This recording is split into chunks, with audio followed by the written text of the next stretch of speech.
It's a beautiful spring day in Terminal City. Flowers are blooming and the sun is shining.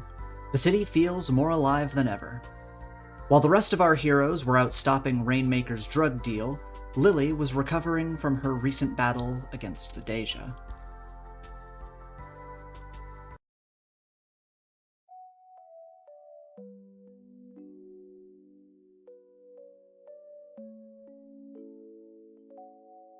After some time in and out of consciousness, Lily eventually wakes up in the same hospital where you fought the Dey'ja. Despite the doctor's best efforts, they haven't been able to solve the dark chasm gaping across your chest. With help from Nightwalker and Catalyst, you're near full strength again, despite this mysterious wound. You wave off the doctors and are allowed to leave, since there's nothing else to be done. You do, however, learn that your mother has also been released. She's still here, and has been tending to you, waiting for you to wake up. When you ask where she is, you're told she went out for some air at her favorite spot.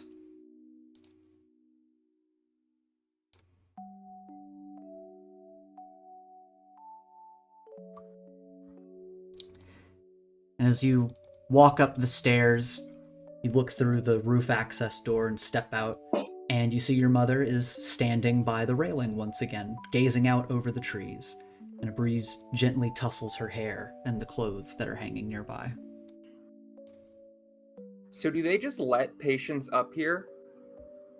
Do you just ask that to her? Yeah, as she's walking across the roof.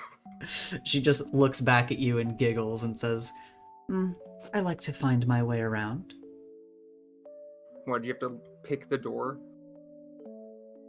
She just doesn't answer that with a smile and just keeps looking out over the trees and just says, it's nice and quiet up here, isn't it? I guess. It's kind of boring, but sure. It's important to take in the quiet moments, dear. I guess if you got time for it. So, how are you feeling, sweetie? About as good as I felt the second day I was here. And yet, I still had to stay here for a while, didn't I? That's doctors. At least you have some special doctors here for you. The Mr. Catalyst? Yeah, I mean, he's from the school or whatever. He's an odd one, isn't he? He is. He gives me, like, Frankenstein's doctor, or Dr. Frankenstein vibes.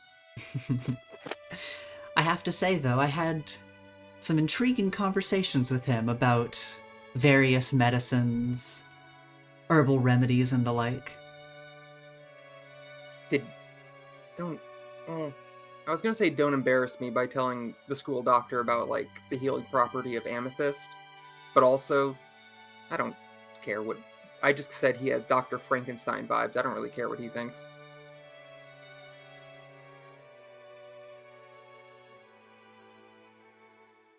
So are you feeling better? She gives a little sigh, and you notice that there's a lot more color in her cheeks than there has been for the past few months, and she gives a little nod, kind of looking away from you, and says, I am better than I've felt in quite some time. Yeah, not to sound too cocky, but, I was truly asking out of formality. I know you're feeling better. That was the whole point of this. And she turns to you, and you see that her brow is furrowed, and, she looks a little frustrated, but she just puts a hand on your shoulder and brings you in for a small hug as she says, Lillian, I'm so incredibly grateful for what you did for me. But I would never, ever ask you to put your life in danger like you did. I'm honestly a little angry that you did, and yet I can't be. It's complicated, and I know I would have done the same if I had the chance. I think when she says she's angry, Lily automatically scoffs and rolls her eyes. She just kind of steps back a bit and says, "May I see the wound?" Sure. I tug my collar down enough to show it peeking up. Immediate anxiety washes over her face as she kind of gingerly reaches towards it and her hand instinctively recoils. No, yeah, I've still not worked up the nerve to see if I can put a finger in it or something. I was thinking about, I don't know, trying with a Q-tip just to see if it's a literal hole or if it's just, my skin is turned so dark that it just looks like a hole. But, I can't tell. It feels quite dreadful. Try not to mess with it too much. Well, no promises. It's probably going to get messed with in the process of me messing with everything else.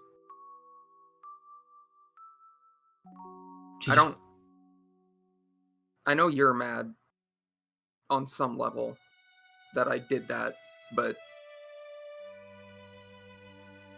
I mean, I wouldn't not do it. I know you wouldn't ask me to do that, but you never had to ask me. I've told you from the beginning that I was going to get rid of this curse for myself, and as soon as you told me about all of this, I told you I was going to get rid of it for you too. And I did. I was serious. No, I know, sweetie.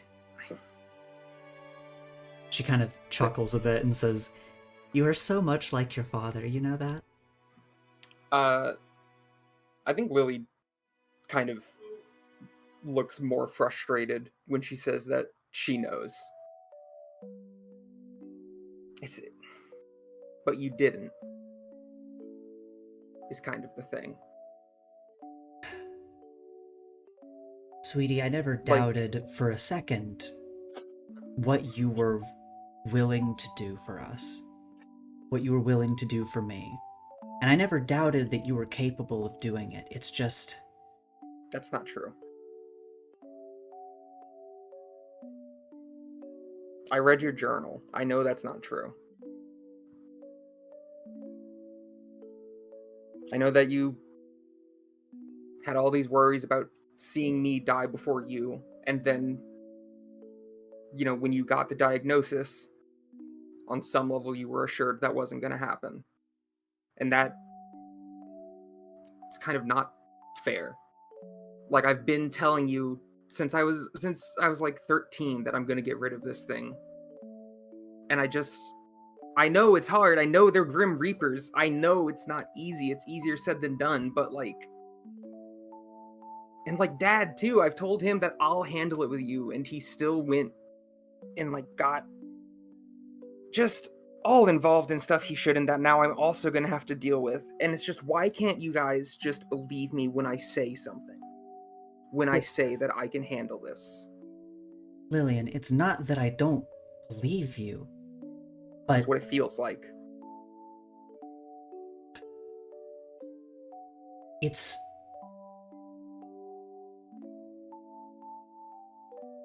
my mother and her mother, and her mother, a long, long line of our family, everyone connected to our family. Death comes for everyone, Lillian, but it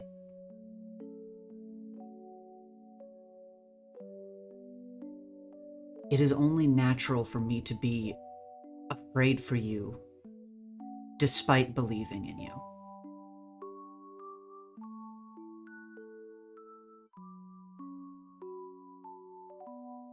And... well, it doesn't inspire confidence in me when your first reaction to me saying I can do it is just to be scared. Lillian, you're facing beasts. Beasts I could never hope to stand up to beside you or even in front of you, despite that being my job as your mother. I both believe you when you say that you can and will protect us, but I don't want you to have to. You're just a girl. And that's not to take away any of your power or your agency, but Lillian, you have so much life ahead of you, or you should. I just wish that this didn't have to be a part of it. I mean, I've wished the same, but wishing doesn't make it happen. I have to do it.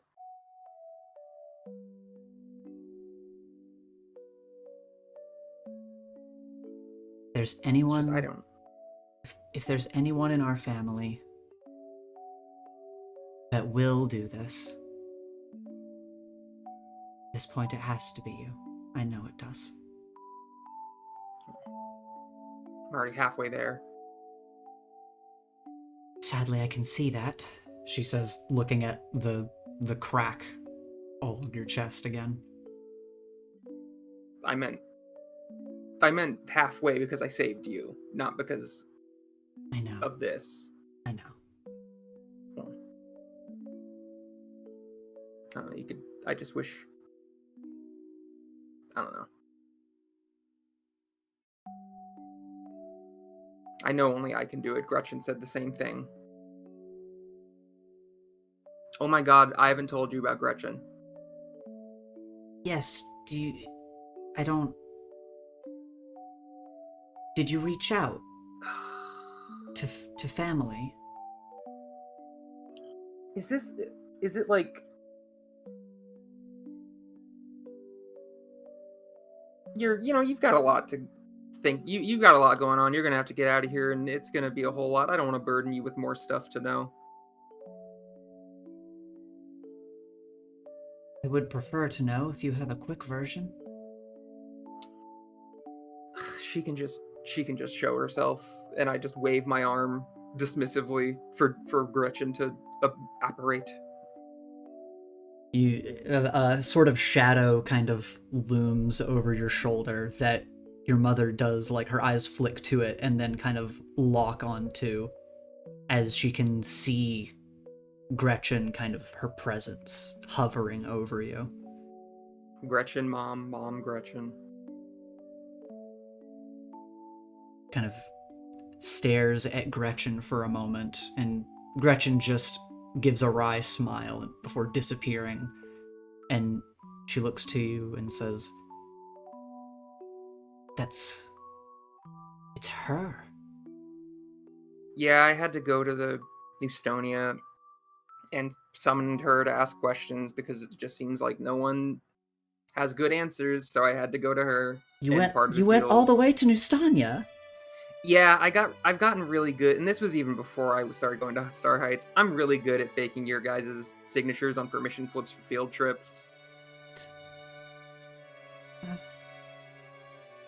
I just figured you had so much going on, I wasn't gonna tell you while you were like sick in a hospital that I'm gonna go there. Yes. Was it... She kind of like, you can see a million questions running through her mind before she just kind of decides to stop on, was it nice? No. Oh. They had dudes hanging in the streets. It was crazy. Oh. Sorry you had to see that. I mean, you know what I see every day. Yes, but... It's like basically since I was like 12, I had a like live tap to live leak every day I woke up.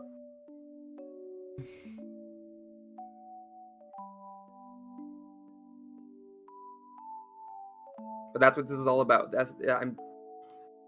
I'm getting rid of it. That's why I went there. That's why I got her. She's gonna help me and help herself in the meantime, but that's really not my business once this is all over.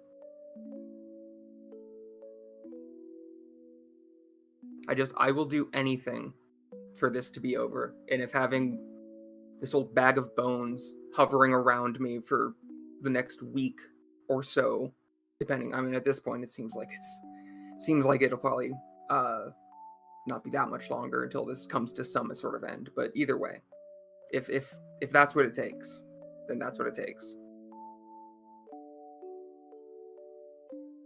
I'll say one thing, Lillian, you're much stronger than me or your father ever were.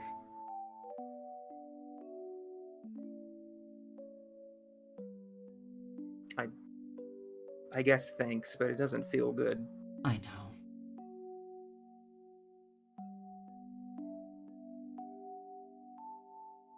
Alright, I'm gonna head out. They're releasing me. And I think I need to go prepare for court, so... She kind of, once again, a look flashes across her face as she, like, looks to you, but as you're preparing to leave, she just kind of holds herself back and says,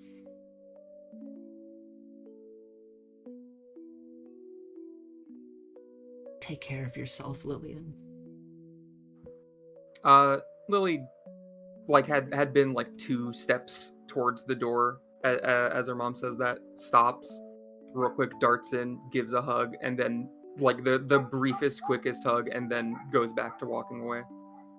Yeah, you give her that quick hug and then kind of dash away, and you can hear behind as she's kind of gave you a little wave and starts to sniffle to herself. Yeah, as you go through the exit doors, you make your way through the hospital, and finally able to leave, you head back to Star Heights Academy. Do I have to go to class? And as you wonder that, meanwhile, after classes have let out for the day, our heroes sit in detention for skipping school. Little does the faculty know that you left to bust a drug deal. While the rest of you have been given a minimal sentence, you learn that Echo took most of the blame. So, while you all are nearing the end of your time in detention already, Echo's has only just begun. And Joey, despite returning in Jay's place, since you remember making the decision to leave with Echo in the first place and haven't lost memories between changes before, you must still experience consequences. As the monitor put it, even if it was another self, you must all 3 learn to follow the rules, or something along those lines. How do you all pass time in detention?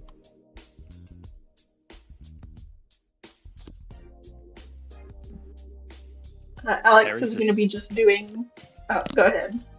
Nah, Darius just... Does the monitor take the phones? Yeah, absolutely. Okay, he took the phones. There's nothing on the desk or, like... I mean, you could always... You're allowed to bring homework. Okay, Terry's not doing that. What's the TV about?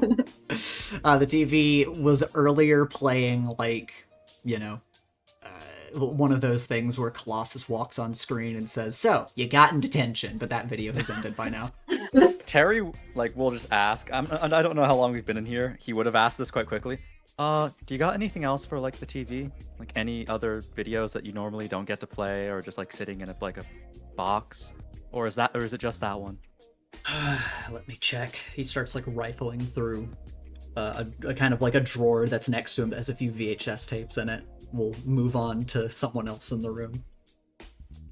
Let's move over to Alex, since you're also in the back row. What's Alex up to? Alex is just sitting silently studying and doing homework, trying to, if she can't make up for the trouble that she keeps getting into, at least she's going to try and make sure her grades don't slip, because her mom would not be happy. And we pan in front of you to Echo. How you pass on the time? So they're a lot of homework, but he's not really doing homework. He's kind of just sketching and drawing design ideas as he's, like, flipping his pen through his fingers, kind of just idly paying attention, idly not. He's zoned out. He knows he's in it for the long haul, unlike them. He's just kind of, like, in his own head a little bit. Mm-hmm. And Joey, up front, what are you up to? Joey's kind of just like staring at the hall monitor, essentially. And then like she'll occasionally look away, but then she like just kind of like catches his eyes and just starts staring at him again. She is looking things up online in her head. Okay. All right. She's like scrolling the For You page right now, and it's just kind of like it probably looks like she's just staring off into space. Yeah, as you guys are going about this, and Mr. Crumb is kind of searching through one of his drawers. A little while passes, and the door to the room slides open, revealing Lily and Nightwalker. And as you both step in together, Nightwalker just sort of half steps into the room. Richard, if you would. Nightwalker calls the monitor out into the hall before nodding to you, Lily, giving you some room to check in with everyone as the two teachers exit. I didn't know what happened, because again, I skimmed last session. I thought somehow, like, they did something to get me also detention. No. You I know. was about to No, say, you- like, what the fuck are you talking No, about? I say you're welcome. I didn't blame you at all. Imagine. No, yeah, you knew coming in that you're coming with Nightwalker, and you wanted to check in with everybody, and Nightwalker's like, I'll get him out of the room. So you've got some room to talk to everybody. Hey, guys. Oh, it's Oh. Joey now. That's right. You did text me that. Hey, girl. Hey, Joey. I blink away my For You page basically to be like, oh my gosh, hi. Thank God. If it was Joe, I would have gone ballistic. No, it's yeah. I mean, yes, but also no. I don't really know exactly how it works, except that they're there, they're here, but it's me. It's still me. That's good. Anyway, hey guys, how's it going? How'd you get detention? That's a long story. Well, They assuming caught that there's us. no cameras, microphones, or anything listening to us, including an invisible person, basically we did the whole Huh? thing that we've been doing with, Did I get shushed? Is that what happened? Yeah, Echo kind of like when you said invisible person. Echo did like it's like. I'll say you guys are free to talk in here. You're all pretty sure Whenever- you're free to talk in here. When Joey is shushed, she just like looks at Lily really intensely and goes, "I got traumatized. I'm traumatized. You got traumatized? What do you mean? I'm traumatized." No, I mean like I mean that's what happened. Like Jay's not good, and which means I'm not good. It's a Okay. lot.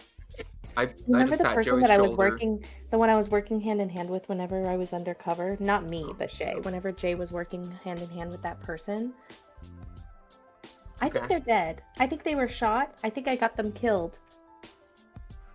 Okay. It could have been like a kneecapping, or like, I don't know, like maybe an ear. Like, Why would who they knows? shoot? Who has ever been shot in the ear? Well, if you really want to freak someone out and you are a good enough shot, just taking off like a light bit of cartilage. so Okay, that's stop. why you did Stop it. it. I'm not a good shot. I'd never try. I'd never go for it. I'll be honest. Well, they're a good shot. They shot an apple off my head. Jay's head. Yep, that's the Our exact head. type of stuff someone who can do that would do. we to clarify, Lily, we got caught because they caught us coming back from my room because my portal was in their room. So they thought we were just skipping. We were out. We're in here for skipping, not for breaking up a gang meetup and possibly getting an innocent man killed. Yeah, they don't know that. And Okay. Yeah. we don't know that. We're right happened. old delinquents. And no one I'm has also- any like theories of, if maybe the shot came from like a doppelganger, an evil clone, No, I definitely nothing like didn't. that. No, it wasn't anything like that. You see, No? what happened was I left a recording and listening device after we had left the area, and then whenever we tuned into it, we got to just listen as, well, he was pretty upset because I actually ruined all of the product that was there. Okay. just blew it up. Because I mean, whenever you think about it, even if I am undercover, like I shouldn't be building weapons for the Yakuza. I shouldn't be doing that. I don't think they're the Yakuza. No, they Maybe, sold like, them to the adjacent? Yakuza. They told me that. Oh, okay. It's confirmed. Well, that's so far away. We're not gonna feel ramifications for that. I feel it. Okay. But we did stop a deal, so I guess mission accomplished. They're gonna Yeah, be out sure. sooner than me. I'm gonna be here a while. Yeah, sure. Just so long as... really, the only thing I care about is that you guys haven't gotten more insane in my absence. Oh, no. Everything's fine. Echo looks at Lily like, Lily narrows her eyes, presses her lips together in like a, Oh no, like that. Again, as I've said before, I'm positive Terry now. That was my attempt at a joke. No, we have not gotten more insane.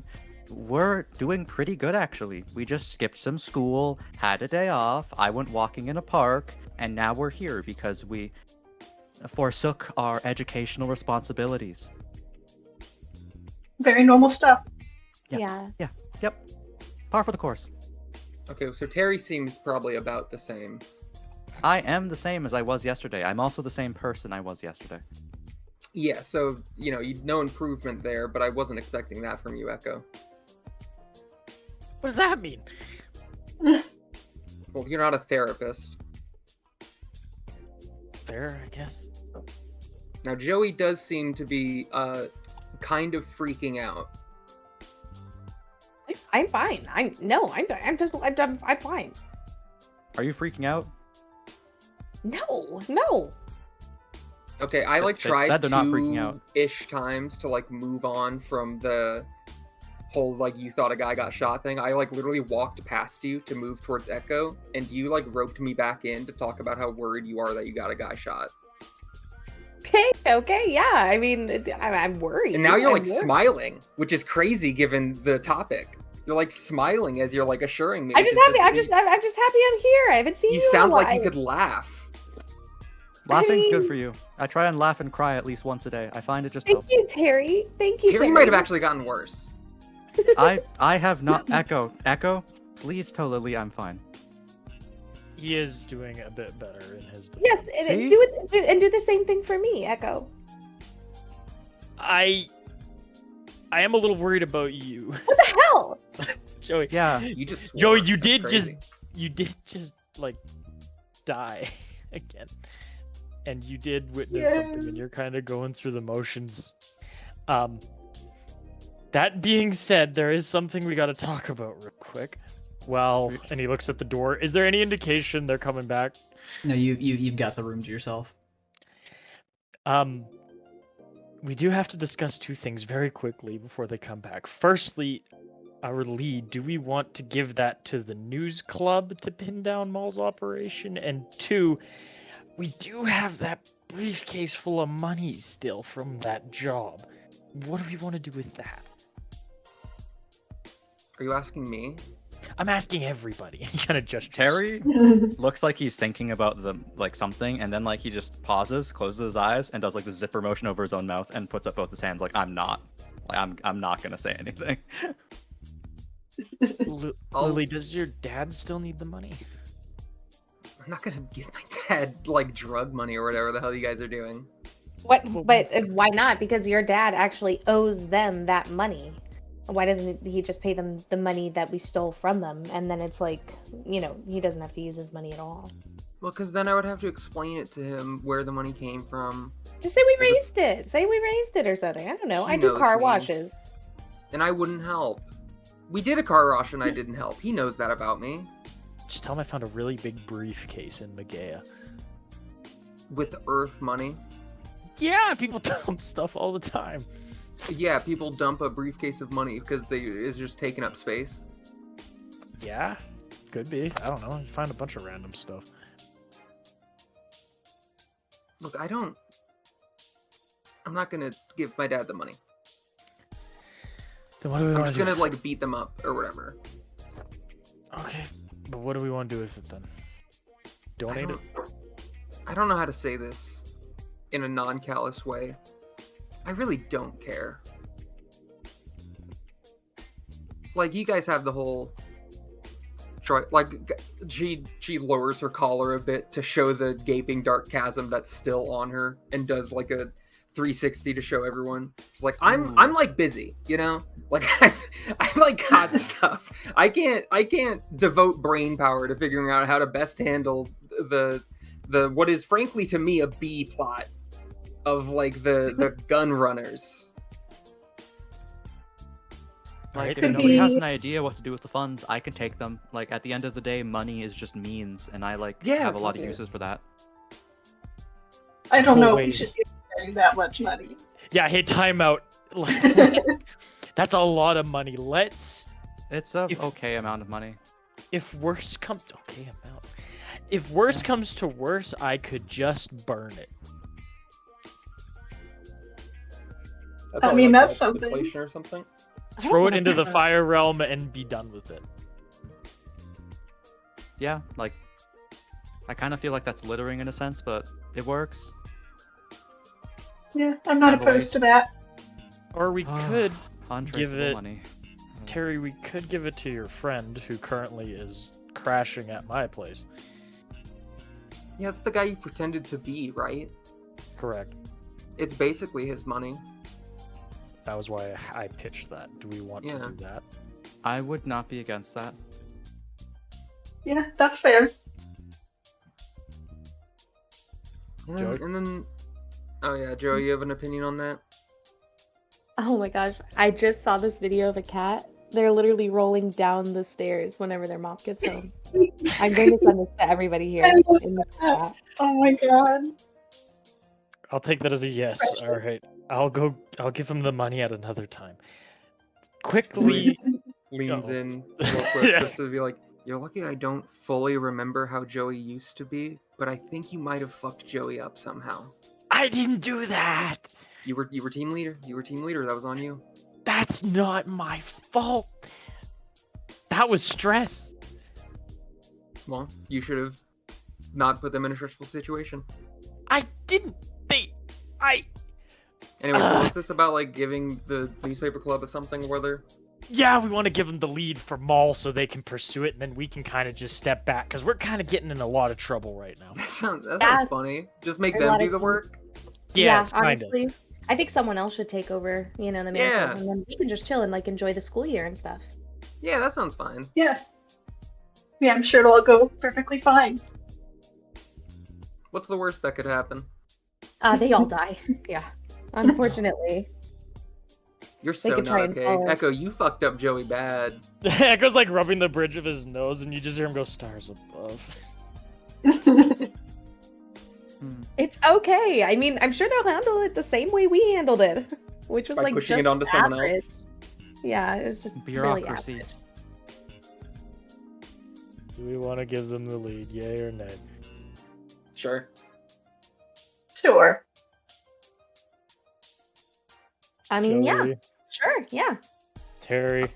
I'm okay down with if it as everyone long else as they understand that by us giving them this lead, we expect them to rope us into any operations that could result in finding Maul or, dealing with them.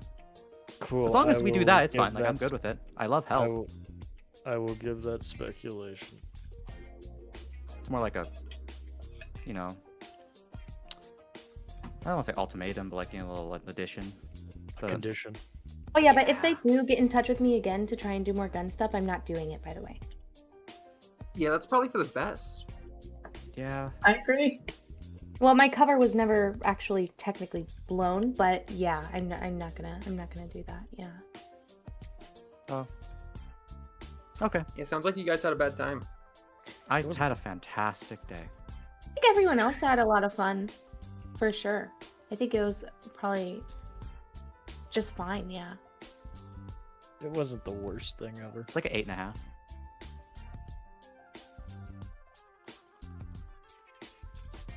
So no one can ask me about like how I'm doing. I just came out of the hospital.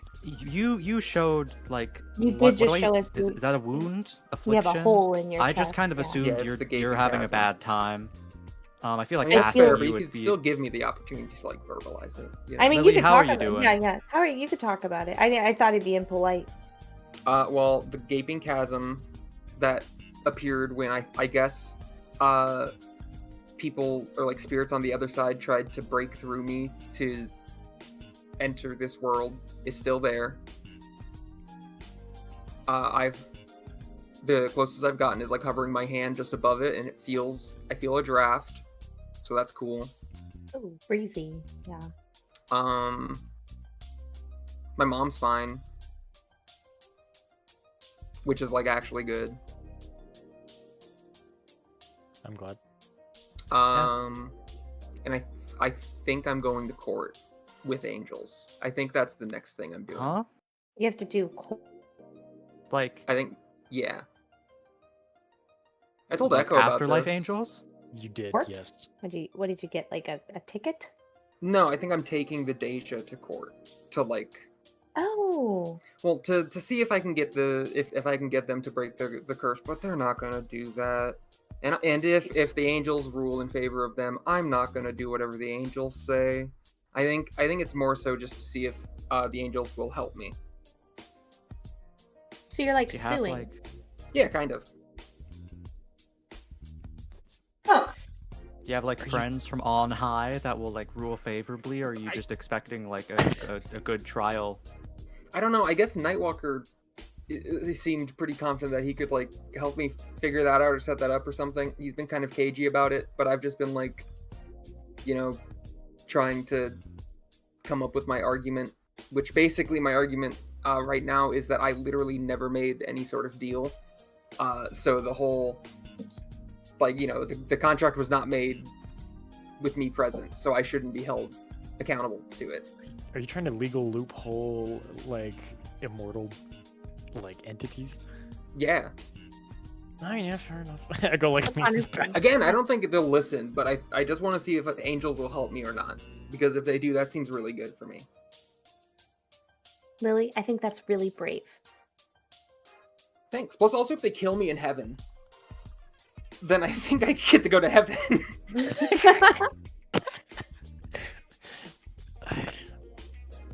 Sure. Yeah, proactive thinking, like from I don't know if distance matters in that circumstance, but yeah, like.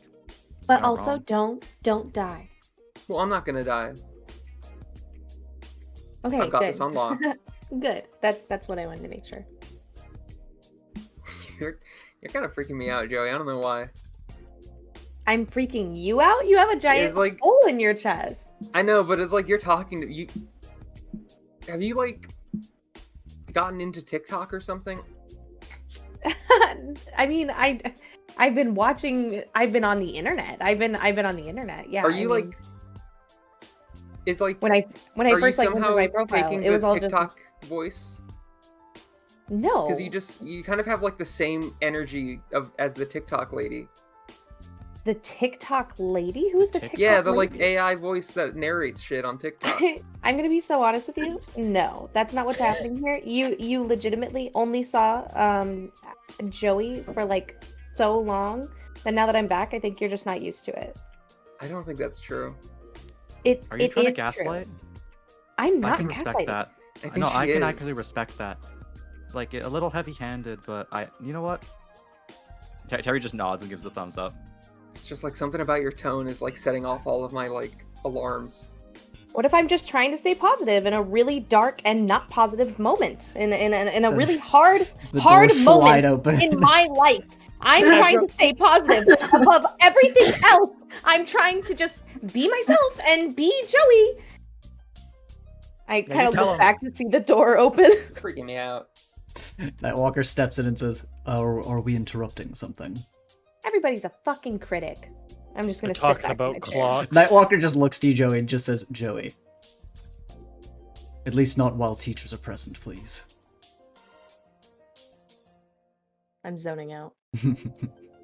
And you see a few people start kind of like piling into the room behind Nightwalker. Oh, Griff Echo sees the Liberty Eagle and just kind of sinks in his Dang it. Oh, hello. He kind of nods to you, Terry. Miss Fox, I assume you've had enough time to catch up with your comrades here. Yeah, I guess. It would do well for us to go over the trial a little bit more. I believe that your plan was to summon the Dey'ja to slap them with a court summons. Yeah, because I mean, that's kind of part of it, isn't it? I have to, like, do that so they come. He kind of, like, looks over his shoulder, and the liberties sort of part as he looks over to Anastasia, as she just sort of nods and says, that would be the most direct way. Let me Oh, that's the person that stabbed me in the park. I will properly introduce you all. This is Anastasia Halifax. She will be serving as our ambassador with the Angels. She just sort of nods to you all. I have brought the Liberties here. They have been going over the contract, the various aspects of it to try and pick it apart. Liberty Dove will be acting as your legal representative for this case. Apparently, the Angels are bureaucratic enough to necessitate going to trial, and yet at the same time, you will be expected to do much of your own defense. So, Liberty Dove will also be attempting to mentor you through the process and help you figure out what points to hit during this trial, as well as picking up the opening statement and other such connective tissue for the case. Okay. Liberty Dove just nods and kind of goes to lean on the table. So, what are you thinking right now for the case? I mean, I've gone over the contract, but I mean, what's your goal here beyond just convincing the Angels? Well, I mean, in an ideal world, the Angels will agree with me, and then they'll snap their fingers and it'll be done. But I kind of just don't expect that to be what happens. So I think in a more realistic world, best I can hope for is that the Angels agree with me, and then when the Dey'ja probably still don't care and try to kill me and take my soul anyway, at least then the Angels will help that not happen. She kind of nods and looks over to Anastasia, who gives another nod and says, that sounds pretty likely. In any case, going up against the Dey'ja, it will just come down to the Angels' favor, though I recommend not attempting to go with... She kind of tries to think of the words, an emotional plea. We're going to need evidence in order to sustain them. Okay. I mean, is me not having ever signed off on this deal not enough? Did the original contract include your family line? Because that sounds like that's the case. I mean, yeah, I think Gretchen basically just paid up our lives in exchange for the power. Then Liberty Dove kind of looks to Eagle, who sadly shakes his head and says, then that likely is not going to cut it based on the terms of the contract. Technically, you are one that is meant to be affected by the contract, regardless of how fair it is. We need to find something else about the contract, or perhaps about the Dey'ja's activities, that we may be able to use in order to found an argument that the contract itself should be considered null and void. Why do I have so many Dey'ja after me? You remember back when you asked Gretchen about this, and it is because your family members that have been dying and taken by the Dey'ja have been turned into Dey'ja, and has just been stacking an army, and every generation it has gotten worse. Okay, Lily expresses that. Mm-hmm. Is that, like, fair? Is that, or not fair, is that allowed? Can they just, like, self-replicate and, like, use the payment to, instead of, like, you know, putting us into fucking reincarnation or the purgatory or whatever, just using that to like make more to get more forever. Is that like cool? Anastasia pipes up again and says, "That is extremely unusual." And Liberty Dove just sort of snaps and looks back to you and says, "Okay, then we'll go with that. If that's something that the Dey'ja are not normally allowed to do, then that's something we can hook on to." Do we know why they're doing this? Because the contract says that your family members are supposed to die, but I don't think it mentioned being Dey'ja. I think it's because they hate us. I kind of just, but like, I don't know how much of that is projection, because they're supposed to allegedly not be inherently malicious, but like, sometimes they just fuck with me by like making me see a room full of people as a room full of them, and it doesn't put them any closer to their goals, it just bothers me. So it's like, what is that if not malicious? Also, they use chains to like whip me, which is just like, I mean, that's just a hateful action, isn't it? I mean, Liberty Dove has like taken out a pad and is jotting these down as notes as she nods, and she says, "I think these are all going to be very important points of evidence.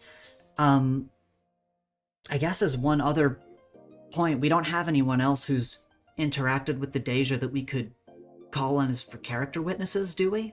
I mean, because the rest of your family has died." Dude, how important would this be? Well, I think that a character witness wouldn't be necessary, but it would definitely help our case, especially if they're kind of teetering one way or another. But I know I can't really ask you of that considering your situation. I mean, Lawrence saw them. Liberty Dove kind of looks to Nightwalker and Liberty Eagle, who, you know, they kind of start talking amongst themselves, and she looks back to you and says, I guess if you can collect a small list of potential character witnesses, we'll see what seems to be the... What? Dude, how do character witnesses... how does them being called to the stand work with angels? Are they just gonna teleport them there, or like, what? Liberty Dove actually says, "That's a good point. Would we need to bring them with us?" And Anastasia just shakes her head and says, "That won't be necessary. They'll be called to the stand." Let's totally put Lawrence on the list. And I turn around to look at Terry. You can't tell him ahead of time. Terry like is looking at Lily for a second, just like deadpan. He goes, "All right." Liberty Dove looks to you, Lily, and says, "It would probably be best to tell him in advance, considering his testimony is going to be potentially a deciding factor on whether or not we succeed in the trial." Can I tell him? Yeah, that's fair. I just love fucking with that guy. You know how he's gonna freak out, right? I know. Okay, don't tell him. Just tell him to keep that story in mind. Let's not tell him he'll get instantly teleported. We'll come to him. Tell him that. Oh yeah, no, don't worry. I have a way with words. I just know he's gonna scream. And you see some of the faculty kind of talking over some of the logistics on the back end of like, how are we getting people there? You know, what's the timeline looking like? Kind of talking a little more over the specific contract itself. And now the room is kind of open again for if people have questions or if you guys want to talk amongst yourselves. Are you gonna want us there, Lily? Yeah. Are we gonna have to be witnesses? I don't think so. You guys haven't seen the Dey'ja. Yeah. I mean, you like saw one when you had a near-death thing, but that's different. You haven't seen them like fucking with me in the same way. Mm-hmm. I mean, I guess you did in front of the hospital, but that was like 10 seconds, and then they bailed because they got scared. So I don't know, maybe. But you're mostly there because, again, I don't expect they're gonna respect whatever ruling happens. Because I know I won't respect the ruling if it doesn't go in my favor. So I think there's like a pretty high chance that we end up fighting, or at least I, and you know, I would appreciate some help, end up fighting them in the courtroom. Or out of the courtroom, kind of whenever they initiate it. That's what the Dey'ja Busters are for. Yeah, it is our name. That is our name. Eka looks over and sees. What's her name again, sorry? Anastasia. Anastasia, what's she doing? I mean, as you guys are like talking about the Dey'ja, she's just kind of walked closer and, she's just off to the side of the room. She's just taking in both conversations. Eka kind of looks over at her because he never met her, and he just kind of squints a little bit and goes, "So are you like an angel?" Half angel. Oh, that's kind of neat. She just kind of shrugs. Do angels ever make deals like how the Dey'ja did? I suppose they can, but not nearly in the same way. It's more of a religious rite, if ever done, but such doesn't it doesn't really like happen. a baptism? It doesn't really happen in the modern day, nearly as much as it once did. What do angels look like? Full-blooded angels, if you can call them that, given they don't actually have blood. They're more akin to living statues. Skin of gold. Okay. I just wanted to make sure it wasn't gonna, I'm allowed to, look at them. It's not gonna be, in media sometimes when it's, my face is gonna melt or something. And do the angels, get along with the Dey'ja? What is their relationship to each other? It's more of a business relationship, I suppose. And Lily, when you comment on, I just want to be sure I'm able to look at them, she gives a sort of dry chuckle and says, "Many angels are quite vain, so in actuality, that may be a good thing." Ooh, okay. So that's how I can win over the jury? Because, the Dey'ja, they're just hoods. No one knows if they're looking at them. But if I make meaningful eye contact, that'll make a big difference. Potentially, yes, though the same will not work with the archangels, who will ultimately make the final decision. Do you know what's wrong? Why did the Dey'ja even make deals? It is a bizarre pact. Something that's happened since ancient times, perhaps to help their job get done easier, perhaps just some sort of alchemical equivalent exchange that was once found possible and has since been abused. But as for why they do it, I'm not sure. Perhaps just because they can. Yeah, that's kind of what I think too. Even though that goes against a lot of the stuff I've heard about them. They are, in truth, meant to just be forces of nature. However, each individual's Dey'ja acts as... I would describe them as their shadow. In essence, they may take on, even if subtle, some traits of who they shadow, once assigned. Goes wrong and we end up busting out into a fight. What does that ultimately do for you, though, Lily? Doesn't it mean that your soul's still damned? Yeah, that's where I activate Plan B. There's a plan Which B. is... Nightwalker We'll looks get to you there when you say We'll that. get there when we get there. No. I feel like you should tell us now in case it goes sideways. I just feel like there's a part of my brain that's going, if a Dey'ja can do all of this, and all that happened was Gretchen promised the soul of all of her lineage or whatever, then why can't you just do the same thing with an angel and promise your soul to them? And now the soul, Just... it is. I don't think they'd It want isn't. it.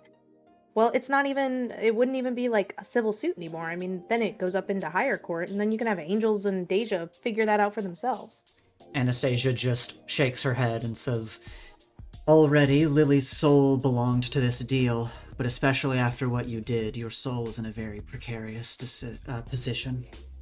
Oh, you mean taking my mom's curse? She nods. But what's plan B? You can make portals, and how hard would it be, do you think, to figure out how to make a portal to go to their funny little place? Sorry, run that by me again? I mean, if I just wanted to go Where? Visit. to Appalea. Anastasia, when you say this, it seems like she is purposefully turning away as if pretending she's not hearing this. I like her. That's funny. I respect that. I need, like, it's possible, but I need, like, to research and do all that. Alright, I can probably do it myself. If I have to go to plan B, then it'll be, like, bad enough that I might as well just go full on and just make the portal myself. So don't worry about it. Why is that a linchpin in this plan? Well, Appalea is a, realm full of all the souls that they've collected that, like, don't get reincarnated. They've just got a big storage house of Correct. little toys that they aren't letting move on or anything. Okay. So I'll just go there and pick up all their toys and not give them back unless they take my powers from me. Okay. Don't you think that could, be bad? Yeah, Number that's of why it's reasons. plan B. That should be plan Z. I don't have that many Yeah, plans. we don't got that many plans. I'd be lucky to make it to plan D, but I just don't have that many things to do. On that note, anyone have a plan like C, if that's plan B? Anybody got like a super awesome secret thing that they can do? I think we need at least 5 more before we 5? consider that. I Maybe don't think I have 3. time for that. Yeah, like don't you have to Again- like research like law and stuff? Is like heaven law, like is that more strict? Like I don't know anything about the court system. I really should, but I don't. I'm not sure if that's like a good showing about my past or a bad one, but I feel like there should be like precedent with regards to like ruling over souls. I feel like this has to have happened at least once or twice. I think it's irresponsible for this type of contract to be drafted without any kind of termination clause. That I mean, too. most legal contracts have at least something that explains Well- that if A, B, and C were to happen, then it's no longer legally binding. Or like an expiry date. There is at least one thing that if they do it, it's not legally binding, but I can't do it. Gretchen told me that if the Dey'ja kill and claim someone who isn't, one of us, the foxes, then that would, break that would break their side because they're only supposed to collect on us. How would you trick them like that, though? Well, I don't know. I haven't put any thought into it because I'm not Huh. gonna do that. Oh, that's interesting. Like, okay, Terry takes like a notepad. I mean, to be fair, I literally reincarnate every time that I die. No, but they would like take your soul. Do I have a soul? Yeah, do you got one? Yeah, probably. And if you don't, then I don't think you would count anyway. I think they could kill you for fun. Oh yeah, true. This is crazy. And But yeah, I don't think we have time to come up with 5 plans, man. Again, I 5 have a is gaping crazy. chasm in me that So- I feel it whisper to me sometimes. Yeah, but So, like, I don't think we have time. Wait, could Echo like send like a drone in there? No, we're not sending a drone into the hell chasm. Chrysalis, Yeah, maybe that's how you get like the coordinates. Is coordinates the right word when talking about like that? Chrysalis enters That the feels room wrong. and had spoken to Nightwalker a bit and walks over to you, Joey. And Chrysalis gives you a little wave and says, "Hi, Joey. Jay asked for a brief biology report on the flora you found in Nustania. I just wanted to hand it over to your group." Oh, Oh, yeah, thanks, Chrysalis. She nods and just says, "I hope it's helpful. It was quite fascinating, but, well, regardless, I don't want to interrupt your conversation." And she'll just give you guys a little wave and go to head back out. thank you. Thank you. Nightwalker nods to her and kind of sees her out. Okay, I've like done my hardest to think about this. Lily, interesting situation. I'll be there. I'll take the stand for you if you need me to. But honestly, I feel way out of my like lane when talking about like heaven, like court. Yeah, that's fair. Not really my thing. Now reports about weird fauna. You guys More are really my, just about my to- zone. Just really about to like read about plants in the middle of this. Well, like, helpful. I've been kind of bored recently. I've been sitting in that chair for like at least 2 minutes too long. I'm just gonna skim this real fast, and we'll get back to like talking about this situation. Yeah, the little biology report, it's on the the breed of black rose that was found in New Stanya. It just kind of, to go over the bullet points in brief as you're kind of leafing through it. It's a mutant flora. It's designed seemingly to feed on the biological processes that occur in the death of other living organisms. And it grows despite a perpetual state of decay. It needs a high iron content in nourishment in order to propagate. Then it kind of adds a note of like, oh, is that why it's watered with blood? And a note that when it's grafted to other plants, it causes immediate withering and subsequent death. And she has deduced that it would likely do the same to animal matter if given time. Those are kind of the broad strokes as you guys are like looking over the main points of just what this thing is and what it does. Interesting. Well, that's terrifying. Fascinating effect. Terry like zoned out for a bit reading this, and he's like, "Oh, okay, thank you."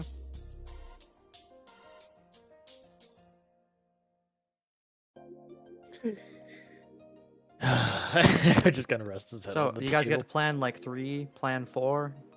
I'm not coming up with more plans. No, I was I asking. mean, there I was must be more something else aimed they can towards want. I Echo. mean, maybe there's a way to renegotiate the contract. Yeah, but to do that, I have to make a circle of my own blood at a crossroads and offer up like a bounty of life or death or whatever. Which just sounds like I would have to do like a big fucking sacrifice, which is, again, I'm not doing that. I think there's probably even something morally wrong if I were to like offer up a whole bunch of spirits that are already dead. Yeah, they've already been put through the ringer of having to live.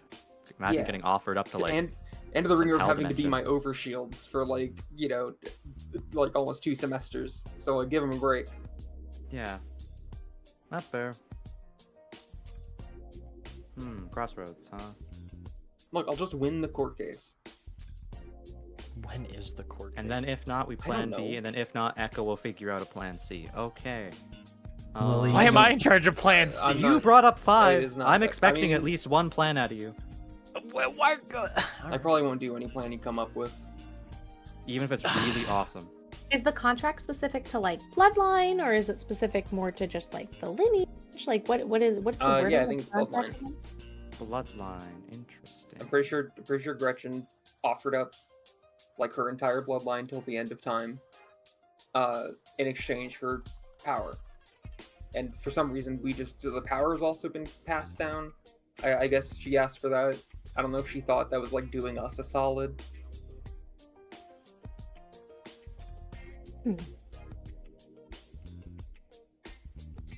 End of time. That's a Well, I don't think that was her word. I think it's just like, Well, what is the wording? If you're going to court, the wording is important. Where's Gretchen. this contract? Is it written down? no, it's not written down. Well, we I should wish it write it was. down. I have it in my Gretchen Sparkle still has it. Gretchen hovers over your shoulder, Lily. What was the wording? Give me the exact wording. Let me look up the exact wording while you guys talk amongst yourselves. Yeah, I'm She's gonna old, need to guys. talk Give to her a moment. Lawrence. Yeah, it's fine. It takes the elderly a while to recount things. It's honestly admirable that she remembers at this point. I'm gonna have to talk to Well, Lawrence. okay, don't give her too much credit. Well, Yes, like, please don't give her too much credit. do you want me to like shit talk her? Like, I don't know. Like, people forget to like buy eggs. Like, remembering the exact wording for like a crazy contract made God knows how long ago is pretty respectable. Okay, but she's been dead for like the majority of the time. so I'd it's hope not she like- remember it. It only like changed the entire future of her whole family. She Well, was I- pretty flippant about it. Yeah, I feel like that's not like why she remembers it. She, as she appears on your shoulder and you ask her what the terms of the contract were, she just recounts to you that she offered up her bloodline in exchange for unlimited power. And when you have talked about it before, it seems like unlimited was translated both to scope and also it persisting through the bloodline, which was not intentional by her, but she's like, hey. Yeah, it's not like she cared. No, she didn't give a shit. Okay, see? But your powers are limited. Well, not really. But they are, because isn't it this whole thing going on where you do too much and then you're not okay? Well, yeah, That's limited. There's limits. It's not. I mean, I guess the limit is that I die, but it's like what the powers can do is pretty unlimited. It's just, I will die at some point. Just because you die in the middle of a buffet doesn't mean the buffet wasn't unlimited. Wait, if you find something the powers can't do, does that mean they lied? That's what I'm saying. That's the only thing I'm trying to see, is that if we understand the wording of the curse, then we'll figure out how we can argue in court that it's not accurate. I like that. I'm trying to think of what on a loophole. I'm trying to think of what it couldn't do. Mhm. Well, it seems like it couldn't make you immortal. Well, I mean, I could remove my own curse, in quotes. That's what I did to my mom. It's just that then where does the curse go? Like, I'm not going to whip it onto someone else. Why don't you give it back to the Dey'ja? I don't think they have, like, souls. It needs to, like, etch onto a person's soul.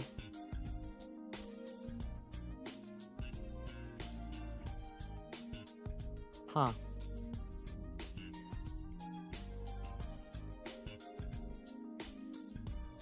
I mean, that's the thing, though, is that unlimited power, but you don't have the power to technically break your curse.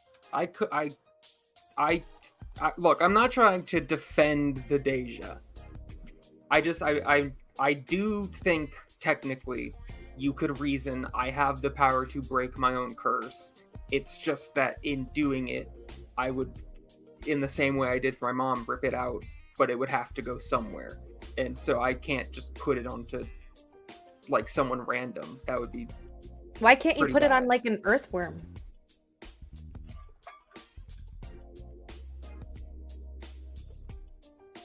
That's kind of fucked up for the earthworm. I'll be real. It's a worm! I'm spitballing. Oh, No, I'm that's a- thinking. I bet mean, that why wouldn't wouldn't work, it- but I'm trying to predict why before I ask Gretchen. Would that mean all earthworms though are doomed Yeah, to be Dey'ja? No, just the ones that are No. in that bloodline. yeah. That could be a lot. Also, there's not to sound crazy. I have to remain the sane one in this group.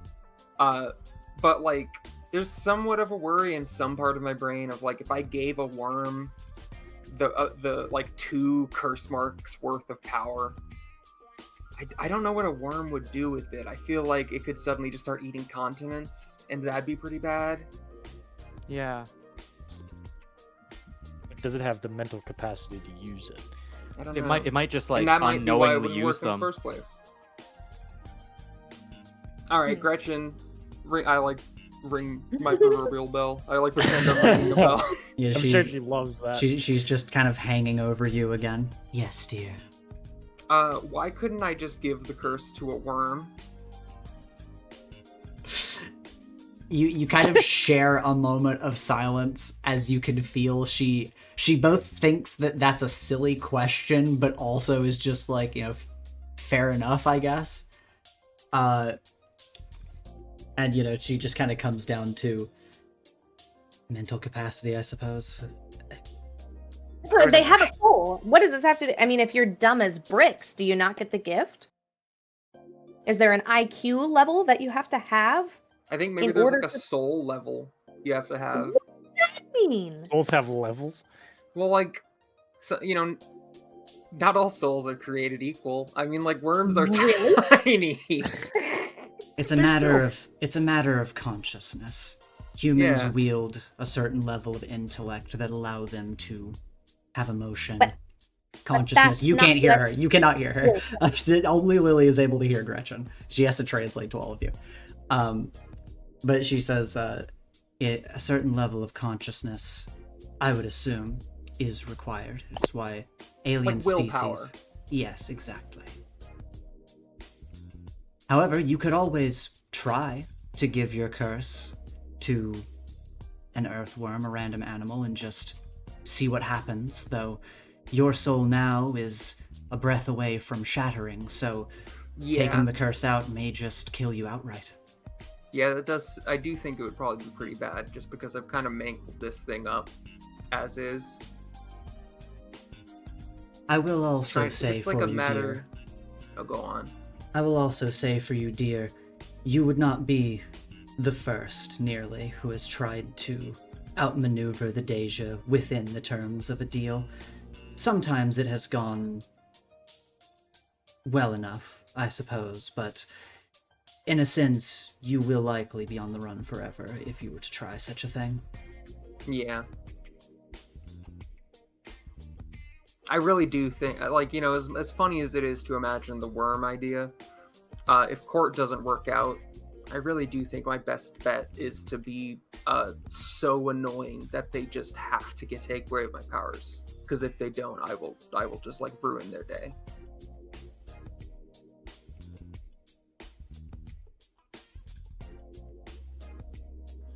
What level of animal do you think would be sentient enough to throw a curse onto? Like dolphins, surely, right, guys?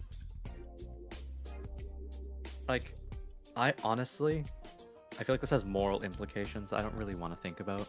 You Well, can I'm give not it to a gonna do dog, it. get the dog fixed, no babies, no problem. But then the dog would die and also would have magic powers. Yeah.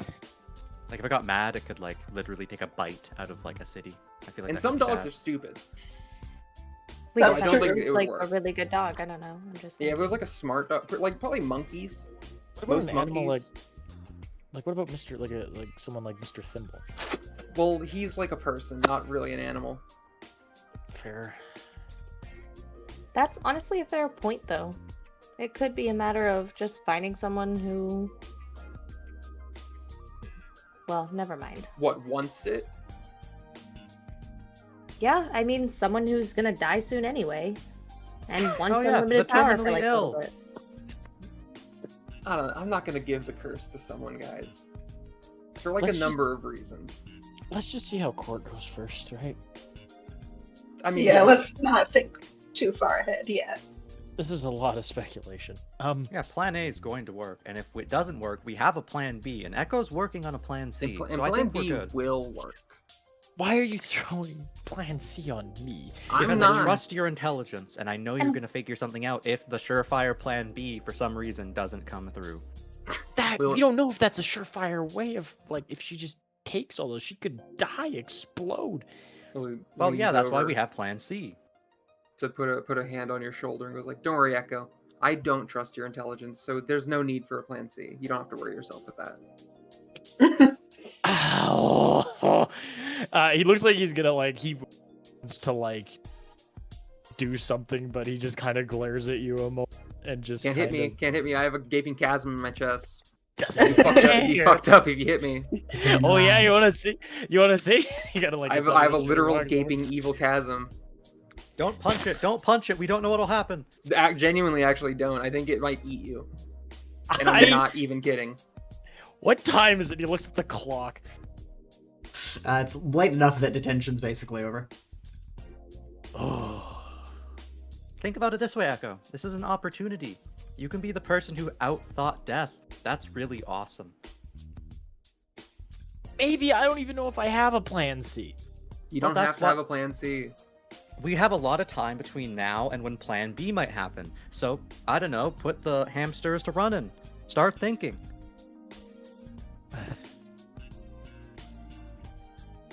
He looks at Lily and I mean, you just can- kind of.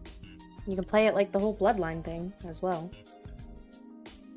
What about the bloodline thing? Well, I mean, you can like sever a connection to your bloodline, you know. So just be reborn. What, get like. What are you what did you do to Jay? What did you do to Joey? What is Joey talking about? I did nothing. I am Jay, and I'm Joe, and I'm still Joey too. I was here for the last year, just so you know. And so I know that I'm acting maybe a little different, and it's not the same Joey that you're used to, but I was watching everything that was happening. And you know what? I didn't like it. So I'm allowed to have different ideas. Excuse me, Nightwalker. Yeah, they just sort of step aside as you walk through. What parts did Joey not like? I feel like that's so unspecific. I got nothing from that. Yeah, a lot has happened. A lot of it I can see being like upsetting. But honestly, again, I've been having a great time. I think they're Echo, just upset that the person got shot. I feel like that's all this is. We don't even know if they died. It could have been like That's a true. I shot the ground in front of you. Yeah, it goes like he gestures over to Nightwalker and just is like he's like doing like a hand motion with his Echo, I'm gonna be so real with you. You doing that brings more attention to it. What I just said could apply to so many situations that have already happened. Which isn't a good thing, but it's the world we live in. So chill, okay? We're all calm here. We're gonna get Lily through whatever this is. You're gonna have a plan C in the next... You don't need to I'm have a gonna plan give C. you 6 hours, because I think that's shiver. like a weird enough time I frame. actively don't want you to come up with a plan C. And A that's shiver exactly runs why you down- need to do it. Because when everything falls through, plan C. shiver runs down Echo's spine, and he goes, he's right behind me, isn't he? Nightwalker just says, You can "You turn all- around. You all are free to go for the day." Nice. Cool. I was getting way too bored. Not a good Hey- thing. Hey, Nightwalker, when is court? Court Oh, will be that's a good happening roughly a week from now. A week. Am I expected to go to classes? We'll figure out a more appropriate schedule in the meantime. This school's so stupid. Echo, Yeah. you got a week. You Yippee. do not have to come up with a plan C. I actively do not want you to. Yeah, Echo Come, leans everyone, over. we're locking and- up. Out, out. Echo leans over and Oh, whispers, okay, so it's not we're free to leave. It's we're supposed to leave right now. Yeah, now Well, now yeah. it's changed to okay, go. Like get go, get out of here. God, really Echo- just need the space. Okay, like I can't get. Should I go around them? Like, No, There's I'm no moving. swarming. open up the I- path. Oh, just go. Alex, I'm Thank gonna you. go see. You the... have a week. Alex, I'm gonna go see the newspaper club. Do you want to come with? Yeah, I think it's better if we go together. Thank you. Terry would hear that and he would come back. Go, I will come with you, but still, 7 days. I'll And then go. he'd That leave. seems fun. They have coffee there usually. Sure, let's go. It'll be a trip. And I'll text Joey. Sorry. Joe, do you really think you're still here. I don't know. I mean, one second they were like laughing hysterically, like they were about to have a mental breakdown, and then the next they're like, "Actually, I'm fine. I'm watching cat videos." So I think there's a lot of Yeah. emotional whiplash. So there's actually a pretty good chance they're chill about going to the newspaper club right now. I'll text Yeah. her. They said they're fine. I believe them. And you know what, Lily? I am gonna come up with a plan C. I actively That's- don't want you to do that. That's why you're the thinker in the group. I believe Too you, bad, Echo. You are not the think. I'm the thinker in the group. No, you're not. I am. Terry just appointed that to me. Okay, I think didn't appoint- that it's not like a makes set me role. more credible. Alex, I'm the thinker, right? I'm gonna stay out of this one. Neutrality is a That good means move in no. situations like this. No, that is a maybe. That's an undecided. That could go either That- way. I yeah, text exactly. Joey. You text Joey to let her know. Joey, you want to meet up with everyone at the newsroom? How's Oh, Joey me? feeling? Yeah. I respond K. Okay. I send a flex emoji. Yeah, that's right. I'm back. I know that got him. All right, then let me get everyone here. And this is a small map, so you'll be poking out a little bit of the walls. I'll get you guys here and move you over as you guys walk down the hall and eventually make your way to the newsroom. You open the door, kind of knock and let yourselves in as you just see that the members are just sort of, idling around as it's getting late in the school day. They seem to be finishing up some stuff, and Tracy looks to you all as you enter, just, "Hi everybody, hey, make yourselves at home. We have some coffee. It's kind of cold, but if you want some." Imagine drinking warm coffee.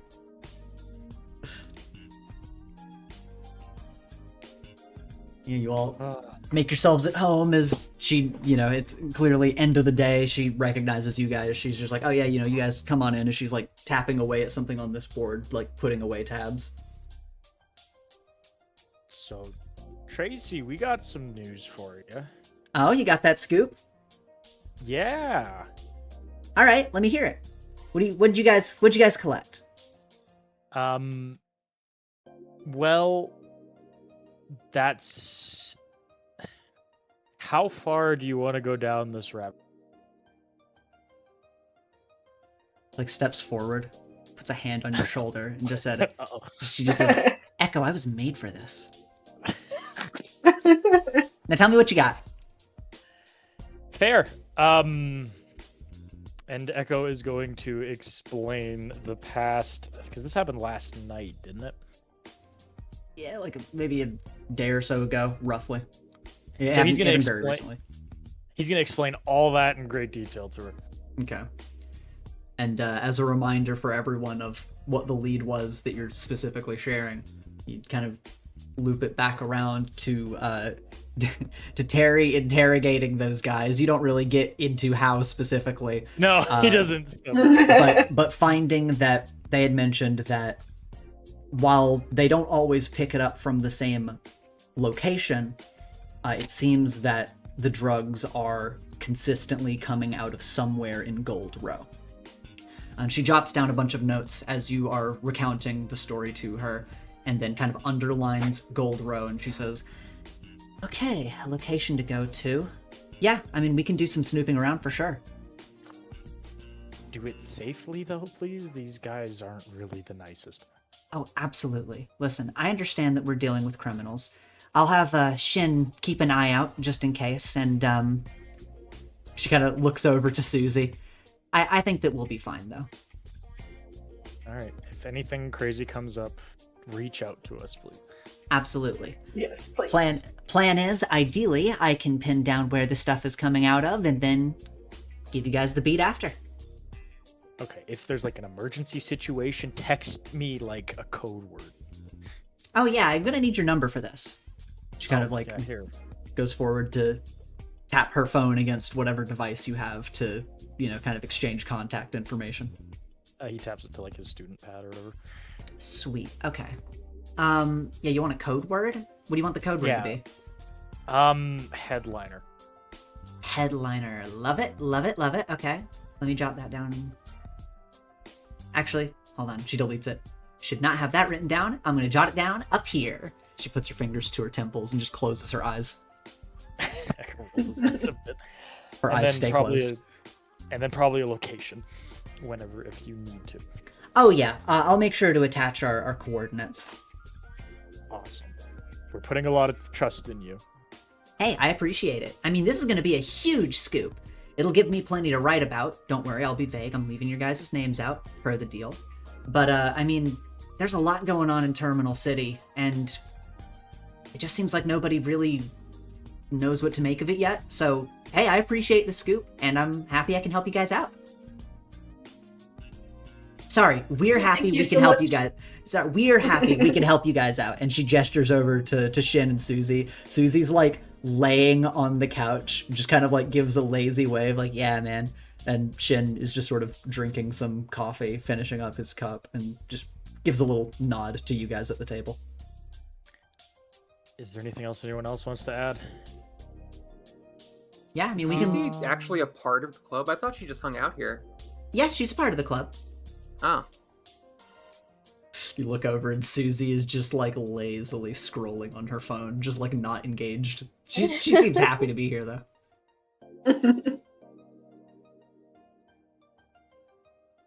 Oh, that reminds me. Echo's gonna go walk over to her. Can I ask a favor? She looks up at you. What's up, bud? Can I have more of that coral? Got hooked pretty quick, huh? Not. No. He's fiending for it. No, it's not like that. I just got the shit kicked out of me recently, and it helped. Did you already go through the bit I gave you before? I have like a little bit left, but not much. I can give you some more, if you're willing to pay for it. pay? How much? How hurt are you? Not hurt that much, but like for a chunk, how much would you charge? Kind of tilts her head side to side. $100. Does Echo have $100 on hand, Ethan? Yeah, dude, we just got a briefcase full of money. No, I did a briefcase, not counting the blood money. You pop out the briefcase. Yeah, sure, that's chunk. Worst change. negotiator of all time. You got change for a rack.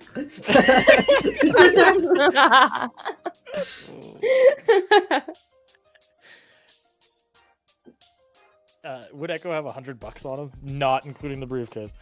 No. What? Where would I don't you know. make any amount of money from? Fair point. Could I offer you a favor instead? She just kind of like, her eyes are like glassy and she's like holding eye contact with you.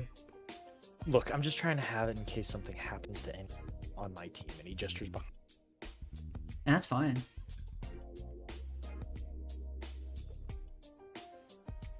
So that's a no then. I mean, I'm willing to let you buy some. For $100. Yeah. She You're looking at her. I'll roll to pierce the mask real quick. Jesus Christ. I don't know if I can get past that stare.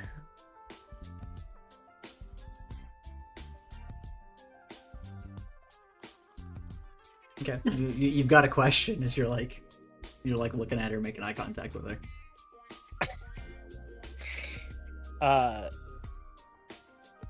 Does she actually care about the money? It seems like she's like half-hearted about it. It seems like she's also kind of fucking with you a little bit. Echo just kind of looks his head back and forth a bit.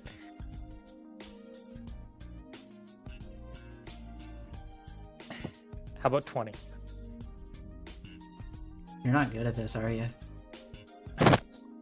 Does he I'm used to have dealing- $20. I'm used to Echo just goes shh to Lily. I'm used to dealing with objects and favors, not really currency. We always used to trade scrap metal and gems. What else do you got? And Echo looks in his pockets. How about...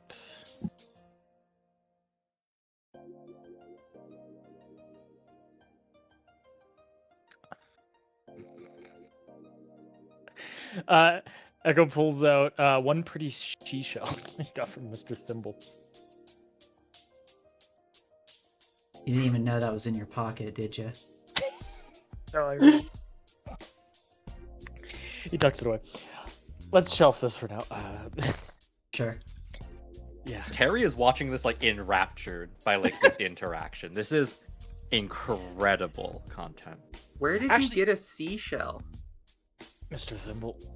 You keep the shit he gives you? You keep it. You know Yeah. he's just giving you his garbage, right? Maybe it's He does not. that to fuck with you. You don't know that. He's the vice principal. Tracy come on. That's- Tracy speaks up and says, "Personally, I think he's trying to, off his pilfered goods to people." Pilfer goods. What's a seashell with pilfer goods? And Echo like holds it up and gestures to it. Who knows where it came from? Those It's buttons. most ocean! likely. Those buttons. Who surrounded- knows where they came from? We're surrounded by water. I'm just saying, you better watch yourself.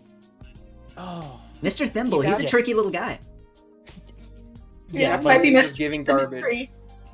free. Stolen garbage would make it more interesting. Also somewhat more alarming. Do I need to remind you he's the vice principal of a hero school? Position has nothing to do with the ability to mess with people. Oh, okay. Especially if it's untraceable. Technically, he's not the vice principal. He's like the deputy head of the school, but like kind of the same thing. Same difference. Do you think it's radioactive? I hope not. Have you checked? Why No. Why would you think it would be radioactive? I don't know, just like random garbage, giving it to people, I'd just, check the Geiger counter. That'd be my first thought. That would I be guess your we just- first thought. Well, no, my first thought would be like, is it sharp? And then it would go to Geiger counter. Listen, I got a lot of stuff on me and tools, but I do not have a Geiger counter. That surprises me, actually. Tracy like comes over and is like squinting at you, Terry. Yeah.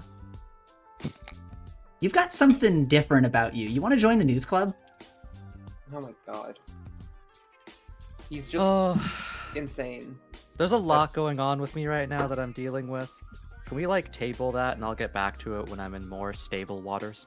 Sure. She just goes back to, her own little pad that she's like swiping around on stuff. Are you guys done your coffee? Oh, we were supposed to drink it. God.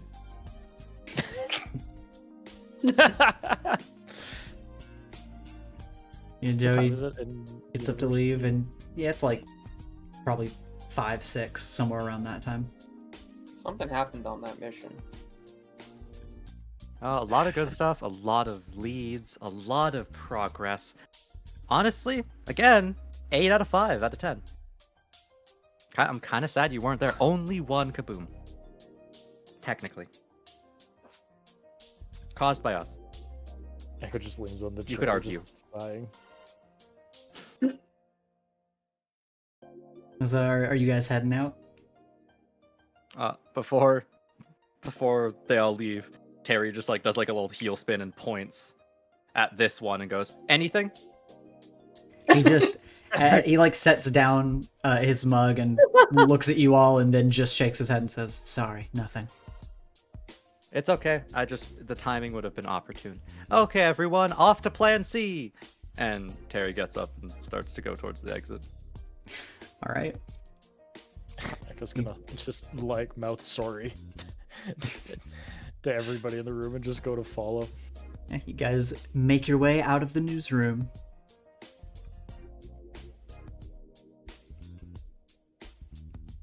And as you guys exit the newsroom, as stated before, a lot of time before the trial, and yet not as much as the faculty seemingly would like, as they have to prepare for this trial and kind of figure out how best to help Lily during the actual case. But you have some time to figure things out, and you have time to figure out how you are going to slap the Dey'ja with a court summons. You need to be able to bring them to a location, and Lily, you have a little bit of information on how you're able to call the Dey'ja to your location. So as the week goes by and you all are working together, how's Lily going to do this? Like, where do you want to go? What form is this going to take? So what is this? What do I have something I actually have to give them? Or is it simply informing them that they are getting brought to court? When you go over this with some of the faculty and they double check with Anastasia like gives you a shimmering small golden parchment and is basically just like, they'll know what this means. And she just kind of gives that to you.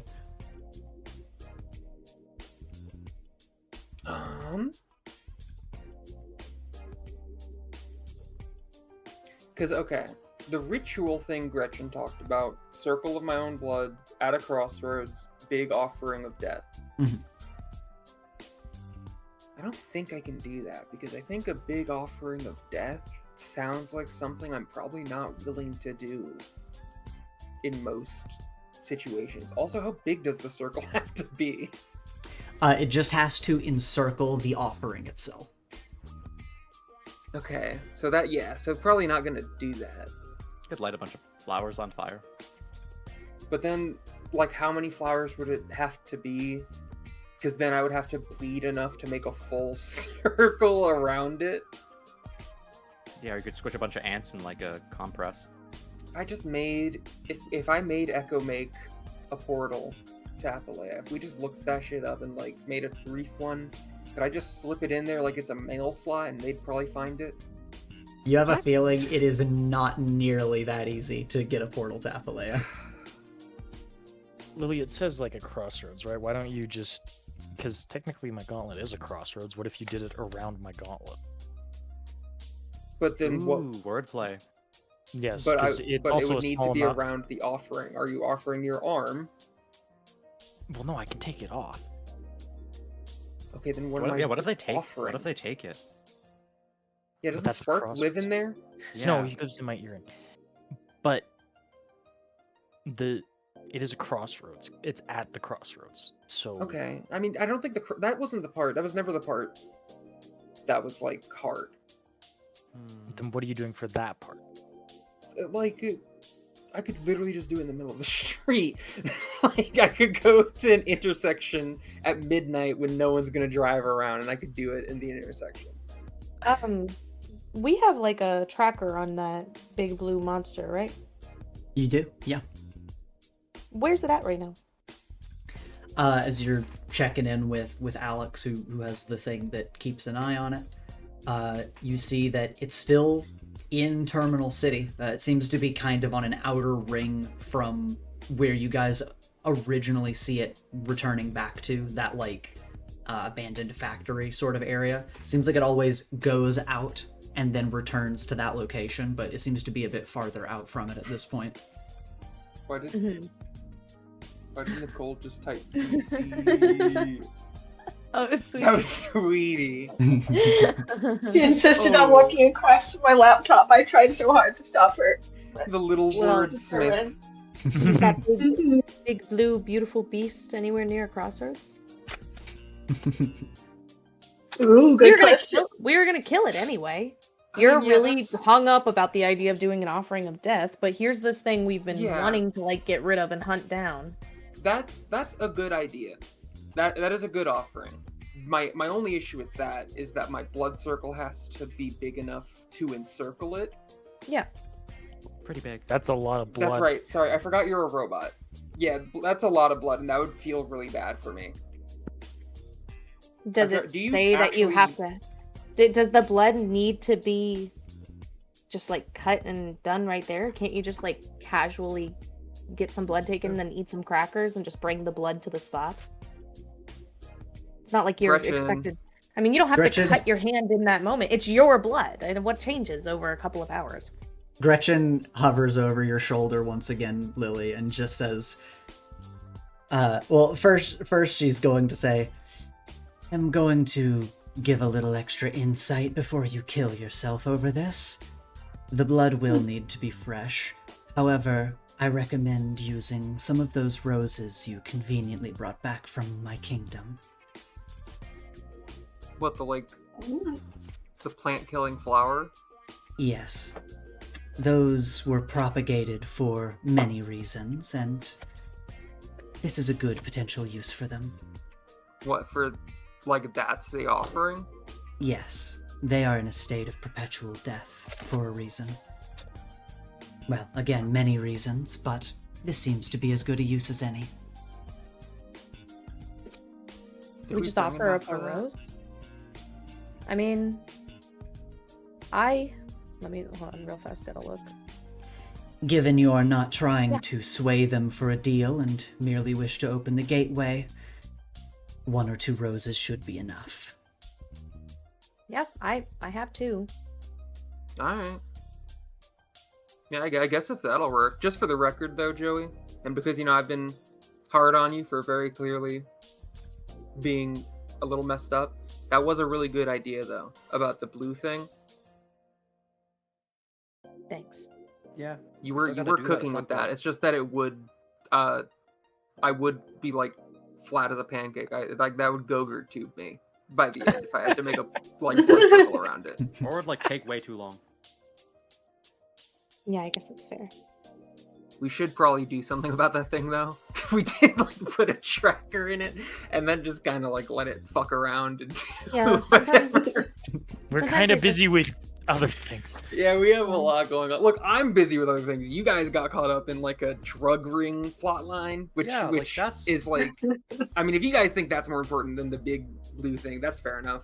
Yeah, I'm thinking they're all kind of connected, maybe with the invisible things, but like, you know, like I feel like there's a few through lines with that. What invisible things? Yeah, the invisible thing, like, you know, there's like 2 different classes of invisible thing. There's like, one the one who like does like joke riddles, Yeah, brain there's like teasers, brain and then teasers. there's like the aliens that are invisible. You don't know they're invisible. They're not invisible. They can They just... can Yeah, I was about to probably say, go was it invisible. did anything? Okay, yeah, you're just making an assumption. I think he got worse. I don't know. I feel I've been in the hospital for a while. It's a little hard. Advanced alien civilization and invisibility. I don't feel like that's much of a jump. Echo puts a hand on Terry's shoulder. They can only change their appearance. They can't go invisible. So they stopped at just change the appearance. They were like, that's enough. I think it's just a bad idea to make any jumps because you're just gonna start swinging at ghosts. No pun Well, I intended. do that already. It doesn't really change much. I'm already doing that for like the brain teaser person. And that's like really bad. Well, eventually, if I hit them, that's really funny. Alright, let's go do my blood thing. Terry swings his like arm into like the open air to the right. Echo like ducks. See, one of these times, that's gonna work. You're only paranoid until you're right. Hey Lily, would technically Star Heights be a crossroads? Because it's a bunch of people coming here from different places. Yeah, I think Crossroads is vague. It could be. I was like, again, we could just do it in the middle of an intersection. We could do it at the graveyard. It's a place where both dead and living people are. As a crossroads, probably.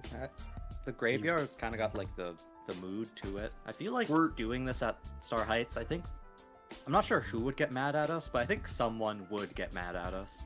Oh yeah, no, I'd you're like so to see them right. try. No, I'm already in detention. Let's go to the graveyard. What are they gonna do? Give me detention for trying to get rid of the fucking gaping chasm in my chest? No, but Nah. student endangerment is a thing, and I really don't want double detention. Okay, so the student endangerment is fine if it's just me, but like if I try to, fucking stupid ass school, How do we get to the graveyard? I can just make a portal. Oh, right. Sorry. I thought it was only my thing. I mean, kind of gives you a smile, knowing. Let me check something real quick.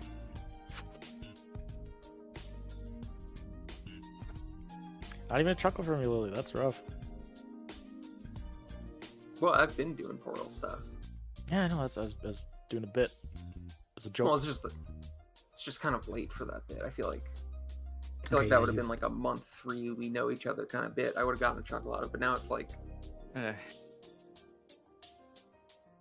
Did your you do have enough change left over to spend on to spend on making a portal. I was double checking that real quick because you mark your doom track to make the portal. I thought we agreed we'd mark it when it's like in a pressing situation. Am I being pressed right now? It doesn't really make too much of a difference either way at this point. I mean, that's probably true. If I manage to fill my doom track up somehow before this shit's over, I deserve it.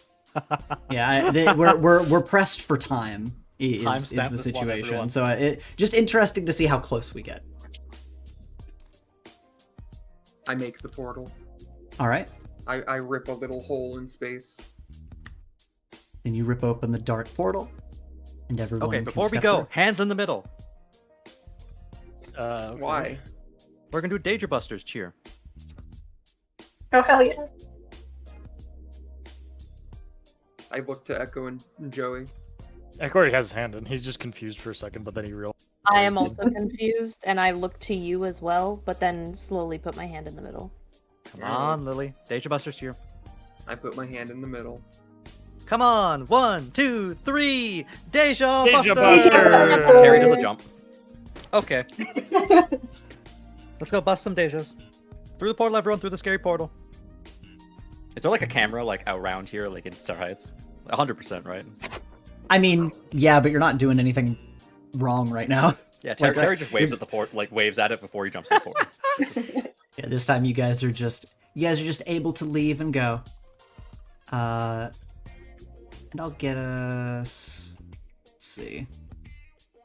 I feel like Well, every first, time Take us here. whoever's watching the security cameras, it's probably the monitor, sees this group go through a portal, he's like, ah. Why when you guys get in trouble, it's always you 5. So Lily, do I gotta make the ruins again? Do I gotta try that? Does it need runes, or is it just my blood circle? No, it's just I a mean- circle of blood around the offering. And Okay, no. specifically, Okay. go over the terms again. But it is... You use your blood to encircle an offering of death, scribed with the mark of the Dey'ja, at a place between or a crossroads, with intense desire in mind. Okay. So I- basically, there needs to be something that you want, and you want it very much. Hey, Joey, can you hold this for me? And I'll hand Joey the golden parchment court summons. Mhm. 'Cause I don't know. I mean, I probably just shouldn't hold it if I'm gonna like be bleeding from my hand. I don't want to ruin the paper. Yeah. No, I can hold on to it. Sick. I'll do it here. Um, Oh, how am I gonna? Do I have to cut my hand big? yeah, like, is Usually, anybody got like bandages or like disinfectant? I got those. Okay. Gretchen Just- hovers over your shoulder once again, Lily, and just says, I recommend the dirt road. The grass may scatter your blood. Okay. Sorry, I didn't realize the aesthetic was a big part of this. Oh, if you wish to lose more blood to form a coherent circle, by all means. I can be snippy to you. You should not be snippy back to me. You've ruined everything. You just have to let me be this way. She gives a dry chuckle and disappears once again. Are you getting sassed by like your ancient ancestor? Yeah, by the old hag. Also, Yeah, should we, tell her should we what, like Lily. sweep the rocks and like try and make like a smooth spot? Like, is anyone got like a broom? Oh, I don't know. Wise old Gretchen. Do the rocks matter? She doesn't come back out. It's probably fine. Yeah, like again. Oh wait, Terry got his phone back, right? Yeah, you have your phone now.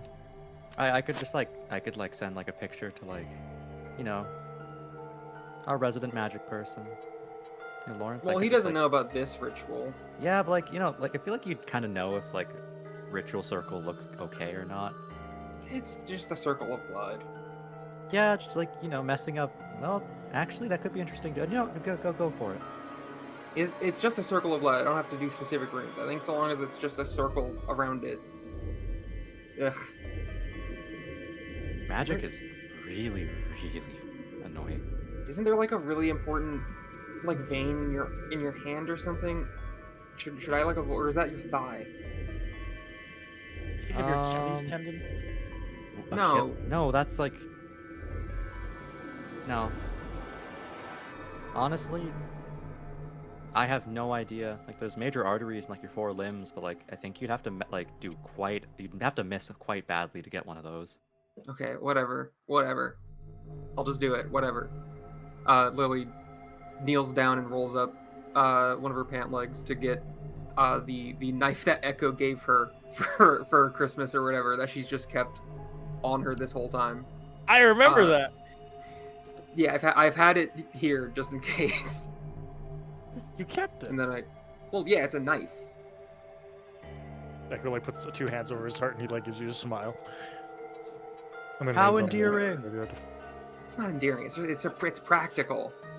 Yeah, an endearing gift, which Whatever. is practical. I'm cutting my hand, and I cut my hand. I don't think I came through whenever I said it, but I gave you the rose because this is for the rose as well, correct? Oh yeah, Yeah, I gave that to you. I'll preset the rose before I Yeah. cut my hand.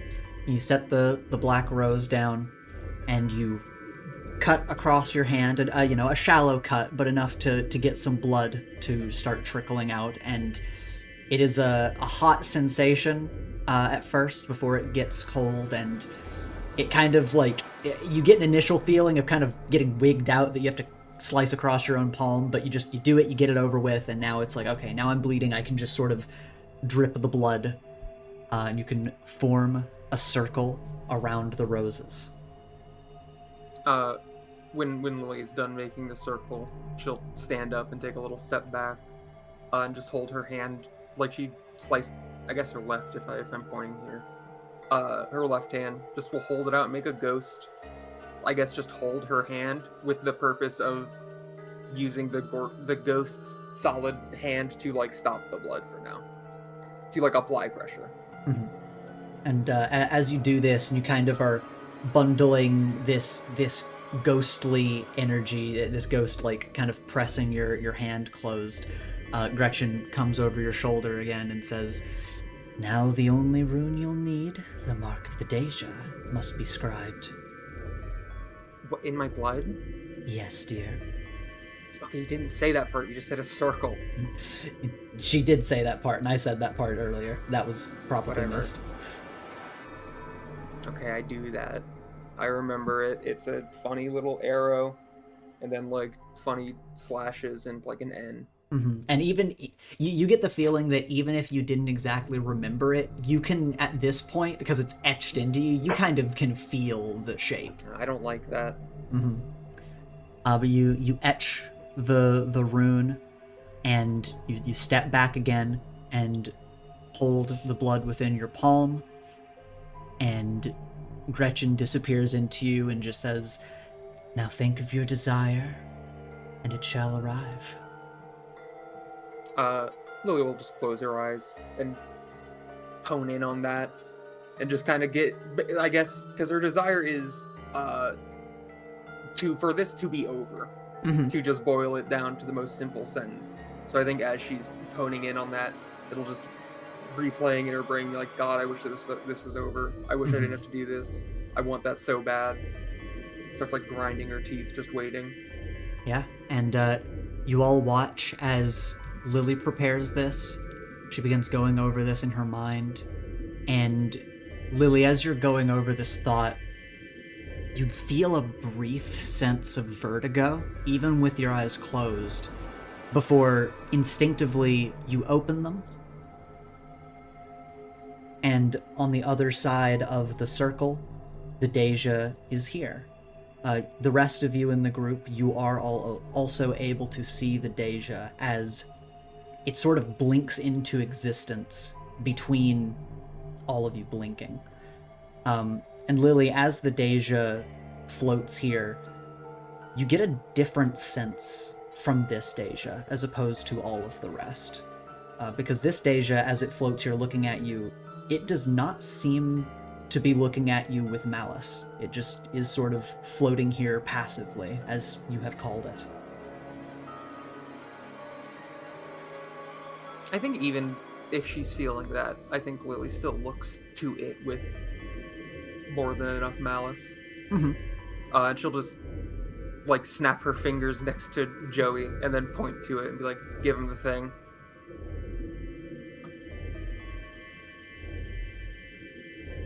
You snap your fingers at me to what? I'm sorry, you're cutting out just a little for me. I'm cutting out. I'm No, sorry, you're not it's cutting me. out for me. You're not cutting out. Yeah, Oh, for me either. I know it's a me issue. I watched Discord freeze. It's my bad. Discord, I'm howling at the moon. Yeah. I snapped my fingers and then just pointed to the Dey'ja. It was like, give him the thing. I carefully approach, walking around the circle so that I do not mess with it. And I give them the thing. You look up at the Dey'ja, and within its hood, seemingly an endless chasm of darkness, as it gently lowers its hand, takes the golden parchment from you, and it looks it over. And then it tucks it away inside of its robe, and then it looks to you, Lily, and it nods. Yeah, see you in court, jackass. Yeah, you've just been served, bitch. Yeah. High five, And- Joey. Without Hell any yeah. other emotes, it just simply fades into the ground and disappears. That was way too easy. Yeah, I kind of thought they'd try to kick my ass. Though I guess doing that here is pointless, because if we just go inside the little mausoleum, like they can't do anything, and they know that, so why bother? Okay, so what do we do about the bleeding? Someone had bandages. Oh yeah, sorry, that was me. Yeah. Echo runs over and like takes his backpack off and starts like rifling through it and pulls out some bandages and some like disinfectant as he like, here, let me see your hand. I do. I let you see my hand. And kind of takes it and puts on some disinfectant, which will kind of bubble a little bit, like you know how it foams over. And then he is going to wrap the bandage, pull it tight, cut it, and pin it. Better. I mean, it's not the worst injury I have in my body right now. I Like, guess we're done. good. Like, they're gone. Yeah, I you're think good. we're done. Nice. Was that I don't first even know episode? when court is. Maybe I should have read the paper before I gave it to him. It's a week from now. Yeah, you've been told multiple times that it is. I mean, you said a week. He didn't give me a specific date. You were given a date. You were given a date. You know when it is. Okay. Well, I guess all we do now is wait. Yeah, Shall I we guess. head back? Do you want to stay here a bit? What? No, I don't want to stay here. I just don't have a Yeah. portal that takes me back. I only have a portal that comes here. Oh, We've been over this. My power sucks. Echo does like a gesture with both of his hands to the left as a portal back to his room opens. He just kind of gives you a smile. So, Lily, are you gonna have like a lawyer for this court thing? Yeah, I think that's what Liberty Dove That is way- doing for me. Yep. Oh, I thought they were just like helping you make your case. I didn't know they were gonna be your literal lawyer. Yeah, I guess that's a thing they do. This might be a first, though. Well, I would think so. You not being able to make a portal back just proves that it's not unlimited power. I'm walking through. Well, okay, I could make a portal back. It would just kill me. There are limits. Again, if No, you the- die in the middle of a buffet, it's not because the buffet wasn't unlimited. It's because you died. Also, like, like conditional might be a better word. To go through. And everybody, Goodbye, graveyard. everyone heads through the portal and makes your way back to campus.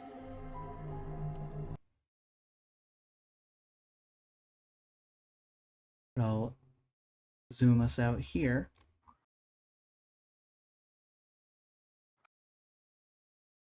As everyone makes their way through the portal and returns to Star Heights, you all return to the dorms, and you have more time as over the course of the next few days, though the rest of the week plays out.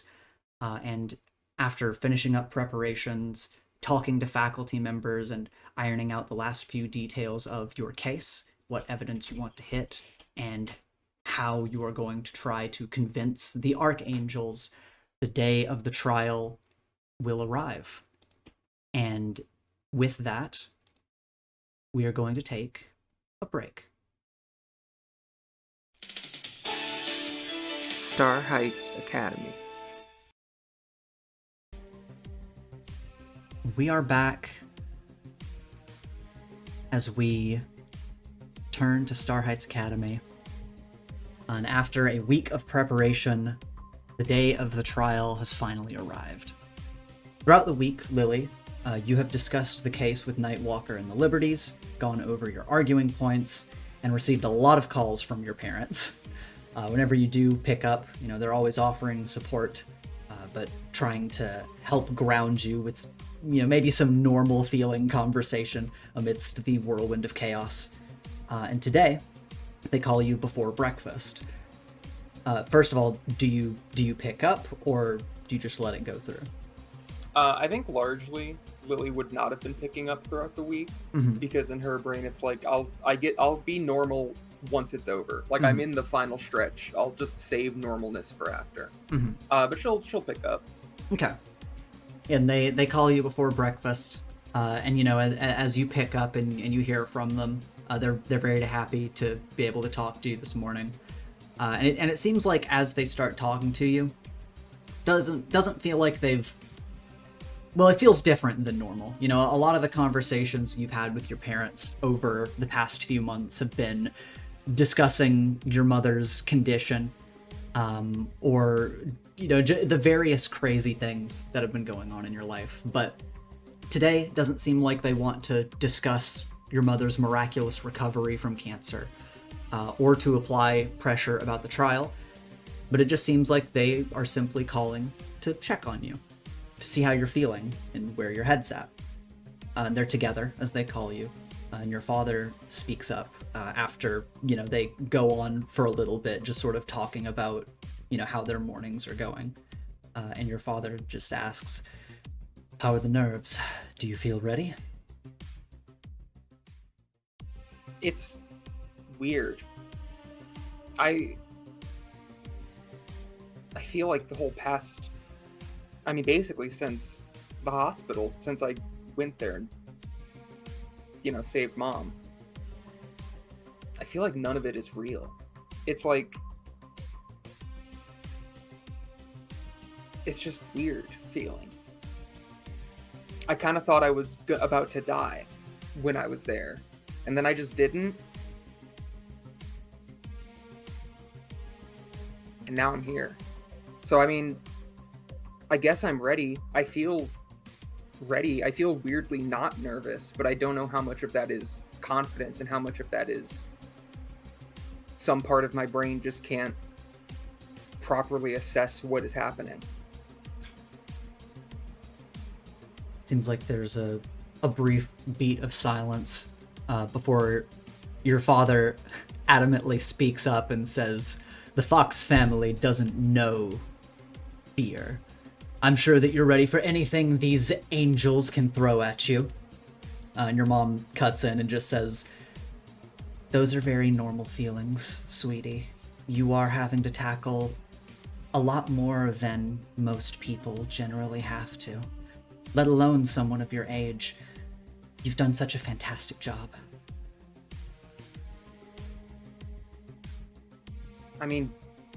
Yeah, I have. Well, It just doesn't stop me from feeling weird. Well, what say, when you get back, we have a little feast to celebrate? Of, your food? Whatever you want to eat. Alright, yeah, we could, go out. Wonderful. And you hear, hushed talking in the background as your dad, who's been dealing with money stuff recently, is like, "Does that sound like a good idea?" And she's like, "Hush." It's like, "Yes, that sounds like a good idea." I know you'll do amazingly today, sweetie. Even God couldn't out-argue one of us. It's just so, that's just crazy, right? It's it just feels so crazy. I'm going to heaven to argue. A year ago, I was I don't know, the biggest thing I had to deal with was my bitch friends. Well, to be honest, there's still a large part of me that doesn't necessarily want to believe it because it sounds so insane. But it keeps happening in front of me. Yeah. I don't know, sorry, I'm in a weird headspace. I'm sure you can understand why.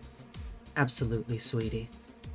If there is anything else to get off your chest, any feelings that you can find words for, we would love to be able to hear you out, just maybe to try to help you clear your head. But if not, once again, that is perfectly normal.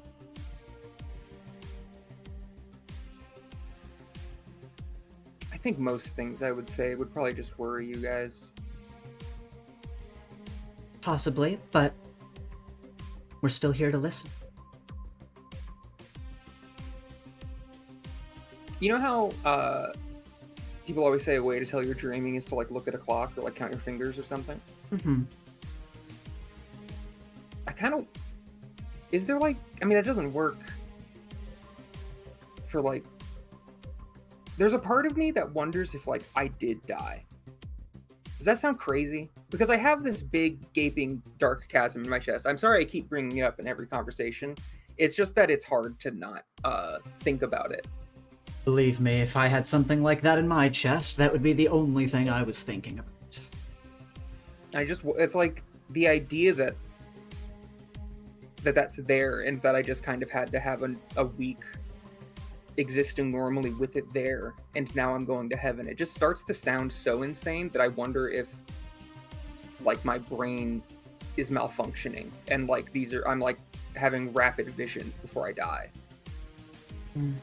But like I can't count a clock, because I mean the clocks work. I don't think there's a way to test that. I think I just have to believe. In situations like this, it's all you really can do. That is likely a situation that only you have ever had to endure. Yeah. That's true.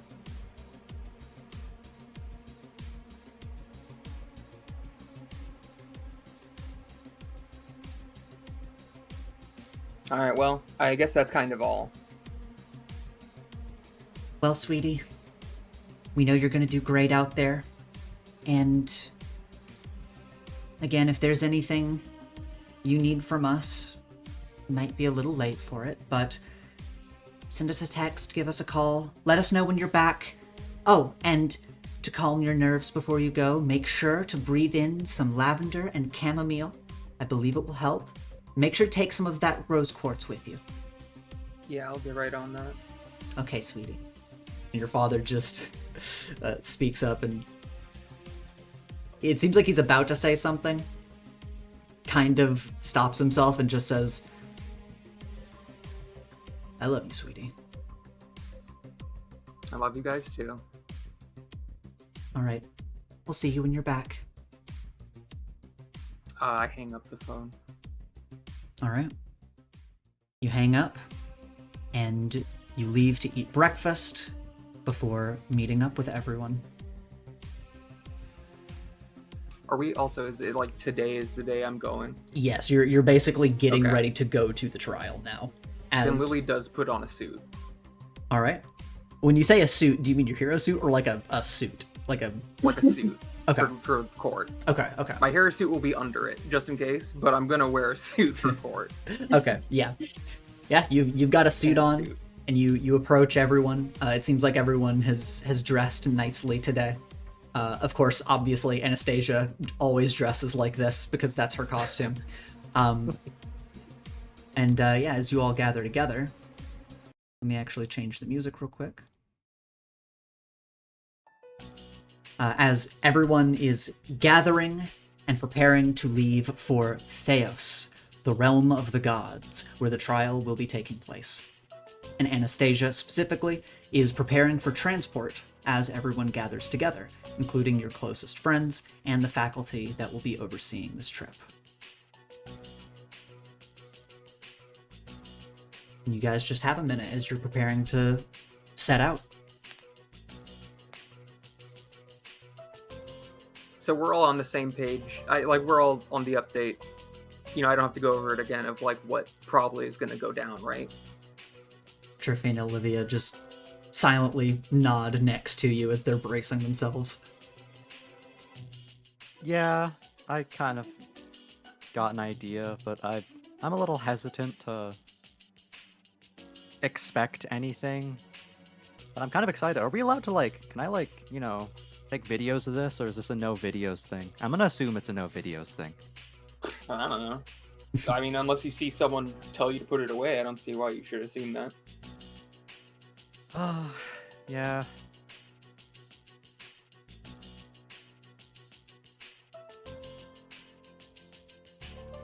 Joe, echo Alex. Joey's looking a little bit nervous, honestly. They didn't speak up, and they seem to kind of just be awkwardly rubbing their shoulder, because it's this thing where I feel like they'd speak up and just say sorry, I'm obviously here for you. I'm nervous myself. I mean, you guys don't have to come if you don't want to. It's just like, you know. No, I definitely want to. It's important that I'm there. I mean, I appreciate it. Again, I think the way this is going to go down is that we might have to fight them in a courtroom. Yeah, well, let's hope it doesn't come to that. But if it does, Hopefully. just let me know if you need me to atomize anybody. Yeah, if it goes down, basically anyone who's in a dark cloak, I think you can just atomize point blank. Echo gives her like That's good. Alex a little like nudge with his elbow. At the last resort, though. But do you feel ready?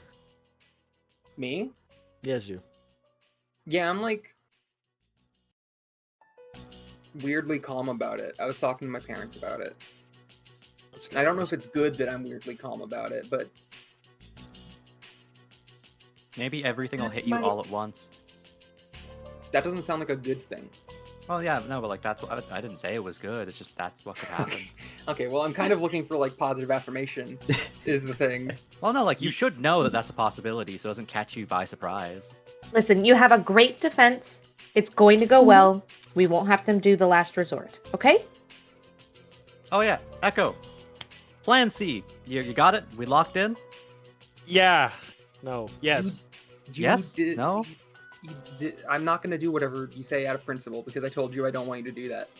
You could tell me the best plan in the world and I won't do it out of spite. That's what plan D is Excellent, good to for. know.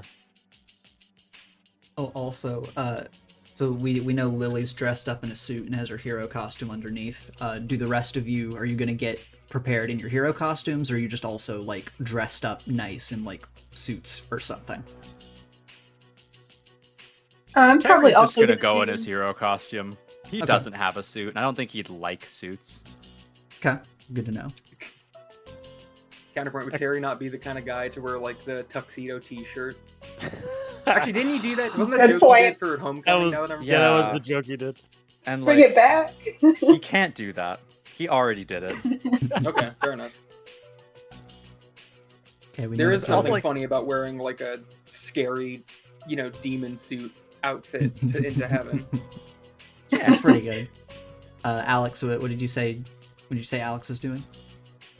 She's just gonna wear like a dark suit, formal with her hero costume underneath, Okay. except for the mask, of course. Okay. And Echo, how about you? Are you wearing your classic, or are you going in your hero costume? Echo's just gonna wear his poncho. That's what he's comfy in. Okay. In case shit goes sideways, he wants to be able to move. Mm-hmm. Terry would wave at Anastasia, like calling attention.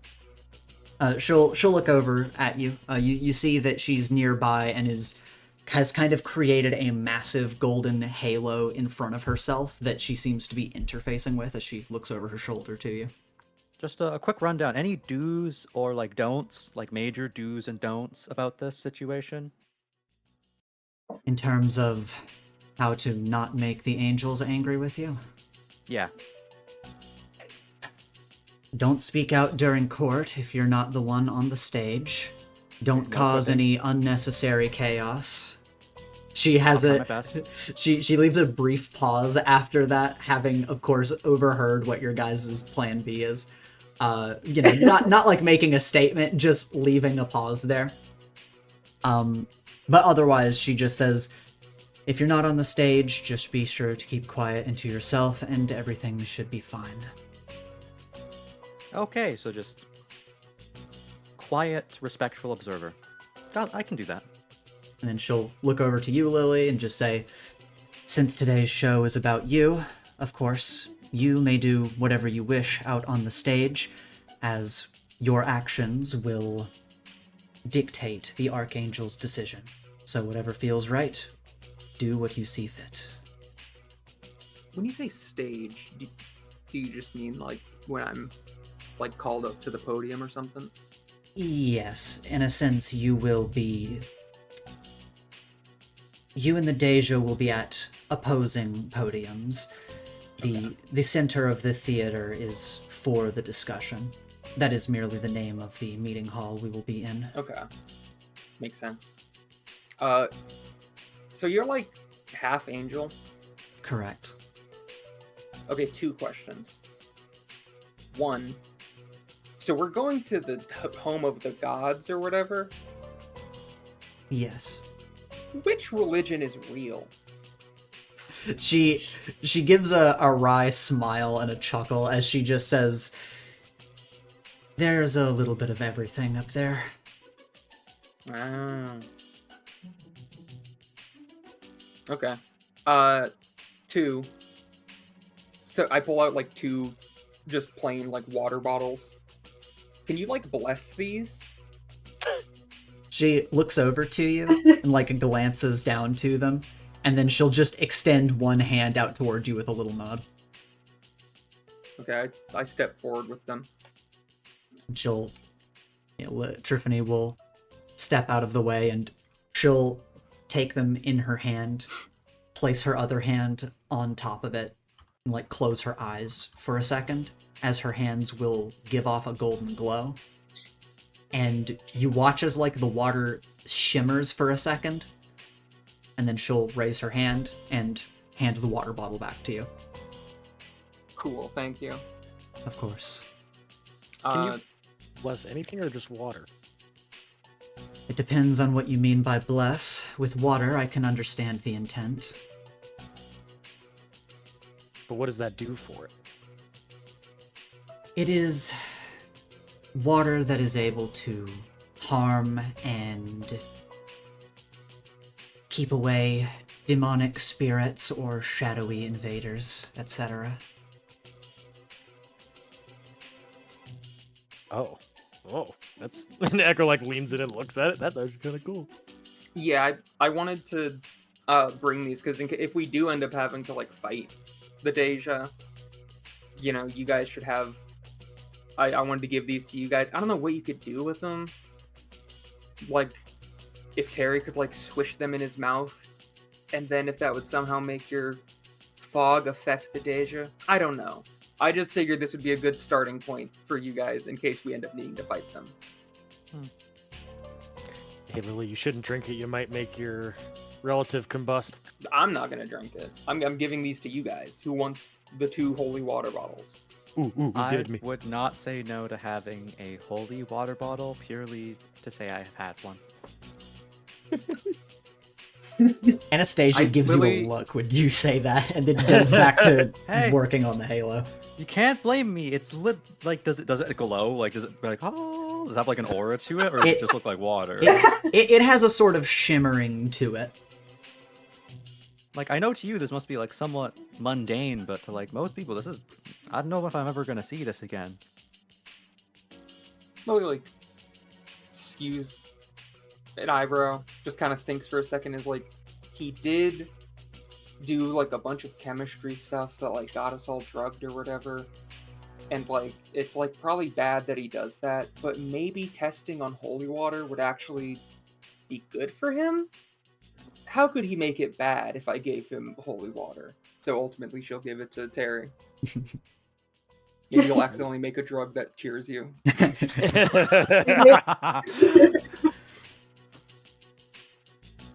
You hand it over, So I Echo, gave Terry. them to Terry and Echo. Yep. And, as we're getting to final preparations, Lily, you've got Triffany, like, giving you shoulder massage with 2 hands and back massage with the other 2 as she says, "You've got this, girlie. I believe in you. You are going to kick their asses in the Colosseum. It's not a coliseum. Exactly. It is a battle, Like- yes, a battle of wills." Do you guys have, like, laws on your planet, right? Yes, we do. What happens when someone breaks a law? We send them to execution unless they can fight their way out of the pit. What if it's like a minor law? Hmm. Like, do you guys have like parking laws? I believe every law we have is of equal severity. It mostly crazy. it mostly has to do with the royal family. The outer forces obey us with utmost care. Okay. Then what we're doing, I think, I mean, I don't know, maybe it is a lot more like what you're imagining. I won't know until I get there. But I assume it's not. It's more like if instead of fighting out of the pit, you had to argue your way out of the pit. I believe you'll be wonderful at this. Thank you. She gives you a little smile and keeps giving you the massages, and you see ahead of you, Olivia is like standing nearby, but she's doing like a little nervous pacing back and forth. She just cannot stay still. You guys also, I mean, I know you're gonna come because you're my friends, but you guys, like, if it's gonna stress you out, Olivia, you don't have to come. No, yeah, I think if I didn't come, I would be a lot more nervous than I am right now. And I think I would hate myself a lot more. I want to be there.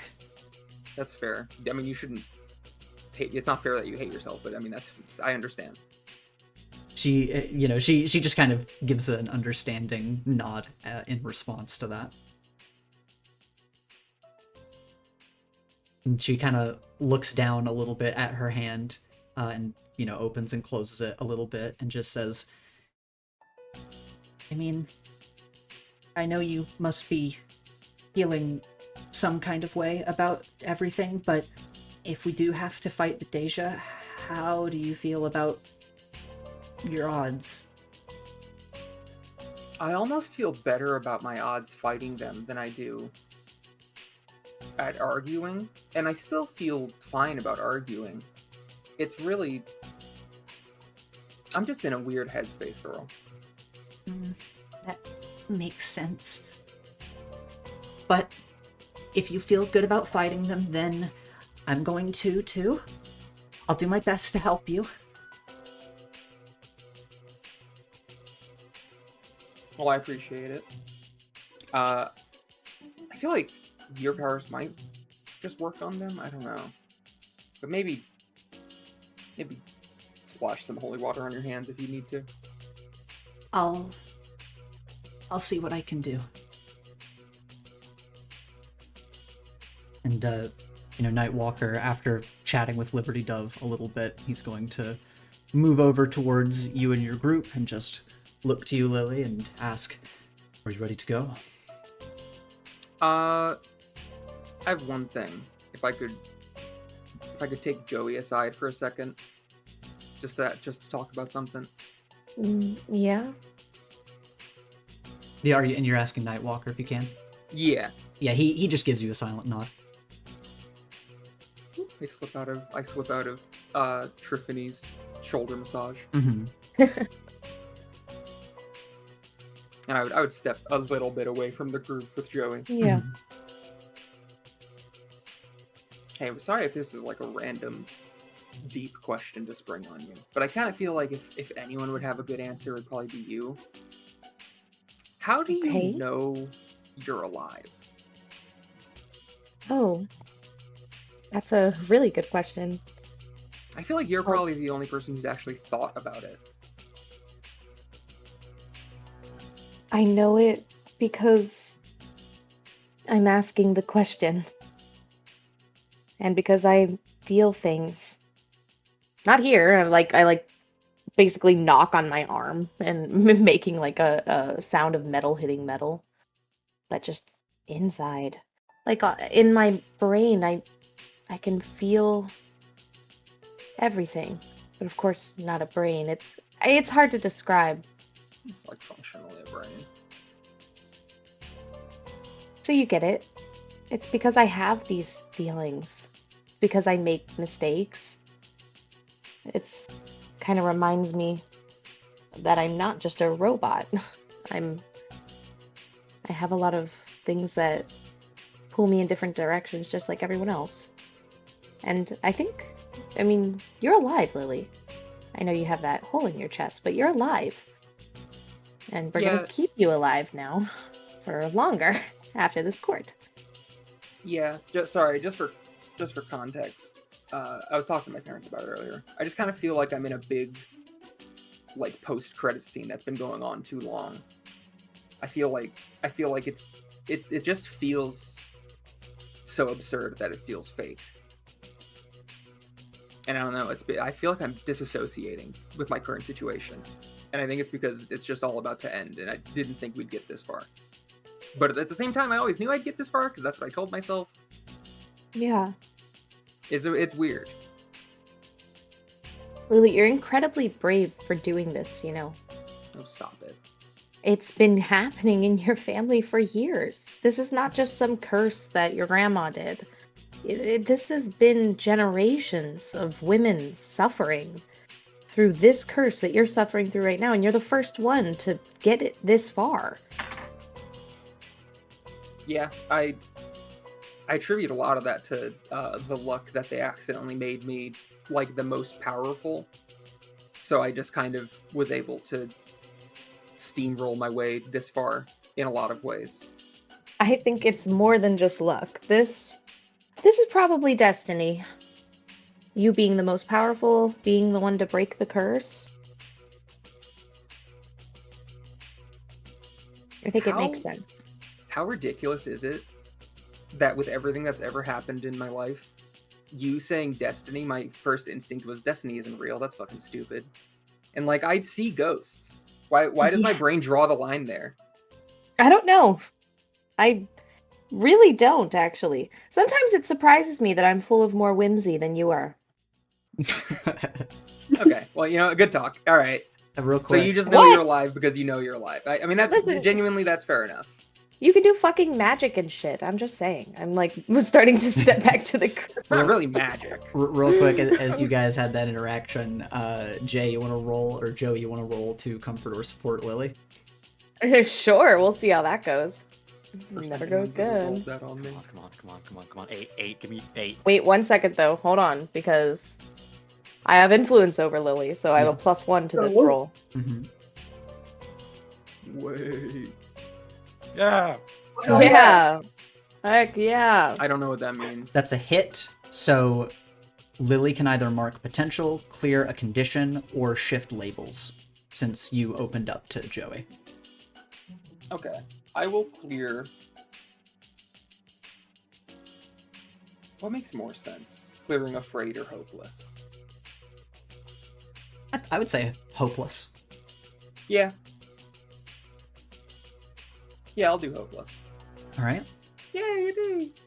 And yeah, as you two talk and come back to the group, Anastasia rallies everyone as the large golden halo cracks open and creates a golden portal to another realm, small clouds billowing through as she steps aside and gestures for everyone to enter.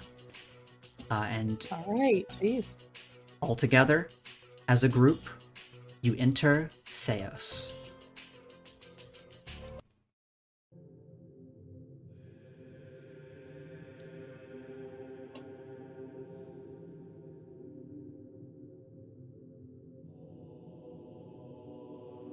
Are those doves? Yeah, all doves go to heaven. Yeah, all doves go to heaven. Your group steps through the golden halo and is instantly enveloped in an ever-present warmth. Ahead of you, you see floating islands bathed in light and gold, and clouds spun of gold. A shimmering temple towers over you from behind a titanic gate blessed with ornate wings, and on either side of this gate stand 2 guards, dressed in flowing white robes and seemingly made of gold like living statues. And ahead of your group, of course, are the faculty and Anastasia, as the guards look to you, and the feminine statue speaks. "You are here for an audience with the archangels." And Anastasia just responds with a nod. "We are. Let us inside." "Very well." The gate parts, swinging open to allow you entry. Before you continue, Anastasia snaps her fingers, and small golden wings form at each of your ankles, and she turns to you all and says, "Much of Theos is open air. These will allow you to tread clouds in the wind currents." And she goes on ahead. Did she also give them the triff? Yeah, she just gave them to everybody. That's Hell fine. yeah. And yeah, as you guys Huh. are walking forward, yeah, and you're taking in the sights, what do people think?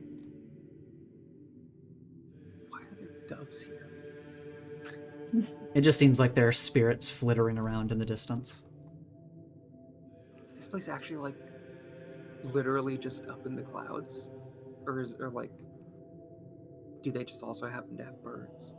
Actually, I can tell you. Echo pulls down his goggles and just looks like, because he can peer through the other realms, right? Yeah, you are able to see every other realm from here, which, you know, doesn't necessarily shock you, as when Anastasia opened a portal, you kind of assumed it was another realm, but there's something vaguely unsettling about seeing every other realm and knowing, oh, I've never been here before. Yeah, a Mhm. little bit. But are we also like to kind of, we aren't up in the sky, right? This overlaps with like, Yeah, there's this. this is overlapping with it's overlapping with the other realms, but it does seem as though Anastasia opened a targeted portal. So you're not literally at Star Heights. You are like in the middle of space, basically. Like it is another destination. Oh, okay. So like, if I were to open like a portal to like not open a portal, but if I were to look through the other realms, what would I see usually? Like, would we be on like the ground floor? Or would it be a little higher?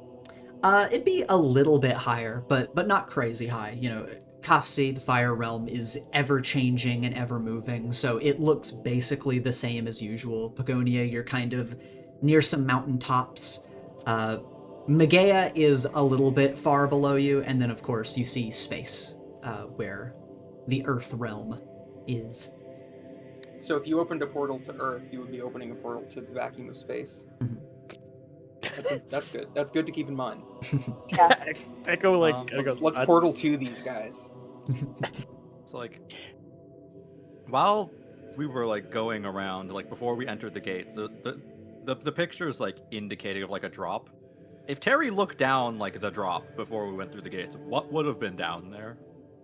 You just see an infinite sky beneath you and above you. It's terrifying. Okay. Terry has like a sense of vertigo where like when you look really far down, but it's so far down, like he's not sure if it's realistic to be afraid because he doesn't know how any of this works. For all he knows, if he fell down there, he'd like appear above himself. So he's like, yeah, I'm. He's just not going with any assumptions. He's taking in the sights and sounds. Like, this place got a smell. It, not really. It's just kind of warm. It does not feel earthly at all. Your senses are taking in this place in a bizarre fashion. And as you guys are moving forward on a path of wind and clouds between these floating chunks of rock, you'll notice that, you know, the wings do allow you to walk on clouds and wind currents, but it almost has a bit of give. Like your feet are kind of granting you this limited flight. So it takes a little bit to adjust to before it feels normal. But you have a feeling when you go home, you might trip over yourself if you're not careful. You guys are heading to the gate and enter as the gates are going to slowly flow shut behind you. And as Anastasia guides you towards the temple, Nightwalker gives a little scoff and just says, "This place is much too gaudy for my taste." He kind of like puts a hand over his eyes at like the bright light that's coming from seemingly nowhere above you guys, and he just kind of groans to himself. Meanwhile, Olivia is just like shuddering in place. Yeah, we'll see if we can find a suggestion box to put that feedback in, Nightwalker. He gives a chuckle at that. And eventually you are guided to the meeting hall.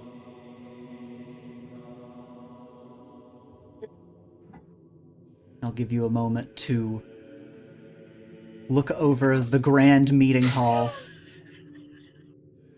I really love them also being like seated Yeah. in the pews. They're That's just so watching. Jesus Are we? Christ. Yeah, dude. Jesus is here. Eh? They ran out of chairs for the Dey'ja. There's like 2 more that were like, you can't sit. Wait, did you see Yeah, this? just- Yeah, so you guys are all guided to your seats within a grand theater, surrounded by pillars that reach into the sky. Lily, you and your representatives continue forward to your assigned platform, floating across from your opponents. As you look around, you're boxed in by the jurors' stands floating on either side of the hall, filled with angels and astral projections, as if watching gladiators in a coliseum. It feels as though their eyes are scrutinizing your every move. You have a short time before proceedings begin, so for our audience, how are you all reacting as you take your seats in the pews? Are these just stone? Like, these aren't cushioned at all, right? These are like, I would describe them as like almost metallic. God, so uncomfortable. Nobody has like a pillow or anything. Terry's just sitting on like metal. Yeah. This is rough. Can Alex like make everybody float like a centimeter above the chair? That's awesome. Sure. So we're Yeah. What a not great sitting on use of metal. your power. You just Yeah. give off a little, a slightly low gravity aura, which seems fitting for this realm. How Terry would like try and like how heavy are these pews? I mean, they're like you're not going to be moving them. Okay, just They're- like he was wondering like if this comes to like blows, can like someone throw this? They're basically locked in space. Like they are just locked in position.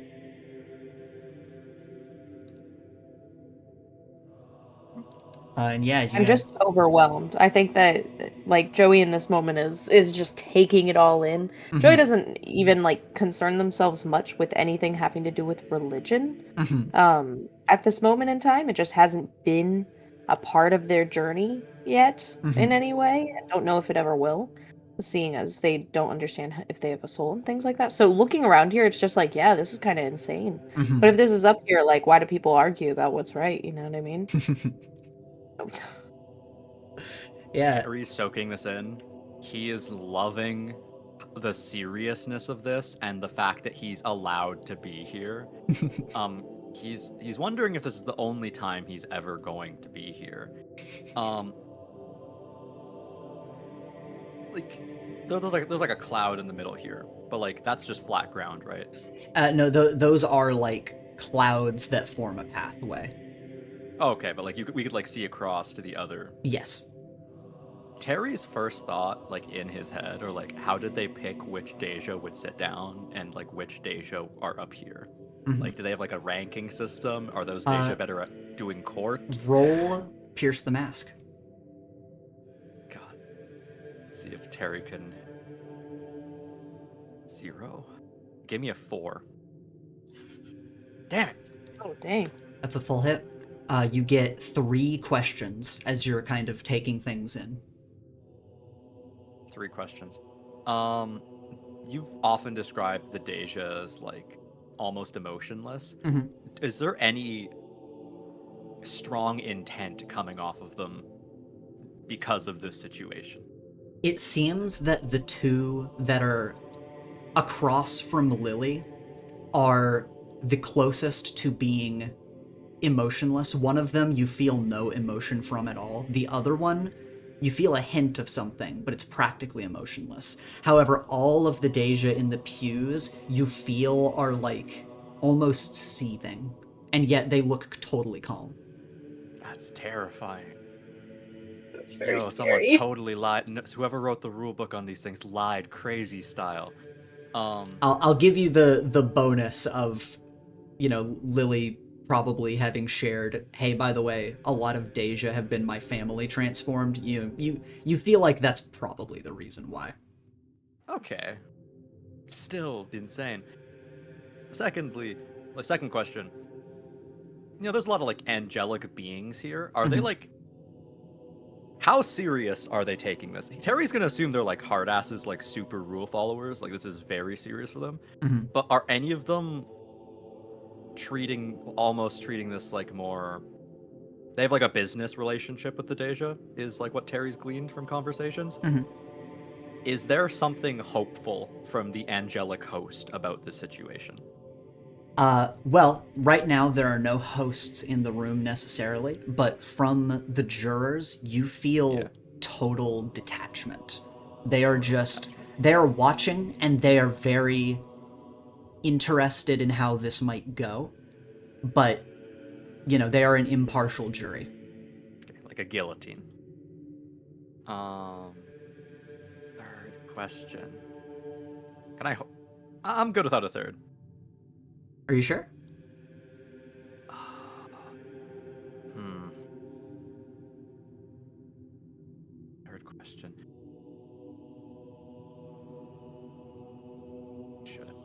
No, I don't got anything. You know what? If I could pass it to someone, I would, but I don't think I could do that. I'll give you a third one because of what Dey'ja commented, that you look in the crowd and you do notice Jesus Christ in the crowd, in the juror's stand, and he is the one entity here that you feel a little glimmer of hope from. Interesting. Okay.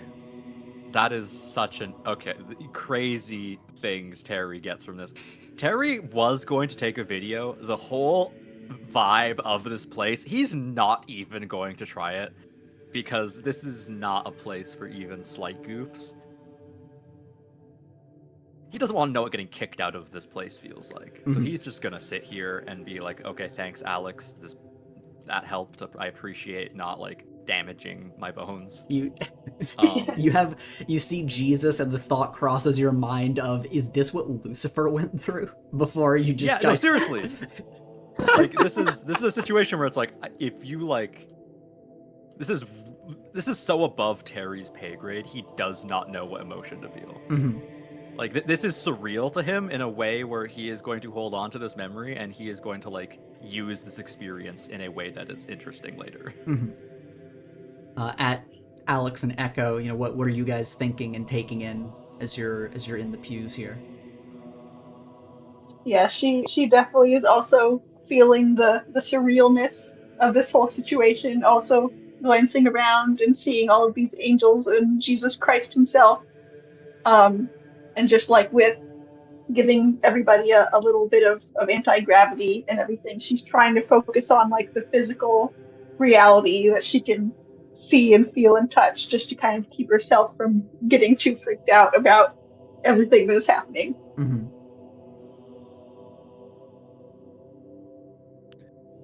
Echo's starstruck. He is absolutely just in awe at this place, and he's just taking it all in.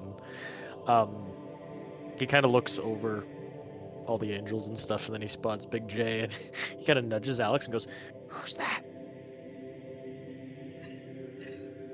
I'll explain later. Okay. Yeah, you do know, you're like, there's like a person over there, like, who is that? Yeah, that's why he stood out. But Ethan, question for you. Yeah. As Echo pulls down his goggles, what is, in case shit hits the fan, what is he working with all the realms? It basically the same as before. You were just outside of the temple before, so it's still basically the same stuff as described. Okay, cool, awesome, thank you. Of course. And yeah, we'll move in, zooming on to the central field, as Lily, you and your representatives prepare yourselves. And just, you know, how's Lily feeling? How is she setting up? You know, what's she looking around for? I mean, you know, because everyone's commented on it, she too is surprised at the sight of Jesus Christ. I think she's just, I mean, mentally going over all the information she's trying to keep in her head for when it's asked upon. I don't think there's anything specific she's looking for, really. Okay. She isn't looking to the Dey'ja trying to understand what they're feeling, because I don't think she cares. I think she just assumes they are hateful monsters and will think no further about it. Okay. Then yeah, you're just kind of mentally preparing yourself, you're getting ready, and in a single moment, the entire hall falls into silence. A suffocating presence looms over you, as 3 halos will open behind the thrones.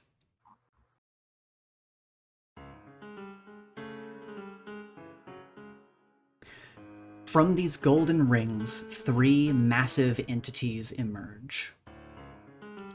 The first to step out is going to be a being with many limbs of many creatures. Their head is a tetramorph with 4 faces. This, from Anastasia's description, is the Arch Cherubim.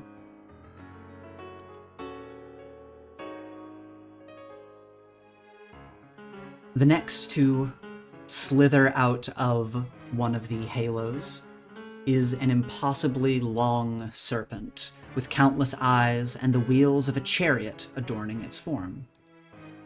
This is the Arc Ophanim. It's got hair. And finally, taking the central throne is a being made of golden flames. Their aura burns impossibly bright. This is the Arc Seraphim.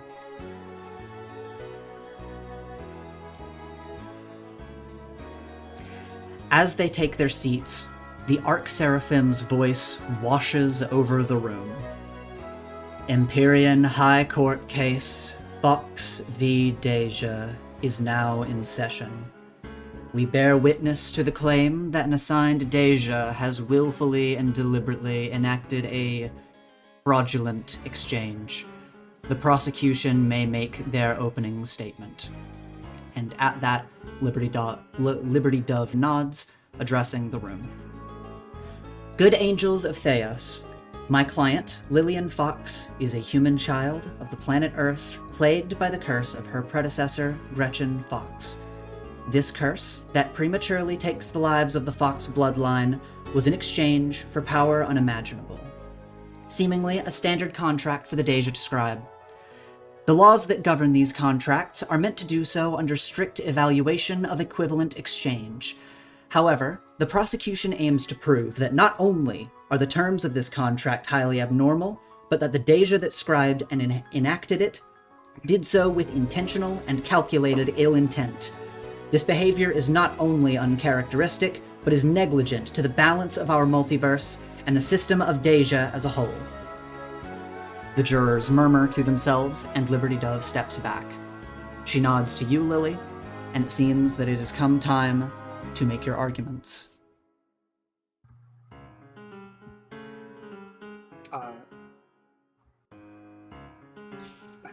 Where do I start? Anywhere you want. Do you ask that to Liberty Dove in character? Yeah. Actually, yeah.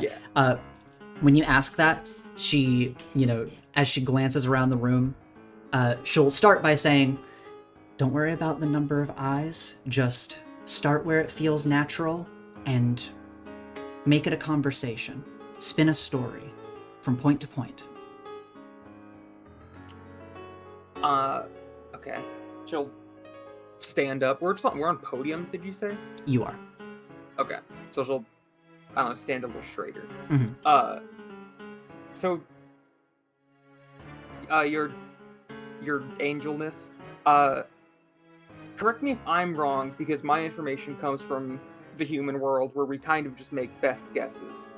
I'm supposed to only have one Dey'ja, correct? That, follows me, is assigned to me? That is correct. Okay. That's never once in my life been the case. I had to learn that pretty late into the game. That's how it was supposed to be. One of the first times they started appearing to me, and this was in front of another person who could vouch for me, if we have to call them in. There were 5 of them outside of my sanctuary in a graveyard. That was one of the first times I ever got acquainted with them. They were already in such number. There's a moment as the jurors murmur to themselves, and you feel all of the Dey'ja in the pews glaring daggers at you as the two across from you, are just there as representatives. And as the Archangel seems to convene very briefly with the other Archangels, the Seraphim nods and says, if true, this is highly abnormal, and they will snap their fingers, and light will begin to shimmer in the center of the theater as they say, please call this witness to the stand. Do I have to know his full name? Intent will suffice. Okay, because I don't remember his last name. Lawrence. Liberty Dove nudges you and says, Actually, no. Anastasia is the one that nudges you and says, they are very particular. You need to officially state that you are calling them to the stand. Oh, okay, sorry. It's like Jeopardy. I call upon Lawrence. And as you do this, the light forms into a massive cage. And within the cage, light flashes and Lawrence appears in the golden cage. Ha! What the hell? Oh my god! Oh my gods! I knew it'd get him. And, no one else addresses Lawrence. Liberty Dove just gives you another nod as you are able to examine the witness. Lawrence, vouch for me. You remember the day I took you to the graveyard to, like, try and haggle you into teaching me information about, like, curses and stuff? Yeah, last semester. Yeah, it was, like, pretty early on. You remember that we got, like, immediately surrounded by... Well, I guess this is becoming leading questions. I don't know how strict they are on the... on the court stuff. What happened that day?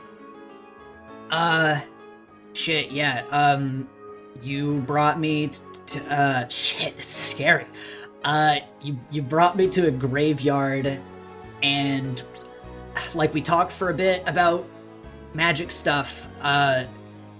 It's kind of hard to remember exactly what happened, because all I remember is, like, you picking me up and running away from, like, a bunch of the Dey'ja that were attacking you. Okay, yes. That was the important part, thank you. And it was more than one. Yeah, there were a ton of them. There were a lot of them.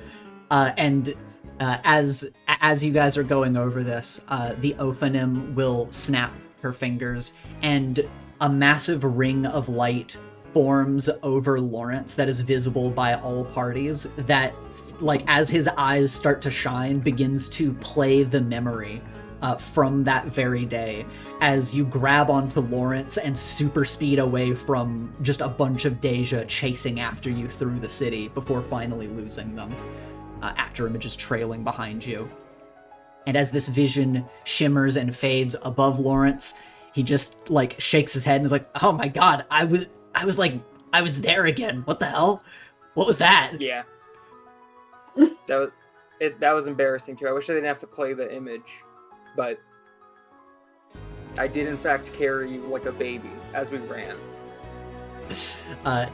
As you converse with Lawrence, Liberty Dove looks to you and says, "Is there anything else you want to confirm while Lawrence is here?"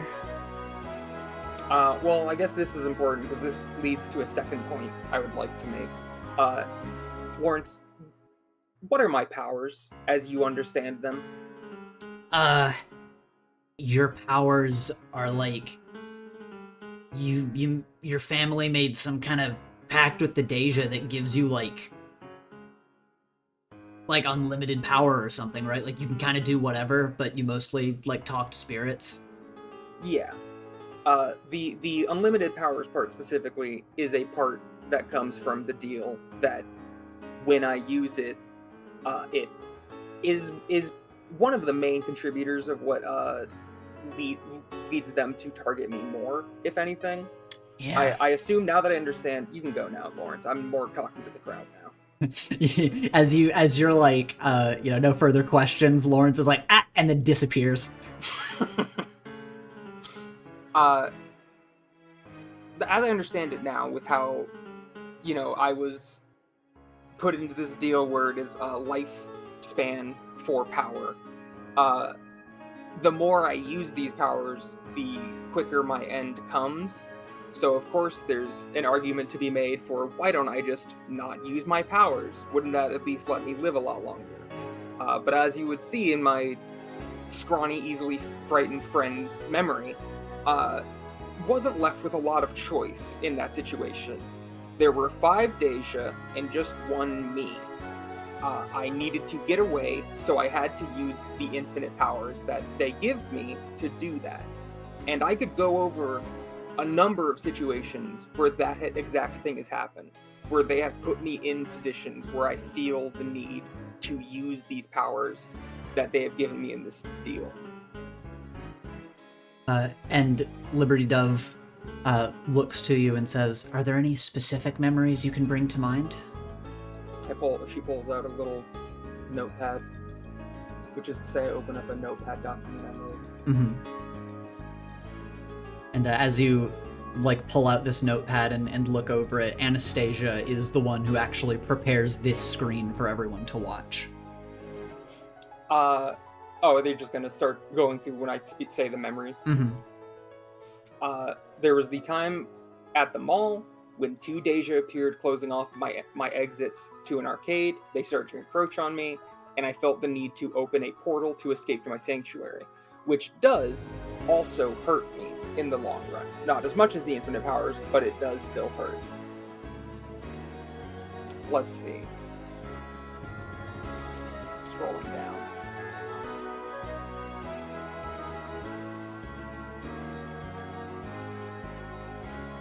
Oh, I did such a... I wrote so much, but I wrote so much in a manner that I didn't organize as well as I thought I did until I'm looking at it now. Actually, I think that... Well, now this looks silly. I think that's the only other time they've made me use my infinite powers. Unless you count on top of the hospital, but that was kind of an ultimatum situation. Mm-hmm. Yeah, you could still bring that up and describe what happened that day. I mean, yeah, there is the day on the hospital. But that kind of comes later. There's other things I feel like I should bring up first. Mm-hmm. Should I just bring them up now? I didn't know if the court was going to comment on. No, yeah. As you're going through memories, it seems like they are listening to you, unless you are either unless they interject or prompt you with a question. You are free to state your case. Okay. There's also been many times where the Dey'ja threaten others as if just to kind of bother me or to get to me. Like she plays a memory of when she was, confessing her powers to the girl squad in her room, and one of the Dey'ja appeared out the window and then approached and threatened to put its hands around Olivia's neck. Mm-hmm. Just basically kept them there until Lily ignored it for long enough that it left. Mm-hmm. And I think it just did this to get a reaction out of me, and not like my friend Olivia, had her time up, given the fact that it didn't follow through and just left after I was ignoring it for long enough. That's pretty bad, right? They aren't supposed to do that. The archangels kind of begin to go over this as one of the Dey'ja across from you raises up a hand and creates a dark mirror to the screen that has been created to show the perspective of a Dey'ja that seems to be linked to Olivia. And as it floats closer to Olivia, and Dey'ja communicate through, ironically, feeling. So a lot of this is just felt through the crowd as you watch this perspective. You watch as this Dey'ja that is near Olivia seems to be intrinsically tied to her, as it kind of ebbs closer to her and goes to grab onto her before checking something within itself, almost like an internal timer. And it looks up at you, and the timer goes up a little bit. And then the Dey'ja disappears, and it recalls the screen above itself. What, did I scare it off? As the archangels murmur to one another, the Ophanim speaks up and says, "It seems as though that may be the case." Okay. Does that go against my case? Or does that help me? The Arch Seraphim speaks frankly and says, "This will be a neutral point. In the past, it has been shown that deals with the Dey'ja that deal in life may be modulated by the presence of other life." Alright. Scrolling.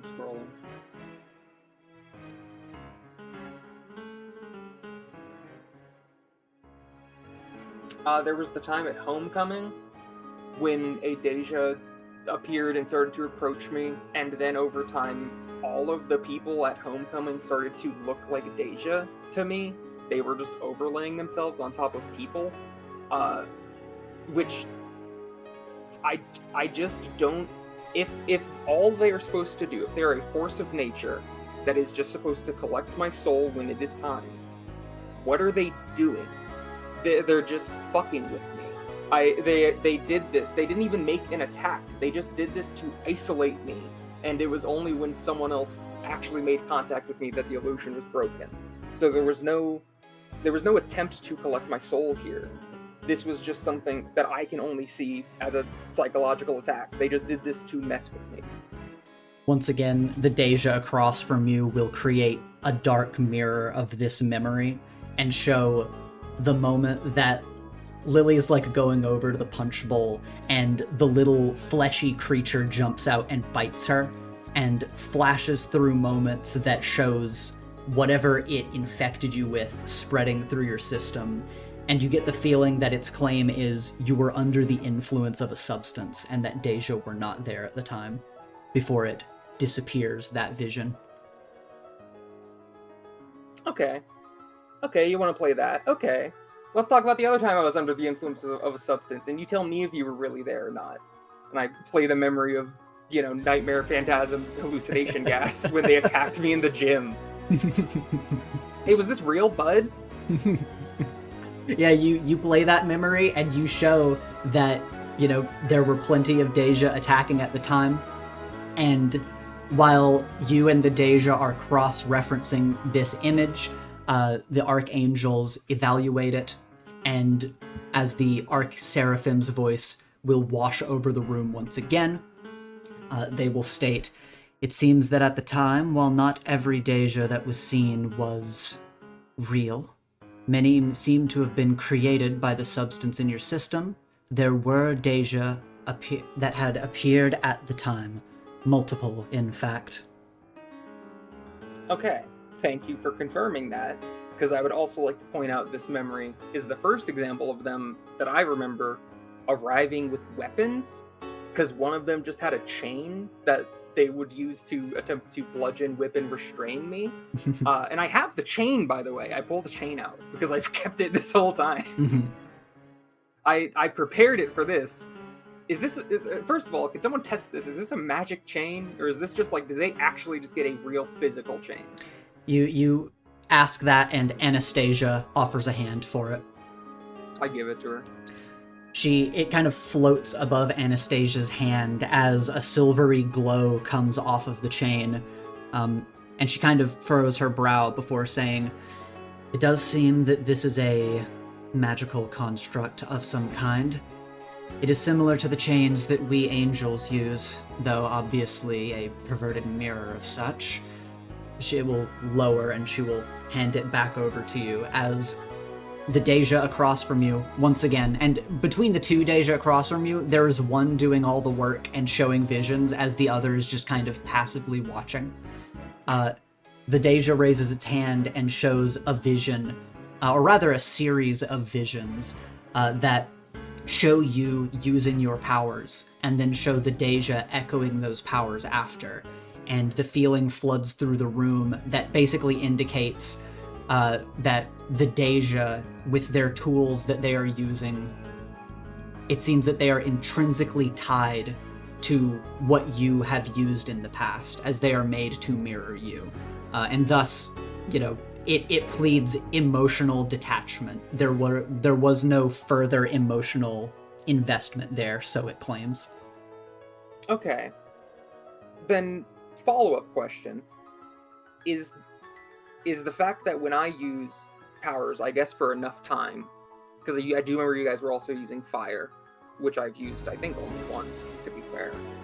But is that why you've kept me alive when you could have very easily killed me? Are you guys getting power out of me using my power? Because back to the nightmare hallucination gas, I was, like, out, Like, I was under the influence to the point where I, at one point, had, like, a vision that I was on a meteorite with Echo, and we talked about life and death or something. I was not able to resist, and you guys had already shown up that day, and what, you just got bored and decided to leave when you could have actually killed me? They raise a hand and once again show a dark vision from the perspective of the Dey'ja. And while it doesn't seem to happen all the time, it shows the perspective of these Dey'ja approaching you, and once again shows this, you can feel this internal timer, much like with Olivia. And it seems that whenever you are near certain people, necessarily multiple people seems to help this. It seems that your time ticks up. And then it closes the vision, and you feel the claim wash through you that following the natural order that is just the will of the universe, your time goes up, so they give you more time. Okay, then explain this one. And I think hard enough to play the memory of when I was sparring with Priscilla on the boat. And first point out, you know, they at one point did, like, shove Priscilla, and Priscilla, like, flew across the the boat. I remember you describing. So it's like they will just attack anyone who gets in between me and them, which seems bad for them to do. But whatever. That's not the main point I'm trying to make here. The main point is that I lost this fight. They got me. They all had their hands on me and were in the process of killing me, and I started to explode with a maelstrom of ghosts. And that isn't what made them stop, because that happened, and then they all pounced on me, and then I blacked out, and I somehow survived. Why do they let me live? Is this the point? The Dey'ja creates this dark vision once again, and as it washes through you, it focuses once again on the substance in your system, seeming to make the claim that there were no Dey'ja at the time, and that you were severely hallucinating. That's not true, because I made contact with one of you, and it was the same feeling when I've made contact with you, and it was real. Yeah, Can we fact check them? As you two are going over this point, you know, Anastasia just kind of gives a little scoff and just says, oddly persistent for something so emotionless, as the archangels kind of call attention, and the Arch Seraphim is going to command presence over the room. The archangels find it is disturbing that multiple Dey'ja have been going after this mortal, despite one being assigned. Do you have a reason for why this may be? Are they asking me?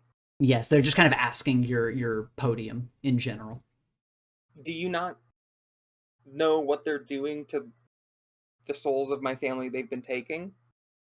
And as you say this, Liberty Dove kind of looks to Anastasia and gives a nod as Anastasia snaps, and a sort of glowing transcript of the contract appears as evidence in the middle of the court as Liberty Dove gives you a nod once again, as if like, all right, we've called the evidence for you, you know, go off about this. They're taking our souls and turning us into, like, more Dey'ja. They're increasing their numbers, which I, again, don't know if that's supposed to be what they're doing, but it really doesn't feel like it, and judging from you asking the question you just did, I'm assuming they're not supposed to do that.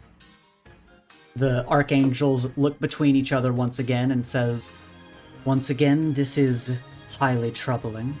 And the one Dey'ja that has been arguing with you, a feeling ebbs throughout the room of just solid, just refutation, of just like, that is not our intent. And the cherubim looks down to you, Lily, and just says, do you have one that may be able to back up your claim, as it were? Yes. I bet it's probably fine what I did. It's probably fine that I brought her back to life. I'll call one Gretchen Fox Prime to the stand. Yeah, and as you say that, you feel a cold shudder through your body as her dark form is going to appear. When Lily shudders, she'll be like, "Is there a draft in here?" To like play it off like a tip. That's all. Yeah, and you see the dark smoke pull itself together as Gretchen forms in the golden cage, and she smiles to you and just says, "Ah, my progeny, how nice it is to finally meet you." Yes. I fucking hate you, Gretchen. I'd have never gotten a chance to say this to you before, but I despise everything about you. I'm sure you do. To what do I owe the pleasure? Back me up. So they're turning us into Dey'ja, right? Yes, despite the deal I made at the time, in equivalent of exchange for my life and the life of my family members, my descendants, for power, it seems as though the Dey'ja have been transforming our kin into more of their numbers. You need only evaluate those in the pews behind us to confirm essence and scraps of human remains. And as she says this, the courtroom goes deathly silent as the archangels look to the Dey'ja in the back. And I want you to roll to pierce the mask. I'll crush this. I do have a -2 on this. Yeah.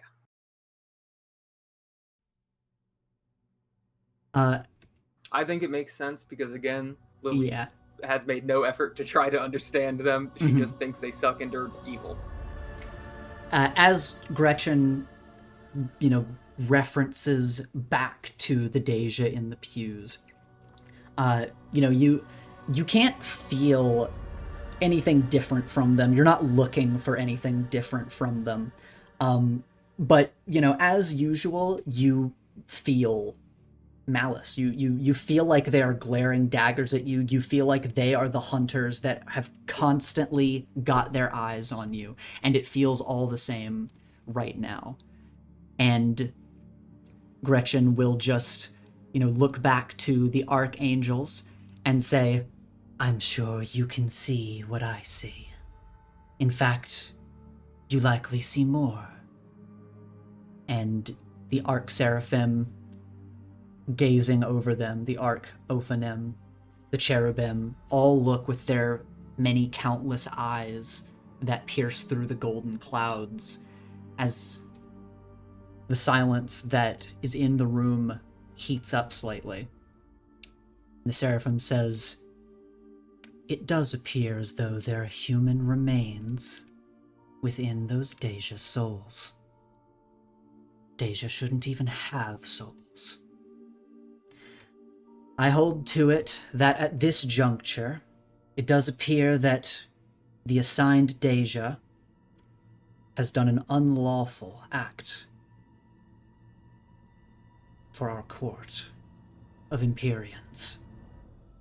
And as you're looking at the two Dey'ja ahead of you, once again, one of them looking at you quite blankly, the other one looking at you with what feels to be a more menacing aura. As Gretchen continues to speak, and she says, "In fact, if I may speak freely, I would like to bring some more evidence to the stand, if that would be all right, dear." Are you asking me? She looks to you with a nod. Why would you call me dear? That's oddly familiar for us having just met. But sure, go on. And she will concentrate as a vision appears above her and ebbs throughout the room as she recalls the very first meeting between her and her Dey'ja. And in this moment, you feel a cold flash in your head of sudden clarity brought about by your connection with Gretchen. And as you look across from you, you are now able to discern between the two Dey'ja. The one that has just been silently looking at you, you for some reason recognize. It is the Dey'ja that you handed the slip to, and it appears that this Dey'ja is yours. But the Dey'ja next to it, that has been arguing with you this whole time, you feel an intrinsic connection between it and Gretchen Prime. And Gretchen's memory plays out as she performs the ritual to summon the Dey'ja. And her Dey'ja appears. And as she speaks with the Dey'ja and goes over the terms in the background, Gretchen in this golden cage speaks up and says, "The Dey'ja, as I understand it, are, in some form, shadows or reflections of those mortals that they are assigned to. And once those mortals are to die and be recycled into the grand system of the afterlife, they too are recycled. Well, for whatever reason I cannot understand, it seems that my Dey'ja came prepared with malice in its heart. To what end I do not understand, but it seems to have twisted my words at the time, changing the very nature of this contract into one that, by all accounts, should be null and void. Yes." And the three archangels murmur to one another as the arch-seraphim gives a resolute nod, slamming a flaming gavel on the table ahead of it as it reverberates through the room, and it states, "By nature of the Dey'ja wielding emotion against mortals, by nature of the Dey'ja outnumbering a mortal, and by measure of the Dey'ja turning mortals into their own kind, these all spit in the face of the cosmos equivalent exchange. As such, Empyrean Court rules the contract, rules the trial of Fox v. Dey'ja to be null and void." And as this happens, all at once, Lily, a cold shudder runs through your body, cold breath rolls out of your mouth, and a sixth sense shocks you as you know what is coming. As all at once, the Dey'ja are going to begin to swarm. You see the Dey'ja ahead of you as the one that is connected to you sits there. Gretchen's Dey'ja rockets towards you. And back in the pews, for the rest of our heroes, you all watch as the Dey'ja begin to create a maelstrom, swarming out of their seats and attempting to just fill the room with a maelstrom of darkness. And as this happens, Lily, you are ready for this. You're not caught off guard. Everyone else, you knew this was a possibility. So, as action is going to begin, I want all of you to message me who's the leader in this situation.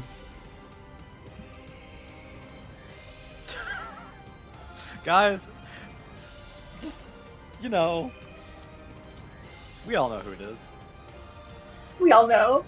We all know. It's Lawrence. He's not Yes, here. it's Lawrence. Yeah, everyone here is in agreement. Everyone here is in agreement. For this encounter, of course, Lily is going to be the leader. Since you all agree on that, first off, we get 2 team in the pool by default. Does the leader have influence over everyone? That's a good question. I don't think I do over... Oh, no, I do over Alex. Yep. Yeah, I have it over everybody. Okay, that's another team. Okay, what's everyone's purpose in this fight? Do you all share it with Lily? Yeah, We gotta defeat the Dey'ja. We gotta bust him up. Let's bust. we're busted. All right. We've got that. So overall, you are going to start with 4 team in the pool. Hell yeah. And as this swarm begins, from within the cage, it is going to materialize from center court. You feel a cold shudder as Gretchen reappears in your body. The golden cage disappears. And just for our first action, Lily, what are you going to do as you see the Dey'ja just immediately swarm after you? This one's just charging directly at me, right? Yes. I want to like jump and use my little wings to float a bit, not immediately super fast, to try to like. I want to jump high enough but slow enough that the Dey'ja can try to angle to go after me, and then dart out of the way so I can angle it to have it fly into the pews of the jury. Okay. Roll to directly engage a threat for me. To basically see if I can trick it into cannonballing into angels to piss off the angels, but hopefully piss them off at the Dey'ja, not me. Cross my fingers. I'm not gonna be mad at you for dodging. Honestly, actually, I've already had you roll, but in hindsight, I should have had you provoke, because that actually seems like what you're doing, and is a roll we don't do as much. That would be an 11 if it was provoke with 6-3, and then it would be... Oh no, that would be 12? Because my superior is 3? So yeah, your superior is better than your danger, right? So we'll make that a provoke roll. So you have a 10 plus, so they're going to do what you want. So yeah, you jump in the air. You're able to feint as Liberty Dove and Anastasia are going to dodge out of the way. You successfully, jump into the air and feint it as it is going to fly under you and loop around close to the stands. And as you watch, it seems that the impartial angel stands are watching with rapt attention as a battle is starting to unfold, and the Dey'ja is like swinging around to try to come at you from behind. But now, back in the stands, Nightwalker is immediately, as you all blink, he is going into action, just blocking off this Dey'ja's path towards Lily. Triffany is going to start flying into the air, looking around at the rest of you to see where she can help. Olivia, meanwhile, is going to start sprinting straight, towards the fact that Lily is being attacked. One at a time, let's go from top to bottom. Alex, what do you want to do? I'm going to turn to Echo and tell him that I have a plan, and ask if he could make a portal like right here. And then I'm going to see if I can focus gravity there and try and pull some of them into the portal. Wait, to which place? Fire. Make them burn the lava realm. Dey'ja burn. So where did you want to start? Just back here, towards the back of this group, try and pull them away from Lily and all the action. Sure. I could open it to space. Wouldn't that be funny? But no. Can I do that for her? Yeah. Roll. Roll to unleash your powers. You're able to open the portal, but let's see what your portal's looking like. Do the Dey'ja underestimate me? Yes, they do. They fell for my trap card. Yeah. Oh, hell yeah. You open a massive flaming portal to Kafsi, and as you do this, Echo, a warning flashes from Spark that is basically a reminder as you open a portal here that basically is like a warning of, hey, we don't have a way to get to this realm. If you leave, you're gone. Oh. But you open That's not good. You open a big flaming portal. Alex, what is it that you want to do? I am going to basically make portal right in front of the portal a massive center of gravity and try and pull them back towards it. Okay. Roll to unleash your powers. Nope. And you Oh no. you start pulling with gravity towards this portal, and it is a great and powerful pull, but as the Dey'ja fly away from it, you realize that these beings do not obey the laws of gravity, which is immediately bad news for you. Bad matchup for Alex. Terry, Joey, what are you guys thinking? Okay. Terry was ready for this. He's kind of thought about what would happen if this went down, and he has an idea. Turns to Joey. Could you do a power washer? You know how those work? Yeah, I've done it before.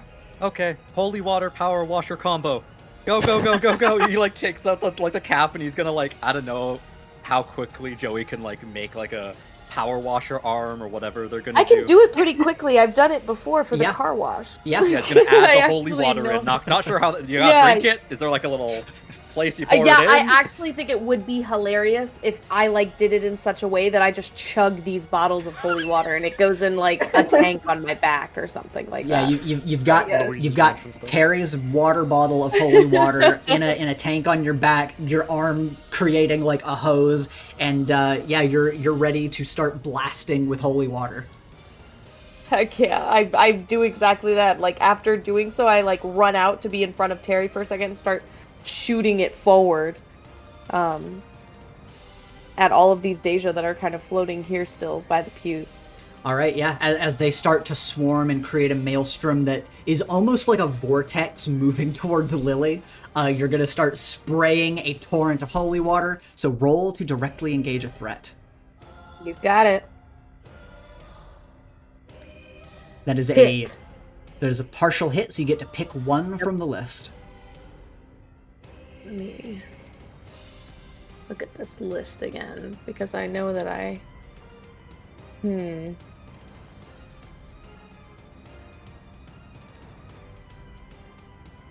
I'm gonna say... I'm just gonna go for actually creating an opportunity for my allies, specifically just for Lily. Anything that Lily's trying to do, I'm in doing this, I know that I'm kind of being hey, look over here, and so I am gonna move myself a little bit away from Terry and them too, and kind of start circling this way a little bit. So if they do come at me, I'm not also dragging them right into it. Okay. Yeah, you begin spraying this torrent of holy water over the Dey'ja, which thankfully does seem to be able to make contact with them. As the torrent is going to start moving closer to you, and you feel as dark slashes begin to gash across your body. Nightwalker's right here fending off this one. These guys are flying out of the way, but all of the rest of these Dey'ja are moving towards you in a vortex. So I want you to roll to take a powerful blow. You got it. Oof. Oh no. Okay. I'm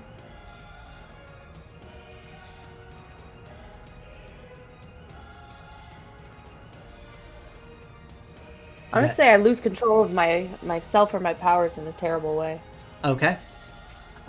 You all watch as Jay creates this opportunity for Lily, an opening where the Dey'ja's numbers are severely reduced. But as Joey starts to skirt around and create this hose of holy water and the vortex hits them, you watch as multiple silver chains fly out from the vortex and ensnare Joey.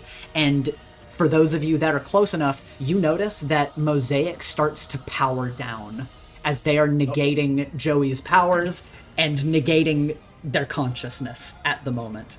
And really quick, before we jump back to a reaction there, Lily, you have dodged the first Dey'ja. Chaos is breaking out in the courtroom, and you see that, the archangels are watching over, and it seems like they're just watching the courtroom, but thankfully Anastasia is, creating golden wings and about to jump into action at your side. What do you want to do? So we're standing on podiums. Yep. Are they I'm envisioning, are they just what's that architecture? Is it Greek?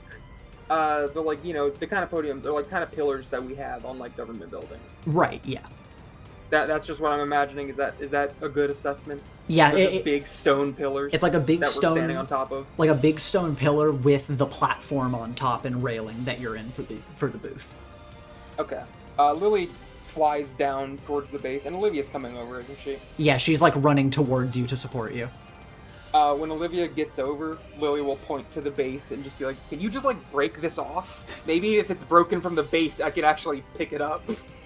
Yeah, she'll run over, slam her hands on it. Liberty Dove is going to jump off and like combat roll into the clouds. Anastasia will fly in the air, and Olivia is going to grab onto it. And you see that this is the first time you've seen something struggle against Olivia's rot, but she concentrates and tries to create a weak point for you to be able to damage or move it. Okay. Then yeah, I'll just try to like, I guess just punch through it with strength imbued or spirit imbued strength. All right. And what's the intent? You just want to have it topple over on the Dey'ja? Yeah, I want to snap it off so that I can actually like pick it up, because we couldn't pick up like the benches because you said they were like cosmically fixed in place. Yeah. But I want to see if I can snap it off so that I can. All right. Roll to unleash your powers. Yippee! Hang on, I have to check something. +1 because I'm angry. Yippee! Yeah. The Grimrot that's coursing through the pillar just narrowly manages to make microfractions long enough for you to punch through it, grab onto the pillar, and with your enhanced strength, though it is quite heavy, you think you've maybe got one attack with this thing before you just have to drop it. You're wielding this thing like a hammer. The Dey'ja is, looped around and is flying back towards you. Lou will snap it off and just go, "Thanks, bestie." And then I will, I guess just kind of spin forward and hurl it over my head. I'm just going to, try to spike it down into the Dey'ja as the Dey'ja is coming towards me. All right. More use its own weight as, gravity to help. Yeah, roll to directly engage a threat. Can I get, a +1? Yeah, you can get a +1. You're getting help from Olivia here. That's good. I need it. Yeah, you I don't think spending 2 team is worth it for that. Yeah, Okay. I was about to ask. You bring down the hammer, but it is ungodly heavy, and the Dey'ja is just, it phases through it as you slam it down into the clouds, and you hear the astral projections of angels in the crowd roar like you are at a coliseum. Surprisingly barbaric. But the Dey'ja... They were just waiting for this. They are like hockey fans. They're not here for the actual sport. They're here for the fight. The Dey'ja phases through your hammer and is going to basically just fly towards you and attempt to grab at you in order to fight with you and struggle in place. But while this is happening, we're going to move back down at the bottom as Triffany is going to hurriedly make a decision to fly in the direction of Lily and Olivia. Everyone in the stands, you're watching as Joey, I'm so used to Jay being around. You watch as Joey is ensnared by countless ghostly chains and starts to power down. What do you guys want to do? Oh, God. Is there anything I can do? Hey, Ethan, I got something crazy I want to do. Okay. Plan C. In a way. Can I... Because I have my grapple hook, right? Yep. No. I want to shoot my grapple hook. Well, rather, I want to... Because I can technically fly with my wings. Your wings on your right? prosthetics, yeah. Yeah. Can I put a, anchor point here and then kind of, try to lasso these, these Dey'ja into the portal? Do you see the vision here? I'm trying to think about... I think I know what you're going for. You can try that, yeah. That's my vision. Because he's going to try to, because they're currently focused on Joey, right? Yes. So they're not attentions on Echo. Echo's going to fly, put a point here. He's going to stab his gauntlet, his grapple hook there. And he's going to go to, fly this way, past this one with Nightwalker. Mm-hmm. And try to, go to,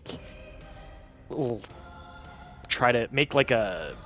What's the word I'm looking for? Well, no, he'd have to put it He'd have to put it somewhere here then, for the vision of what I'm trying to do. But he's trying to like get it so that he like puts them in around their waist and he's gonna go to like trying to corral the vortex into the portal. Yes. Yeah. And just kind of shoot his grapple hook, the other one, into the portal to see if it'll like just to give it enough oomph to like pull them in. Yeah. Go ahead as you swing around with your grappling hook here, and roll to directly engage a threat with this vortex.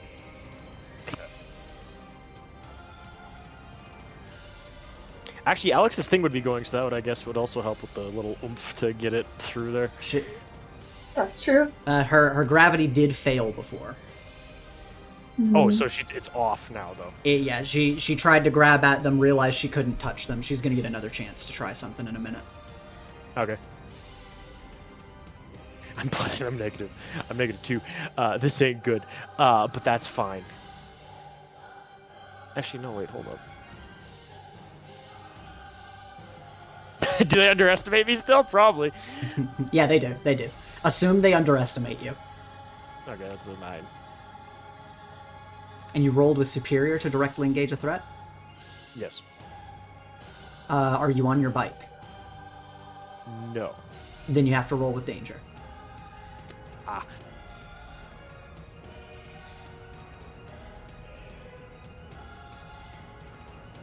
Or is that are you talking about littlest? Yeah, I realized my mistake. That was me. I shouldn't have flubbed my other roll there for the. I forgot it wasn't freak. It was superior. That was on me.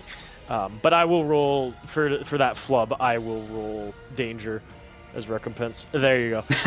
Okay. Yeah, I forget how your moves work. If something. That was on me. Yeah. That was on me because I was juggling balls. But that's fine. Yeah. So I'll take the miss. You grapple onto the bench. You go to swing around with the grappling hook. And you're positioned perfectly to try to like go around the waist of this vortex. Sadly, your grappling hook does phase through them because they're ghosts. And as you land somewhere over here, you realize like, oh shit. All of you are starting to have the realization you cannot touch the Dey'ja, which is incredibly bad for you. But you do look in the distance and see that Lily is able to touch the Dey'ja, as is Nightwalker. But as you land here, your grappling hook is recalled to you, and some of the Dey'ja at this end of the vortex are going to try to lash out at you. So I want you to roll to take a powerful blow. Uh-oh. I picture that's like, this is probably, you're wondering probably how I got here. Oh,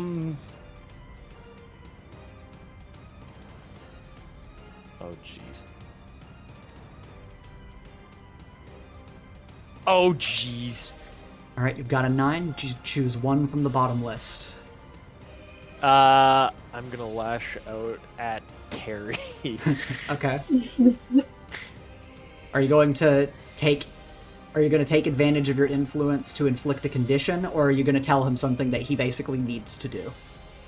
I'm gonna tell him something that he needs to do. Okay.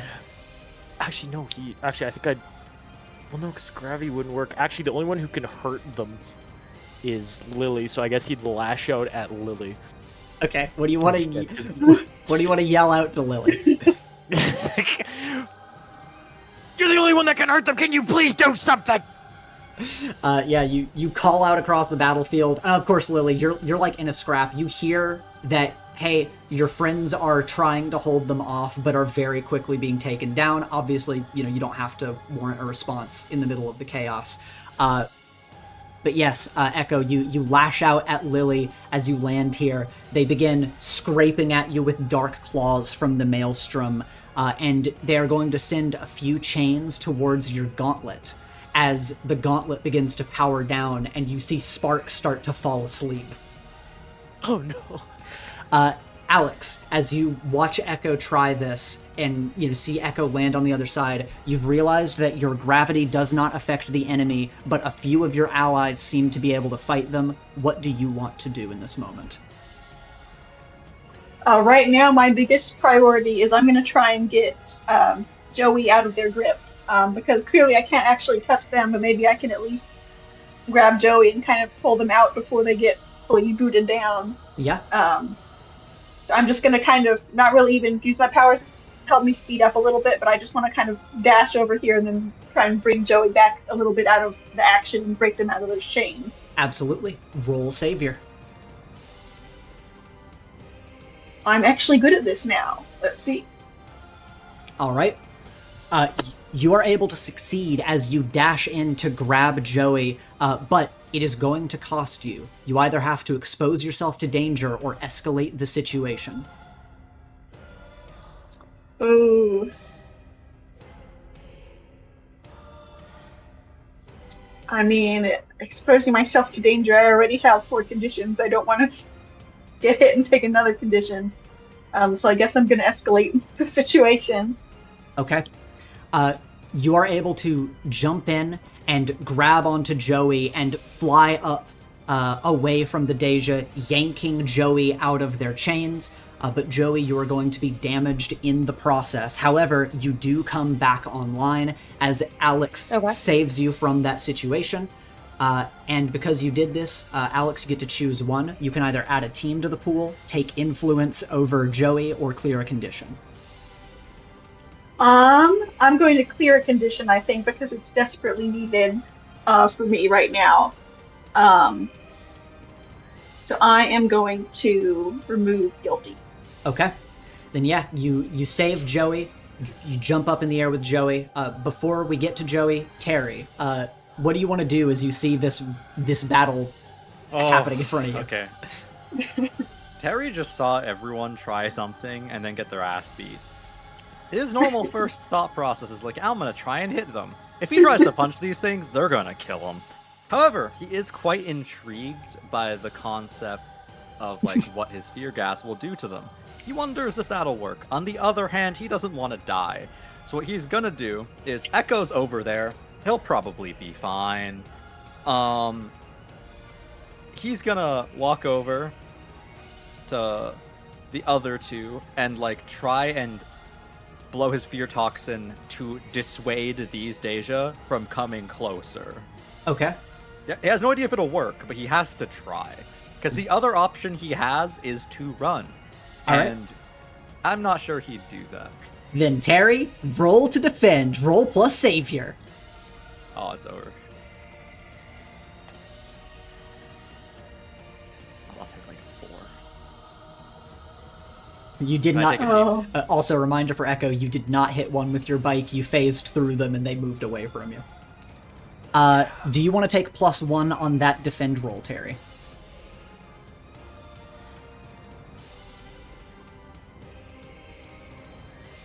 Guys, and by guys, I mean Chloe and Nicole, do you think a +1 is worth defending you two? I would say so. Any I am objections? here. I'm always here to take hits and die. So Just got Joey back. No. Yeah, I we're don't going like with that. Joe. I can be transformed. I can. Well, no, yeah, it's yeah. a good vibe. Yeah. For a reminder, Alex saved Joey, but who's gonna save Alex? So, might be a good call. Yeah, that's between y'all. Yeah, if no one's gonna stop me, I'll take a team point to like boost this to a 7. Okay. Yeah, I'm not that's gonna stop you. All right. Then we go from 4 team to 3. However, from the list, you can either add a team to the pool, take influence over Alex, or clear a condition. So you could add that team right back. It's been so long since I've looked at my conditions because I assume I'm on 4 perma. Oh hell no! Actually, now let's add that team back to the pool. Okay. Then yeah, you successfully defend them. However, it's going to cost you. You either have to expose yourself to danger or escalate the situation somehow. Oh yeah, Terry's exposing himself to danger. Like he's basically trying to defend the two of them, and he's betting that his fear gas will do something. If it doesn't, not great for him. Okay. Then yeah, on the ground, you're creating this wall of fear toxin as the maelstrom is going to break apart. There are Dey'ja moving towards Echo. There are Dey'ja now moving towards you, Terry, as the center kind of just fly up and start to break away. You watch in horror as it's like, okay, well, the enemies that are here, they're gonna start trying to break away. But the 3 Dey'ja that are rushing at you, Terry, they're going to start breaking through the wall of fog. But Joey, you have been saved by Alex. You guys are up in the air at the moment. What does Joey want to do? So, and the Dey'ja are rushing through the fog towards us? Yeah, well, towards Terry specifically. Okay. In this moment, it's like Alex saves me, Terry saves Alex. I'm going to, I think I'm going to actually use one of my moves, and I'm going to try and put myself here in between Terry and Alex and be like, help Lily! And I'm going to be essentially throwing up a sort of shield, almost. But I think it would be fun to kind of pair it with, because there's like all the gas and stuff, pairing it up with that and like raising it. And I want to make it almost shimmering, so that's like reflective. So not so much like because I know they can go through us, like they can just fly through things. But I think I want to raise up a shield that almost like reflects light out, essentially. Okay. And are you creating a giant wall, kind of like you've done before? Yes. That's exactly what I'm doing. I'm like putting my hands out and creating a giant wall. All right. And yeah, you said you're using a move for this? Yeah, I was going to ask you if you think that I should just use a mind of their own for this, or if I should use my I'll save you, which is just where I can mark a condition to defend a loved one, as if I rolled 12 up. Yes, you can go ahead and use that move. Okay, got it. And that yep, I'm making this wall, and I'm getting Terry and Alex behind me and basically being like, go, go! Okay. And is this the one where you have to either expose yourself or take a condition? Yeah, it's that one, but you told me I should start taking conditions for it. Yeah, this time, as you are defending Terry by creating this wall, Alex is up in the air and you're like, hey, guys, go, and you're creating this massive wall. You start, like, peeling off parts of yourself to create the wall, and Terry and Alex, you see the bizarre fourth-dimensional object inside of Jay at their core as you are moving around amidst the chaos. Ooh. Oh, fuck yeah. But yeah, you have successfully defended them. You put up a massive wall. They're going to be free to move next turn, as we're going to move back up to Lily. Can I just want to recap to make sure I understand. Jay was in danger, so Alex saved Jay. Then Alex was in danger, so Terry saved Alex. Then Terry was in danger, so Jay saved Terry, and now Jay is the one that's going to get hit if they get hit. Yeah. Yeah, 100%. That's the life of the life of a tank. Mobius strip of actions. It's a never-ending cycle. Yeah, that's why I outwardly was like, go help Lily, go over there. Yeah, we can Before you get stuck in a loop. Yeah, exactly. I was like, we're gonna get stuck here, dude. And the thing is that if I get hit into a million different pieces, I'll come back. But if they do, then they're just kind of like dead. Yeah, as we're gonna pan across the courtroom back towards Lily. Lily, you're in a scuffle with the original Dey'ja, as Nightwalker is like almost like blinking around. He's moving so quickly, trying to fend off these Dey'ja, just with like precise strikes and parries, trying to keep them from moving forward, but he is having to go into overdrive moving around so quickly. So Liberty Dove is going to rush in his direction and try to back him up, as they just are going to, try to do like a combo, in a sense, against these 3 Dey'ja. Anastasia, meanwhile, is going to raise into the air and with almost a sonic boom is going to soar over the courtroom towards the other group. Triffany is flying towards you, Lily. Olivia is running after you. What do you want to do in this situation, as there are so many moving pieces right now? Also, Echo yelled at me, right? Yes, Echo did yell at you. Is talking a free action? Yeah, briefly. As like me and the Dey'ja are like DBZ, like trading punches midair. Lily will just shout out, "Have you even used the holy water I gave you yet?" You call that out. Real quick, roll to directly engage a threat as you two are fighting. This won't be your only action. Okay, so you just want me to fail.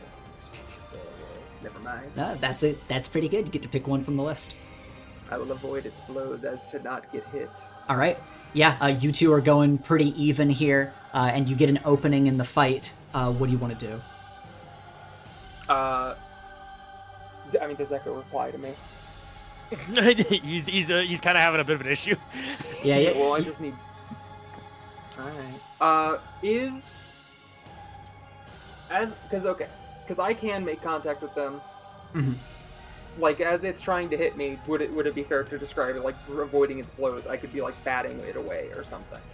Yeah, you find in this moment you're kind of picking up Nightwalker's sort of fighting style in a sense, as you're able to very briefly parry away its blows. Making contact does send that familiar shock through you, but you have learned how to parry their attacks in a way where it is like minimal. Yeah, brief contact still better than letting them like full hit me. Yeah. Do I get the feeling that the reason I can make contact with them has anything to do with like the general like spirit like aura overshield type thing I do? Is it like that layer is letting me impact them? You have an intrinsic understanding as you make contact with the Dey'ja and you glance over to Nightwalker and back to your fight, that it seems that you are in a sense touched by death and are able to return the favor. Okay. So can spirits make contact with them? Yes, they can. Okay, then I think what I will do, I will try to break away. Like if I avoided his blows, I will try to break away to make even just a moment of distance. Mm-hmm.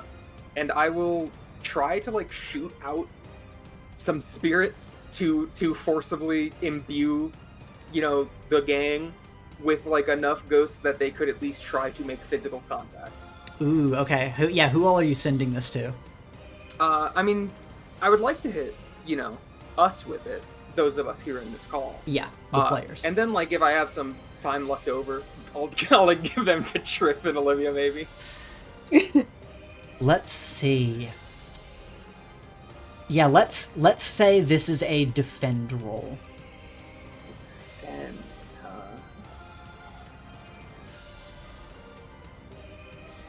Hang on, I'm checking real quick. I'm checking something real quick.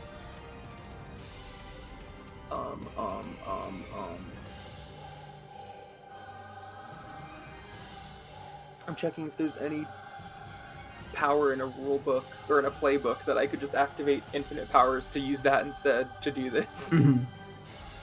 That's fair. What's the Nova do? I feel like the Nova could have one. Where is that shit? Yeah, if you want to use unlimited powers and say this is a sort of like elemental control and you're just bending ghostly energy, I'll allow for that. Yeah, there's cosmic energies, and I feel like this is something like that. Mm-hmm. / sorcery. Mm-hmm. Okay, so could I roll power instead? Free? Yes, you can. Yippee. Because my savior is so low, brothers. Mm-hmm. Yippee! Alright. That is a 10. You will, of course, have to mark your doom track as you're getting dangerously close, but now's the time to use it. As you send spirits out across the courtroom. And for those of us that are Naruto fans and remember the 4th Great Ninja War at the end of Naruto, it's like you're sending out your fucking Kyuubi cloak and it's like wrapping up in all of your friends in order to protect them. So as spirits flood out across the room, all of the rest of you watch and feel as the shimmering ghostly aura collects around you. And gives you that sort of overcloak. And Echo, as you are fending off the Dey'ja, you briefly notice that you are now able to trade blows, though, like with Lily, it does hurt on contact. But you are at least able to make contact now. Would my gear still make contact, or is that not? It's a part of you. It's a part of you. Oh, we are back in business. Yeah, Lily does that and then just shouts out, "There! The holy water, the ghosts, I can't do any more for you." And then I get like full body tackle. Yeah, as you're rushing into the battle here, and Triffany and Olivia are gonna flank you as you're preparing to fight against this Dey'ja. And really quick, I want you to once again roll to pierce the mask for me. I'm so good at that. happened one of these times? I clicked it. There it is. It had to process. It processed my sass and was like, all right, fine.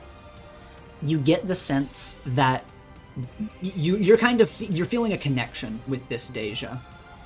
And you're feeling the connection between it and Gretchen Prime as she rests inside of you. And as you are fighting it, you get the sinking feeling that because this was the first Dey'ja, and because all of the other Dey'ja have been mimicking your powers, this thing might be able to mimic everything that Gretchen was doing. So this thing might start doing some crazy shit soon. Oh no. Lily says this out loud. I fucking hate you, Gretchen. And we're gonna move back down to the other group. As Echo, at first you were getting swarmed by these Dey'ja, and it seemed like it was almost over for you before this ghostly overshield wraps around you, gives you a moment to breathe, and then from above, Anastasia raises her hands, and multiple golden swords from the sky begin to fall and pierce a few of the Dey'ja within what used to be this maelstrom, giving you all an opportunity to fight back. So Echo, what do you want to do? I have just the thing. What are the Grand Angels doing over here? Yeah. It seems that in the back, the Grand Angels are... It seems like they are just watching, but the one in the center seems to be glowing with a burning aura that is getting progressively brighter. Echo is going to... because now he's not bound by these Dey'ja anymore, right? Right, you have a moment. Okay, cool. I'm gonna go to use my grapple hook and zip over in front of these guys real quick. The three big ones. You want to zip over to the Archangels? Yes. Yeah, go for it. If I gotta get close to like the, how he could tell like the aura, like how far he has to go to not get like scorched, right? Yeah, you can go stand on their desk right now. It seems like soon you won't be able to because it's expanding, but right now you can, because I think this is funny. Cool, I'm gonna go over there, and I want to use Persuade. Okay, yeah, you zip across the entire courtroom with your grappling hook. You're like grappling onto pillars that are across the way, swinging underneath, and then in an arc, flying up and landing on the desk of the Arc Seraphim. And yeah, what do you want to say as you land here? Echo is gonna land, and they all look at him, I assume, this little guy. Yeah, you land on the desk, and these guys are titans in front of you. It almost feels like they don't even notice that you're here at first. That's fine. He's gonna go, hey! And they all look at him. Yeah. Some Grand Angels you are! A fight breaks out in your court where you are looking over, and you do nothing about it. This is your home, and you're gonna let them fight in your home? Some angels you are! Do something! Alright, roll Persuade. Yeah, there's a reason why they call this place the theater. This is literally entertainment. This is like half the reason we love built this it. place. Why would we stop this? This is awesome. Sorry, Persuade. Yep. Oh god, I've never wanted to hit more in my life. Please, please. Oh, Yes! to a drug. You land and you shout up at the angels, and you feel as though all of their eyes lock onto you, countless eyes, as the Arc Seraphim, the voice washing over you from above, speaks, and it merely says, "Insubordination in my meeting hall shall not be accepted." And the burning aura continues to expand as you're like, well, actually, you kind of have your goggles on, and Spark, who has woken up, flashes with a warning signal, and you see energy readings that almost looks like the Seraphim's about to explode. Oh, that's not good! Echo's gonna, go, I assume he can move, right? We'll have you move later. First, Oh, fun! we'll go back down to the others, as Joey, you have created a wall, and Anastasia is now backing you up, pinning some of the Dey'ja with golden swords. So first, Alex and Terry, you two have been given an opportunity to move. Where do you want to go? What do you want to do? Terry has like a general idea that he's been given like the ability to defend himself, yeah? Yeah. He has to punch one of these things. He has to. Like, Do it. they've been so miserable in every single time they have been around. It has been miserable and awful, and he hasn't been able to do anything to them. So he's just gonna like try and drop kick one of them. Okay. Tactically, where does Terry run, and which one does he want to fight against? Tactic. Right now, in front of you, again, Anastasia is creating this field of golden swords, and Jay has a wall up in front of the 3 that are in front of you. You can run around the wall. You're free to do that. But where does Terry want to position himself?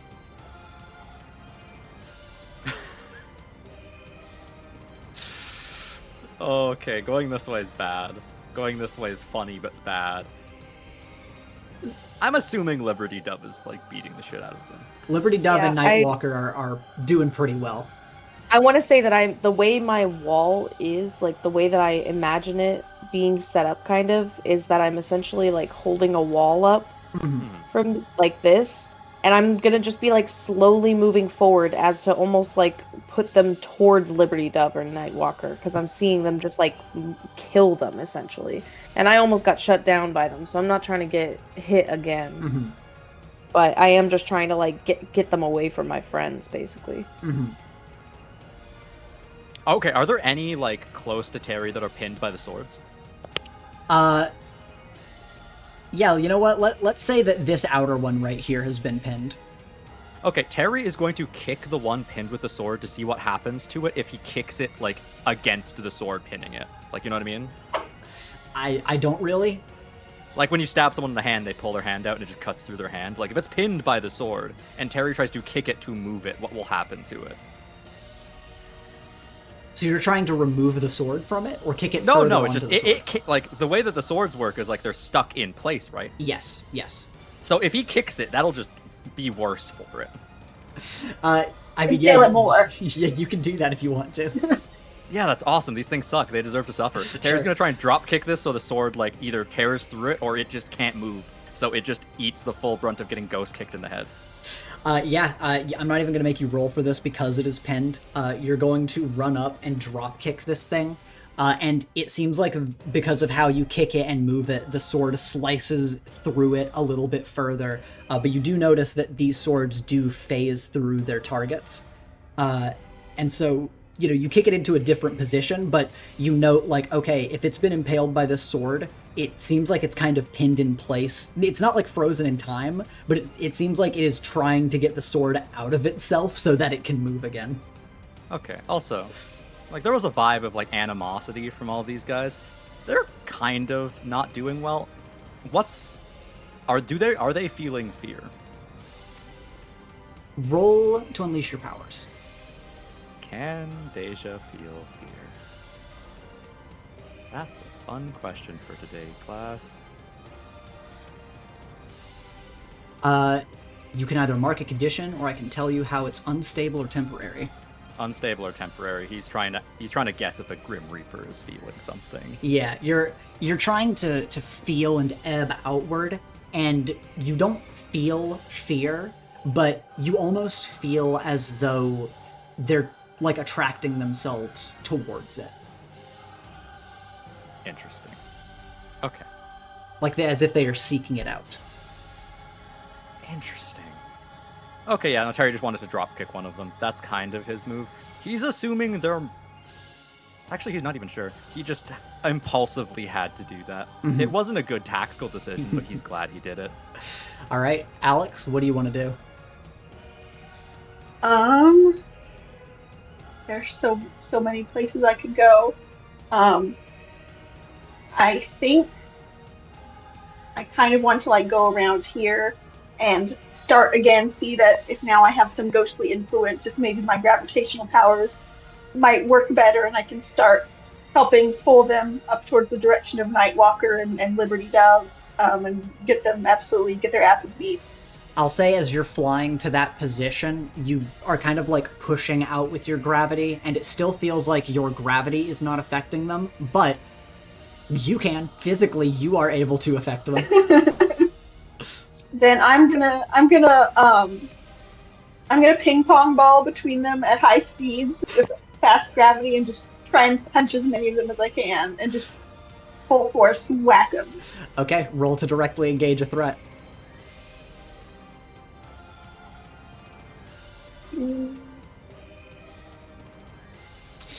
Oh dear. Yeah, you're ping-ponging around between a bunch of these Dey'ja as some of them have swarmed around the golden sword, some of them have been pinned, and you're bouncing around trying to hit them, but all at once a few of them are going to cut off your path and swarm around you, and I want you to roll to take a powerful blow to see if you get hit. Oh, jeez. Alright. 1 from the top list or 2 from the bottom list. Okay, let me pull that up again.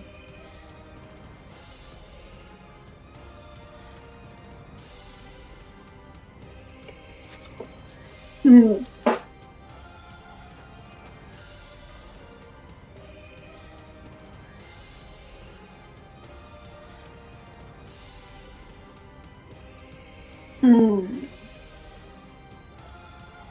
You know what would make this situation even more juicy is if I lose control of myself and my powers in a terrible way. Is that what you want to choose? Let's just fuck up. I think- Gretchen. Let's just fuck it up. Alright. As you land here, you're hit, and your powers begin to crackle inside of you, and you think, okay, at least maybe I can make some room by losing control of my powers. But as you go to unleash them, Dey'ja around you ensnare you with their chains and lock down your powers, holding you in place. Oh no. And we're gonna move across to Joey. What do you want to do? Is you've got your walls up, and you see Alex attempt to go in and fight a bunch of them, only to get ensnared. Okay, in seeing this happening to Alex, I'm like, no, come on! I literally start, because we're like floating in the clouds, like we're floating. Yeah. We still have these little wings on our feet and stuff. I almost do a motion as if I am ice skating, like with these wings. Yeah, You hold know on, what I mean? Yeah, and you're keeping your wall up to push them, I assume? Yes! That's what I was thinking.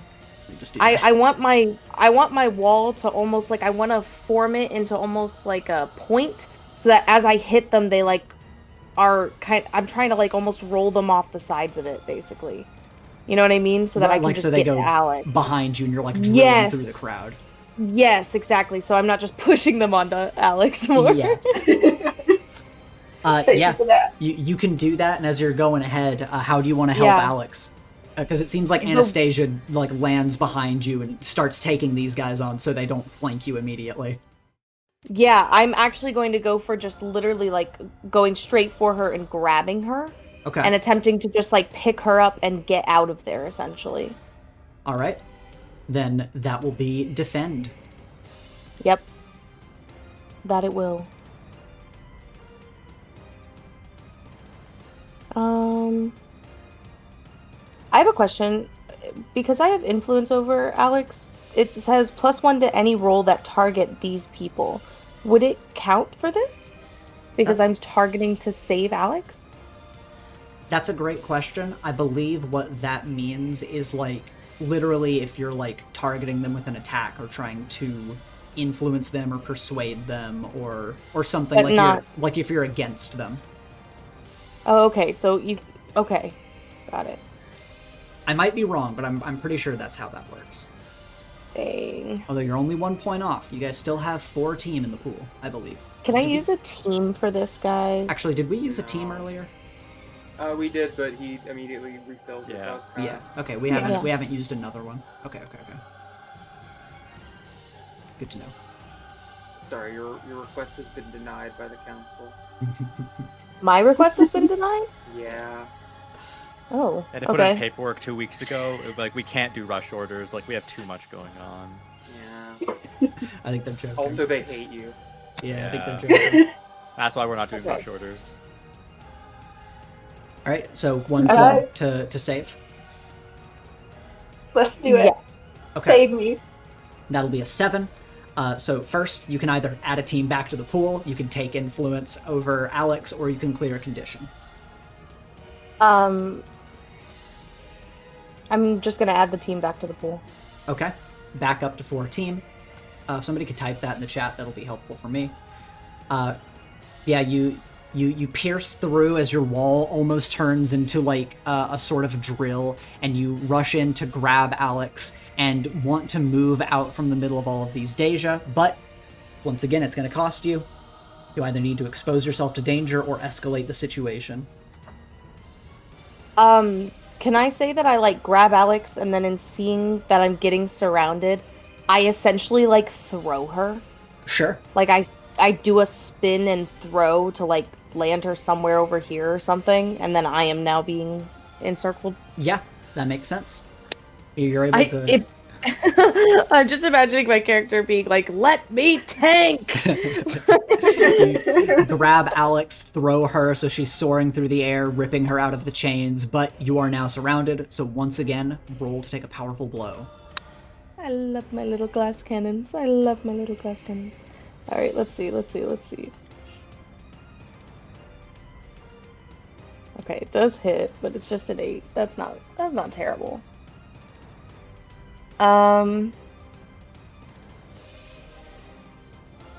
Yeah, I'm gonna lash out verbally at this point. I'm gonna be like, "Stop putting yourself in the middle!" Okay. Alex, you hear that loud and clear. It's like, okay, you know, you're trying a bunch of strategies that have not quite worked yet as you're tossed into the air. And real quick, Alex, what do you want to do in response to this? You've once again been given some room, but the Dey'ja are surrounding Joey and seem like they are about to pounce on her once again, like they did before with their chains. Well, I won't get in the middle, but I'll be by your side, and I'm gonna like kind of come over here and try and help Joey out of the situation. But I'm not gonna jump right into the middle of this circle. All right, you just want to get Joey out of there? Or, I was gonna start walloping on these guys and hopefully start taking them down. Okay, roll to directly engage a threat.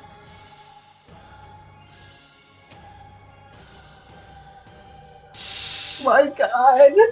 Yeah, It's a bad day for Alex. Haven't charged up your abilities yet to start using your reality-bending gravity powers. You go in raw once again, start throwing punches, but this Dey'ja almost seems to wrap its chains around your wrists to control your movements and parry you so that it can grab onto you and try to crack through your ghostly overshield, as it's not looking great over here.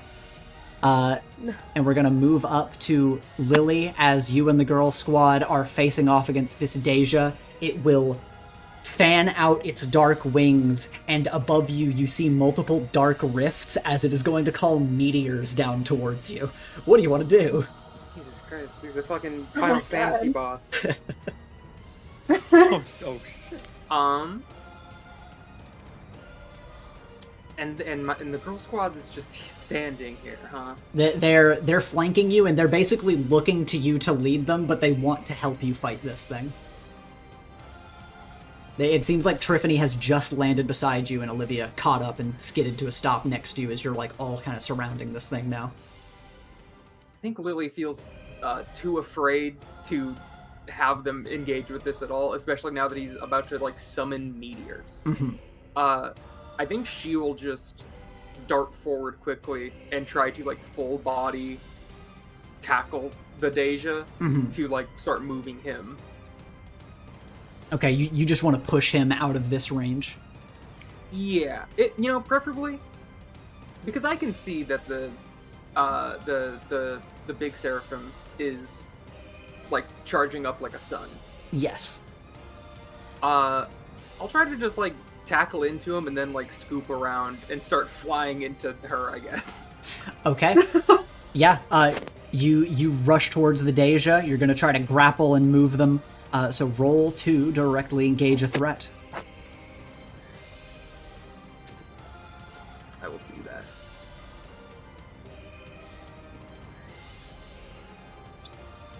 Motherfucker. It's pretty low. Can I roll? How much team do we have? You have 4 teams Oh. still. 14. Can so Deiko, I have an ability that lets anyone who has influence over me if I... Oh wait, no, is it if I help you or if I defend you? Never mind, go on, Karen. No, never mind, you're fine. Never mind. Carry on. Oh no, it says when you spend 1 team to help someone who has influence over you, it gives them 2. So, Ooh, yeah, that's really good. Oh yes. Pretty good. You could use 2 team to get it to 7. yes. Echo's only able to give 1. Each one has to be given by a different person. Could I use team selfishly? Because I'm essentially, like, Triffany and Olivia are here, like, we're here to help, and I'm just Yes, you can. saying no and Yep. and trying to take the fight away from them specifically. Yeah, you can do that. So with all of that combined, Echo, how are you helping Lily in this moment? He's gonna, like... Is it clear she's, like, tackling it towards Yeah, them? you can see that Lily has grabbed onto the Dey'ja and is trying to push it towards the archangels. He's gonna use his grapple hook to just help pull it like a fish. All right, Reel yeah. me in. You Yeah, grapple reel them onto in. the Dey'ja, help to pull, kind of jumping off, I assume, so you're not standing next to the bomb. Here's the question, though. Is it very clear that's gonna hurt us, too, if we're too close? Or are we safe? Because I'm not sure. It feels like you're standing next to a volcano. I'll take Okay. Oh my god. it. Nah, I'd win. Nah, I'd win. We're kind of both in the danger zone. Yeah, Lily, you are pushing the Dey'ja towards the Archangel here. Echo, you have jumped off. You're reeling them in order to help the push. Lily, you get to pick one from the directly engage a threat list. Well, I'm not gonna probably avoid his blows because I don't think that would get what I want here. Mhm. I guess impress, surprise, or frighten. I mean, I doubt he's expecting me to charge and initiate a like sustained contact to grapple with him. Mm-hmm. So I guess I'm catching him by surprise to try to push him into this new situation. Yeah, that makes sense.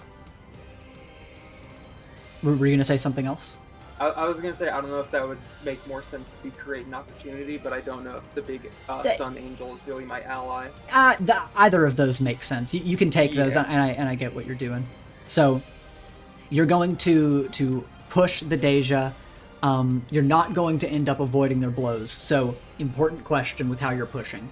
Are you going to, once Echo grapples and tries to throw the Dey'ja, are you using force to shove it? Or are you basically trying to fly and keep pushing and stay there to make sure it goes all the way? Or are you going to let the force carry it, along with Echo? I'll stay. I'm gonna, like, basically I am charging, tackling him into a wall Mhm. for, like, the impact of, like, crushing him against the wall, except the wall is the Sun Lady. Okay. Then yeah, you are flying up to the Archangel.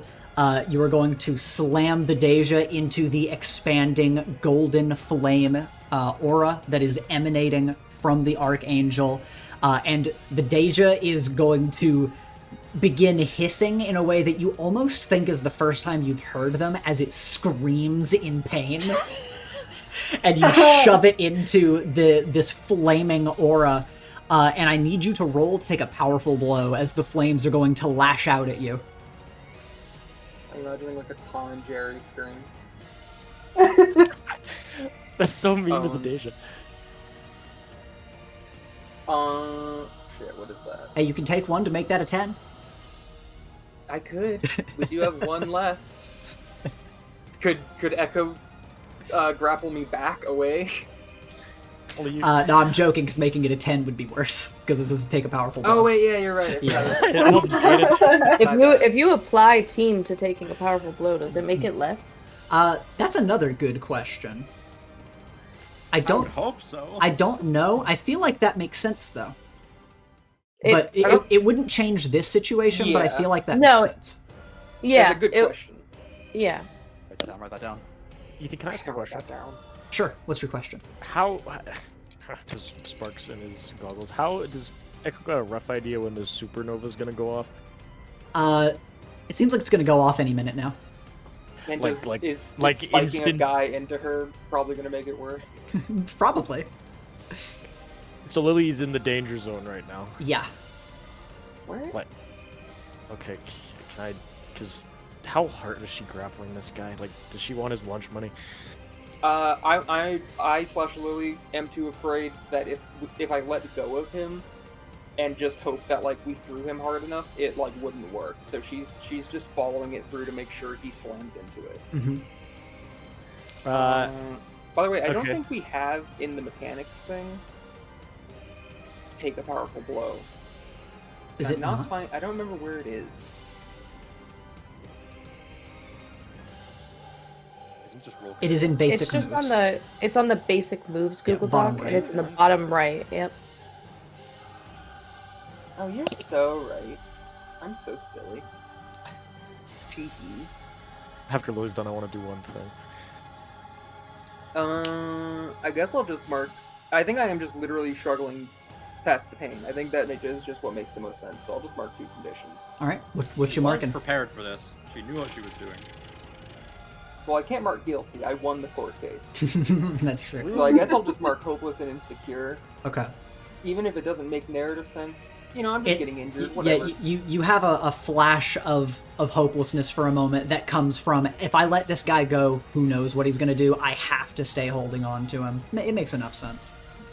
So yeah, you're struggling past the pain of the flames as you slam him into this expanding aura, of the flames lashing out at you, burning you as well. And Echo, as you reel the Dey'ja in and jump off, what is Echo going to do as you kind of look over your shoulder at the rifts that were above the group as meteors are still falling as they were being dropped? Oh, I thought I would stop that by tackling him, to be honest. No, those are still coming down, but you are Those- getting him into danger zone. But he and Lily are getting singed, right? Like, Yeah, they're being inflamed. oh, that's not good. And where's my grapple? It's not latched to any of them right now. No, you've brought it back to yourself.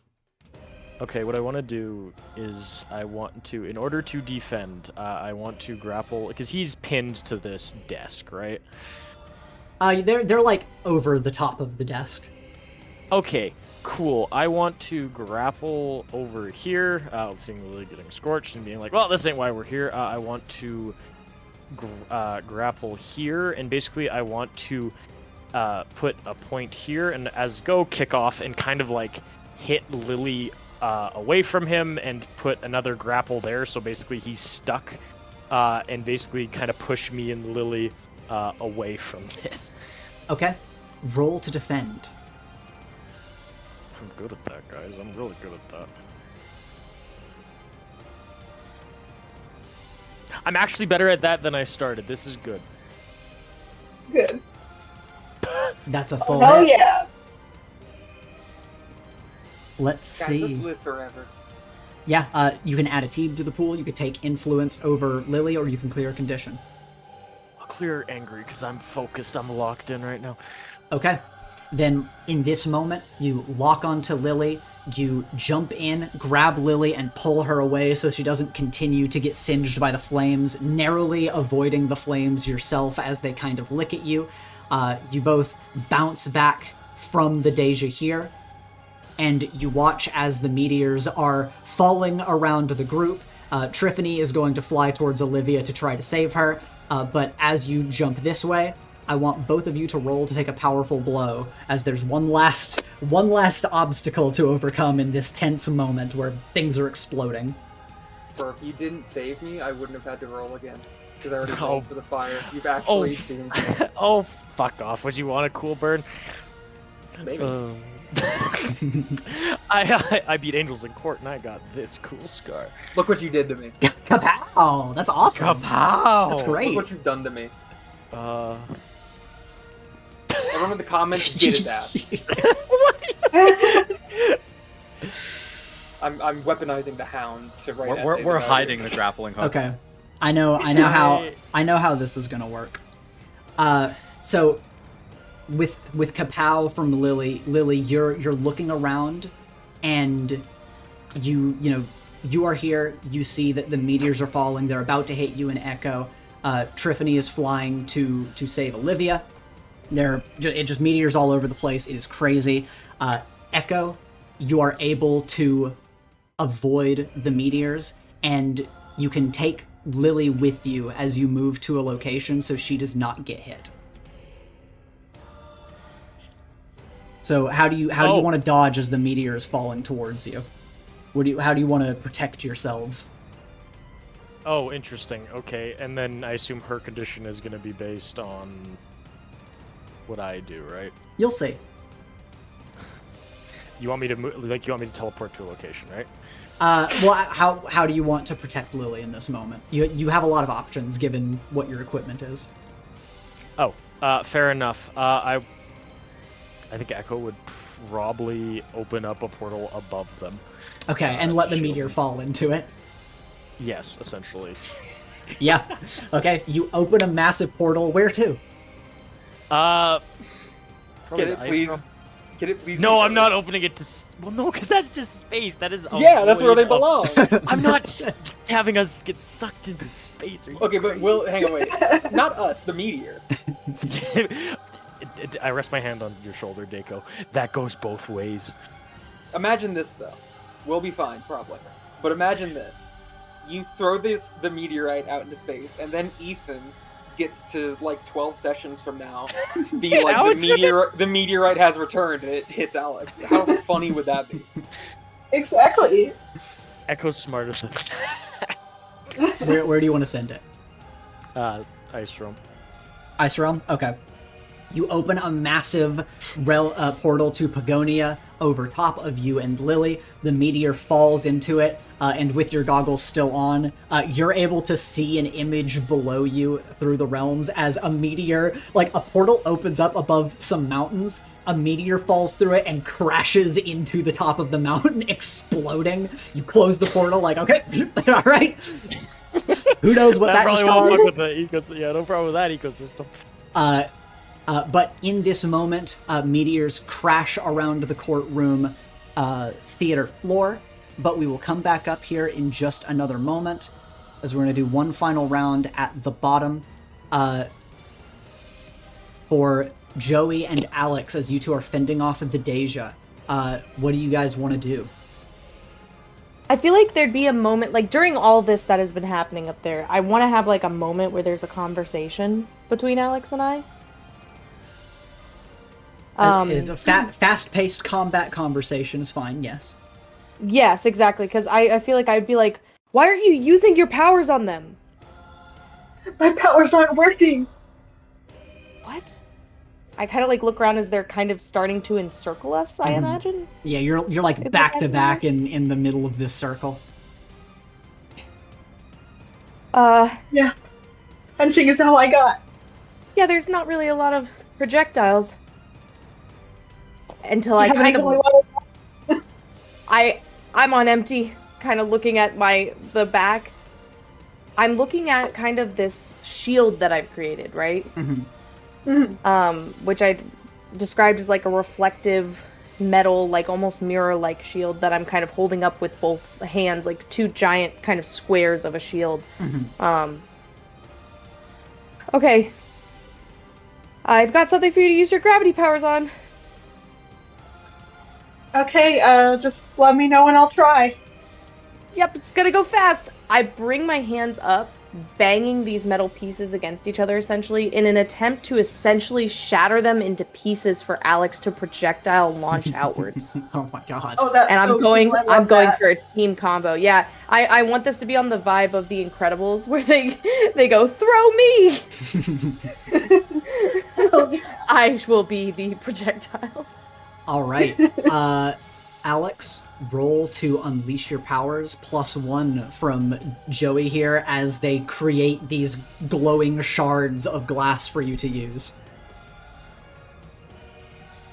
That made it a hit. All right. And I mean, we have one team left, so that wouldn't change anything. Either mark a condition, or I'll tell you how it's unstable or temporary. I'm gonna mark a condition. Okay. Oh, what were you gonna say? I was just gonna say, remember you're handling a lot of glass or mirror shards, so Yeah. that's good to keep Yeah. in mind for this. So yeah, you want to mark a condition.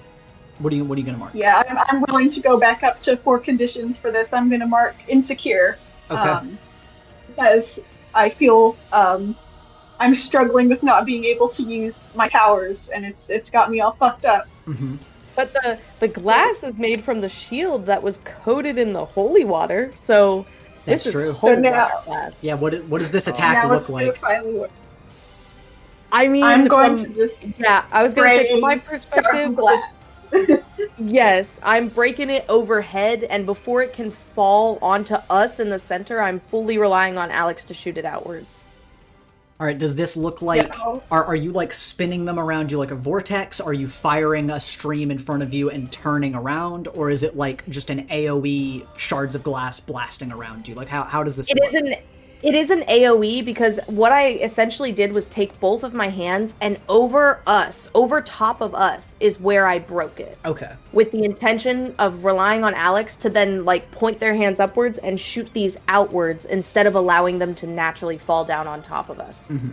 So that's kind of what I'm imagining. Alex, any extra flourish? So I'm kind of like pushing gravity away and just sending them all out in a circle, trying to blast all these guys, these shards.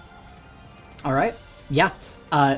You blast these glowing shards outward as they fly through all of these Dey'ja, singeing them, cutting them, and keeping them all away from you as you knock all of them back and slice through them to give yourselves some space. Terry, as you kind of kicked this Dey'ja and saw the situation change greatly, what is Terry doing in this moment? Holy glass. Oh, no, I'm like holy glass. That technically, holy Yeah. water stuff can like hit them, right? Yeah. Terry's gonna use this Dey'ja he's been beating up as a body shield, so he doesn't get grenaded. Okay, sure, yeah. You hide behind the Dey'ja, you're able to not get hit by this. Anastasia basically lashes out with golden chains to lock the Dey'ja in front of her in place so that they get hit. And Liberty Dove and Nightwalker are kind of starting to finish off these two Dey'ja as they're just, like, outmatching them in fisticuffs. And as we move back up to the center of the courtroom, the Archangel Seraphim creates a glowing pillar of golden flames that begins to incinerate the Dey'ja that is in front of them as they continue to scream, beams of light falling across all of the other Dey'ja that you all are fighting, except for Lily, your Dey'ja, which has just been calmly observing at its stand. It is not targeted. And as all of these beams of light fly down and target the Dey'ja, the meteors in the center of the courtroom are going to fly through the clouds and pierce them. And you hear a few screams and a few dull impacts as the smoke will clear and silence fills the courtroom. And as you and Echo land on the clouds and pick yourselves up, you look across the way to Triffany, who has fallen on the ground and been injured, and Olivia, who is battered and bloodied, floating on a few of the golden clouds. And at this moment, a lot of thoughts run through your mind as the Dey'ja around you hiss with dark steam, but time almost seems to slow down for you as you feel a terrible dread wash over you.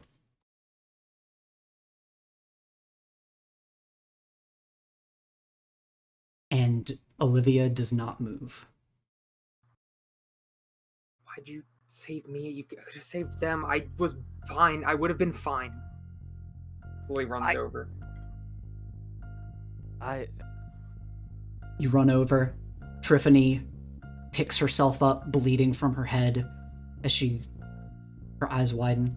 No, I tried to grab her. Olivia, darling, wake up, please. Olivia, darling. Lily falls to the ground and picks up Olivia. You feel nothing as you hold her limp body in your hands.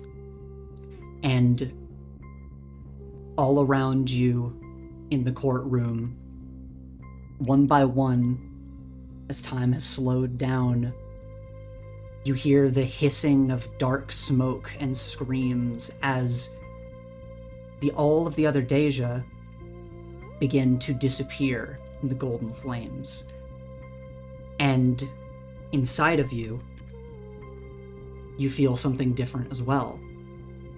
As in this moment that all of the Dey'ja disappear, your soul feels lighter. And as the Dey'ja that is front of the Archangel disappears with a scream, we zoom back in on you holding Olivia's body, and inside of you, you feel it as golden light washes over you from above, and your rune has been undone. Your soul is made whole once again. You glance down at your chest and see that the dark chasm has vanished like it was never there. And from behind you, in this stopped time, a shadow hovers over your shoulder. As she drifts away, you are now powerless, unable to commune directly with or affect spirits. She is no longer tethered to you, and not saying a word, she merely turns, tears open a dark rift, and she goes to move through it. Is this allowed? That was your Dey'ja that just did this. And you see a flickering image beneath Olivia, as from her own shadow, a Dey'ja has grabbed onto her and pulls away her soul. And Gretchen merely says, "Death comes for us all, darling," as she disappears into the dark rift which closes behind her. Ethan. Mm-hmm. It's clear Olivia is dying, right? Or close to death, right? With your goggles on, Spark is evaluating her condition, and she is stone cold dead in Lily's arms. Like her heart stopped. Yes. Okay then. Ethan. Mm-hmm. Can I pop my moment of truth? I'm gonna do something a little different. Message me what you have in mind to see if what you're trying to do is possible.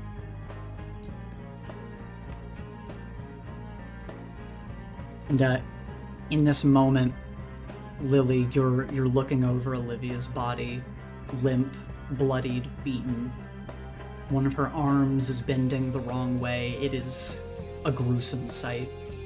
And Triffany is desperately trying to wake her up as you phase back into the moment. And Triffany, wearing a forced smile, starts to cry in front of you. What are you thinking in this moment? So my powers are gone completely. I can't activate my moment of truth. Your powers are gone in this moment, yes. I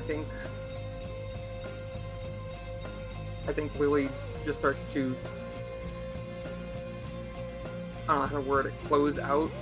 It is like roaring in her ears. She is just fixated looking at Olivia, and her brain is trying its hardest to think of anything she can do.